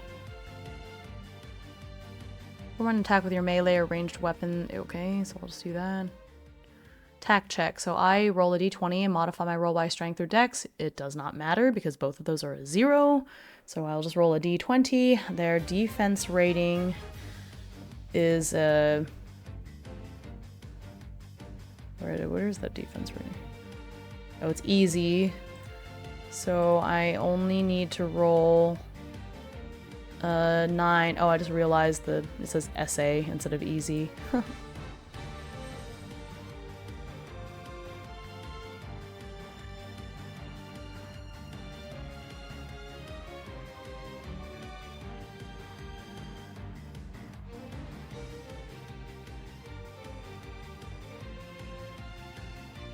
Okay. You stare into the Black Oath. The Black Oath stares back into you. I have vaguely and coyly peered in Black Oath's direction before and seen it fluttering its lashes. Okay. I do love me Black Oath games. Okay, so I already forgot what I just said. It's supposed to be easy, so I need to roll a 9 to hit it. Please. Great, I hit it. By a lot. So, I rolled much higher. So, 1 major injury. Oh, I forgot to get its stat block. It's easy. I think it only has 3 major injuries. The bestiary. This is page 55. Okay.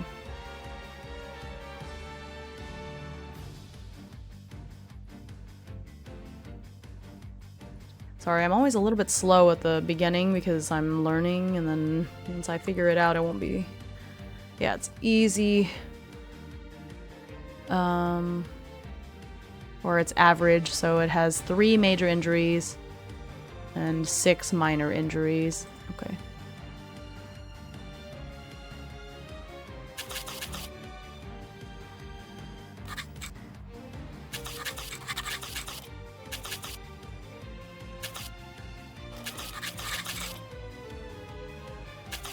Okay.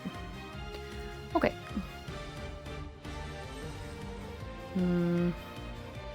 Does corrosive damage matter? Does it do anything different, or is it just for flavor? It's only if I have a corrosive injury, I guess. Oh, I do. Major injury. If they're still alive, they must roll on the injury table. Okay, so let me see what my corrosive injury effect is. Sorry. Okay.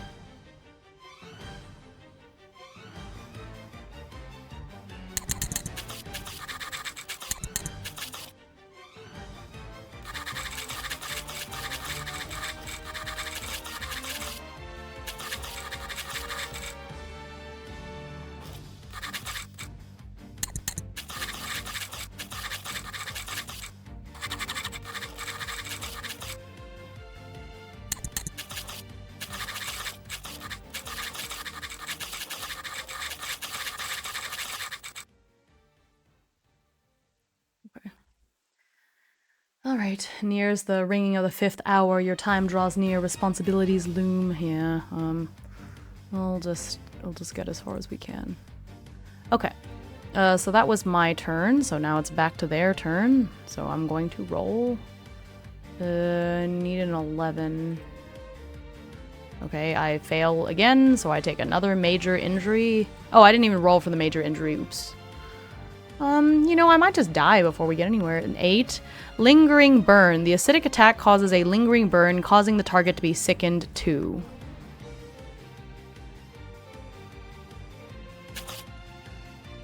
What that means. What does that mean? Did a great job on the overlay. Thank you. What does this mean? A sickened creature suffers burden. Oh, okay, so I'm gonna have -2 to my checks.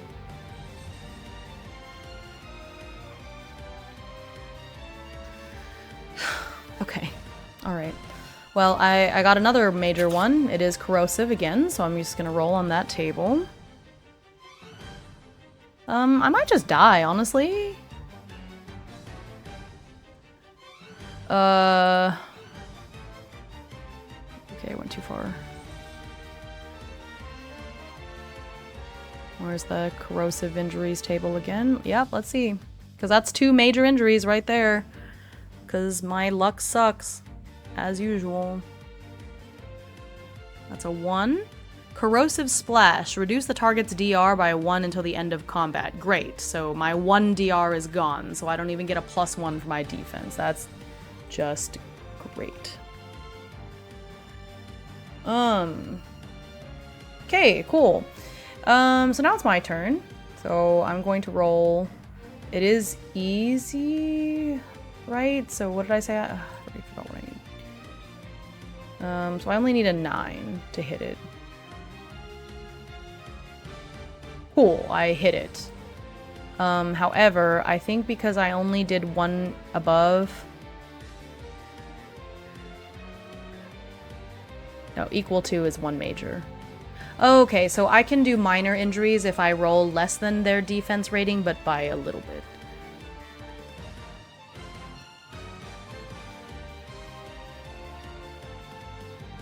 Okay, anyway, so they did it. So it does cause 1 major injury to them.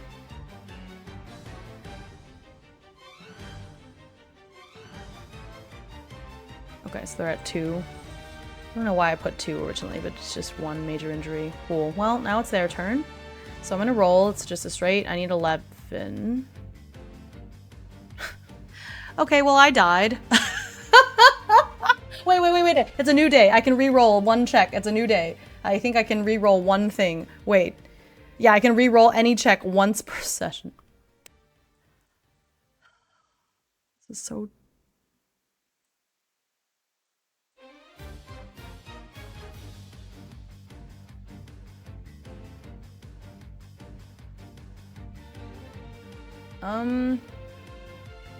Yeah, I think I died. That's a 6. That's my 3rd major injury. I think I'm dead.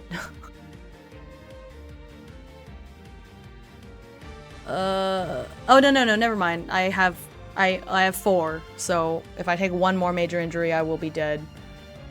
Let me roll for my other corrosive injury. Dissolving limb. The target's limb is severely affected by the acid, rendering it useless. They are hindered for 2 rounds.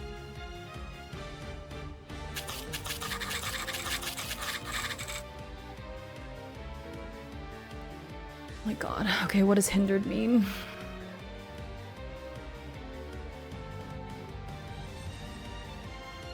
Oh, I can't move. Okay, well that's fine. I'm not gonna move anyways. Well, this is, how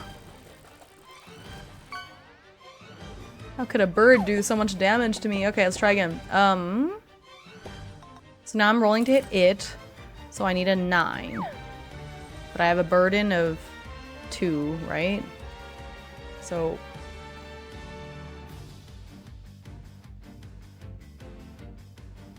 Right? Because I think sickened means that I have a burden.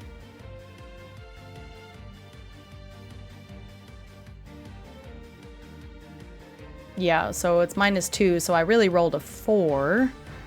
So I rolled 5 under, which I think means that it's not even, I don't even get like, I don't think I even cause a minor injury because it's 5 below.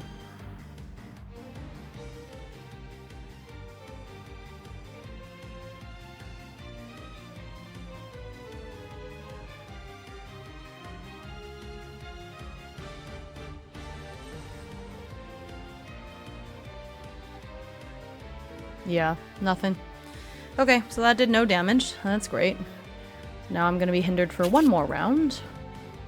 Now it is the bird's turn. Okay, I did roll to defend this time, so I'm good. So -2, that's a 15.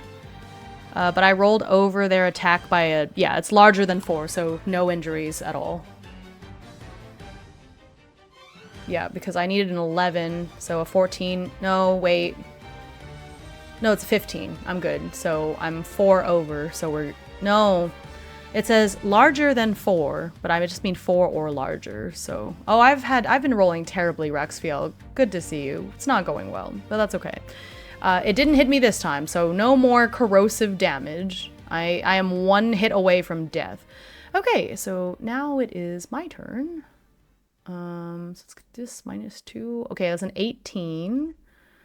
Yeah, 18 with, yeah, so it's an 18. Yeah, so that's 1 major damage. Oh, it's dead. I killed it. Whoa! Oh my gosh, I killed it. It's dead. Cool. That's great. That's so silly. I forgot. Oh, wait. I think I was supposed to have it use its special attack. Hang on, there's like all these extra things. When do they use their special attack? See, I wish all of this was in one place, but the problem is that this has some stuff, and then the bestiary has more information about the way enemies attack, and I wish it was all in one place.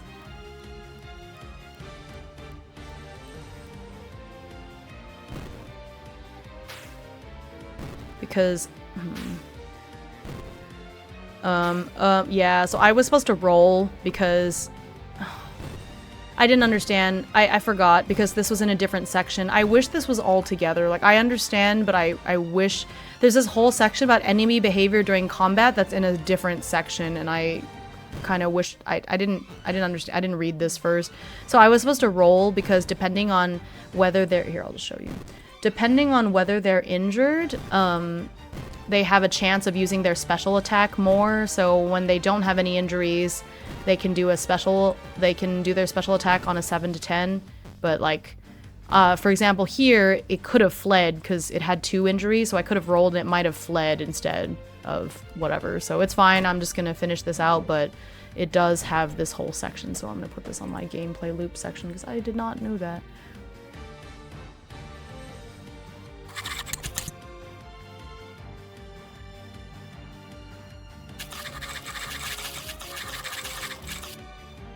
On page 173.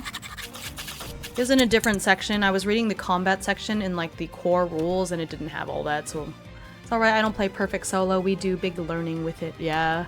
And that's true. And this game literally just released yesterday for beta, so I mean, it's okay. It's new. Okay.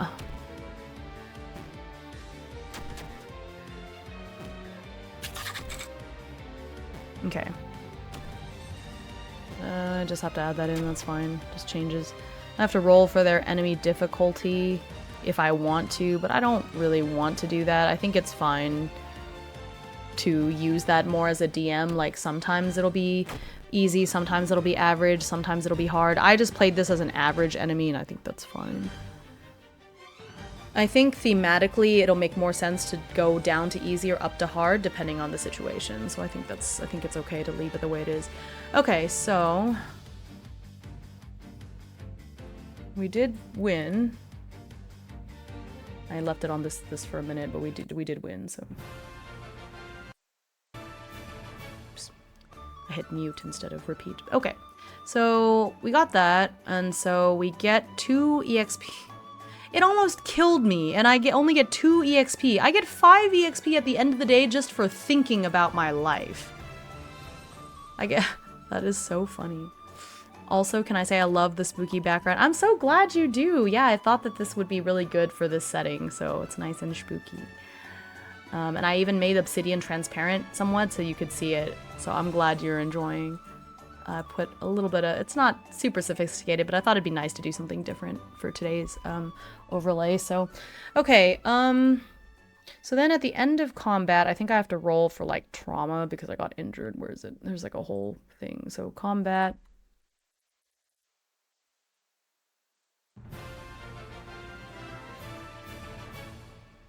So I got 2 EXP. Is that really?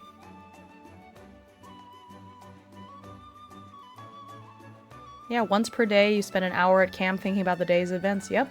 So I get 5 EXP per day. It's pretty great. Okay. That's fine. So let's get through. So at the end of combat. Yep, I did that.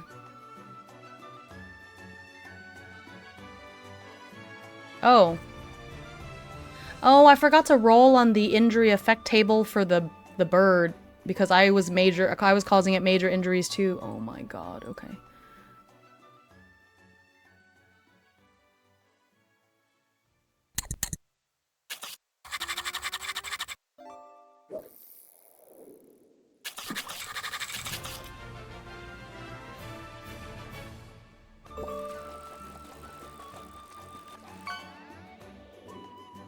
Oh, reaching the end of the injury track with either means death, so it's not like Draconim, where 8, the minor injuries turn into a major injury. Either way, you die, so... That's great. Okay, so... the aftermath of a fight. All minor injuries are removed. I didn't have any minor injuries. They're only major.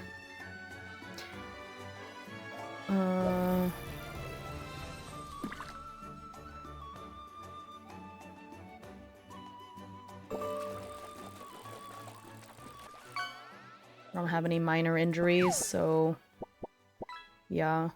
So this section is talking about how you heal minor injuries at the end, and then you make these endurance checks to see if the minor injuries fester into a major injury. But then the thing is that the problem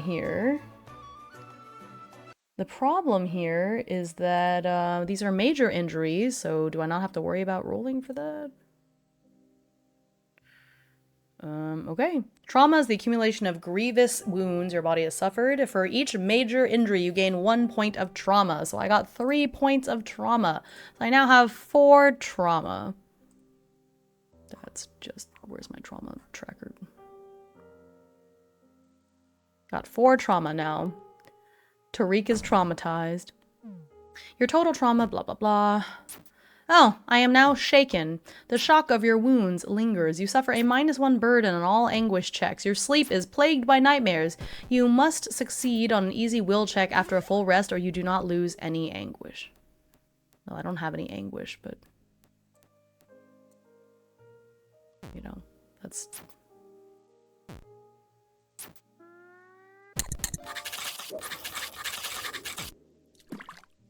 Yeah, that's great.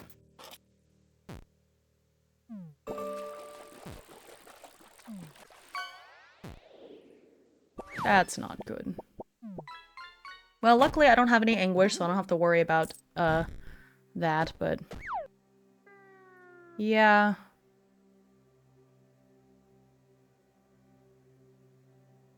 I think once we get home, maybe we can try to rest up in our sanctuary, but for now, I think we just gotta keep going. Okay. Okay.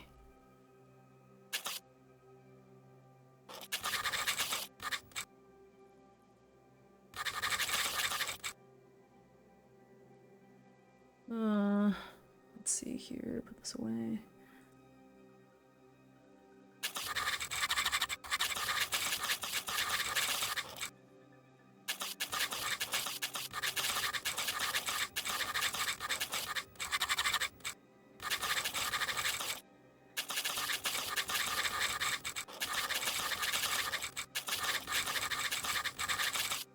Get home and trauma dump, yeah.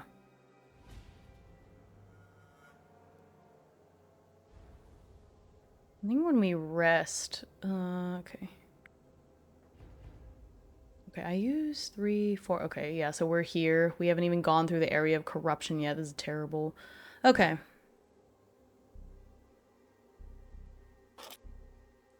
gonna say that maybe Ahmad can try to heal me.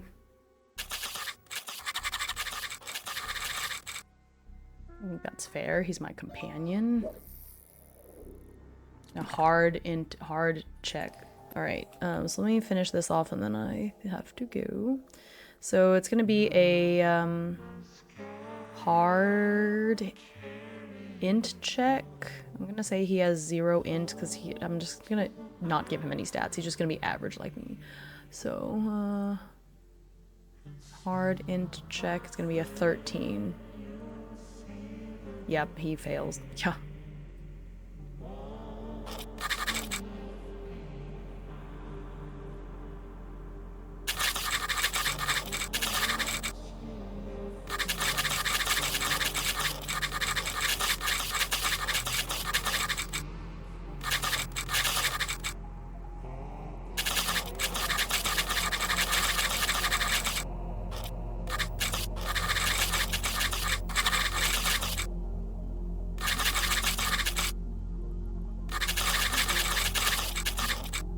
Well, I am gonna give myself the 5 EXP for thinking on the day, because I think I will think on the day a lot.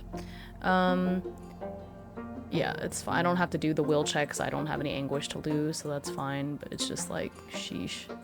Okay, so I think we're gonna go ahead and call it here because my brother is over there and I gotta go get ready and leave. Really, I should have already left half an hour ago, but I got caught up.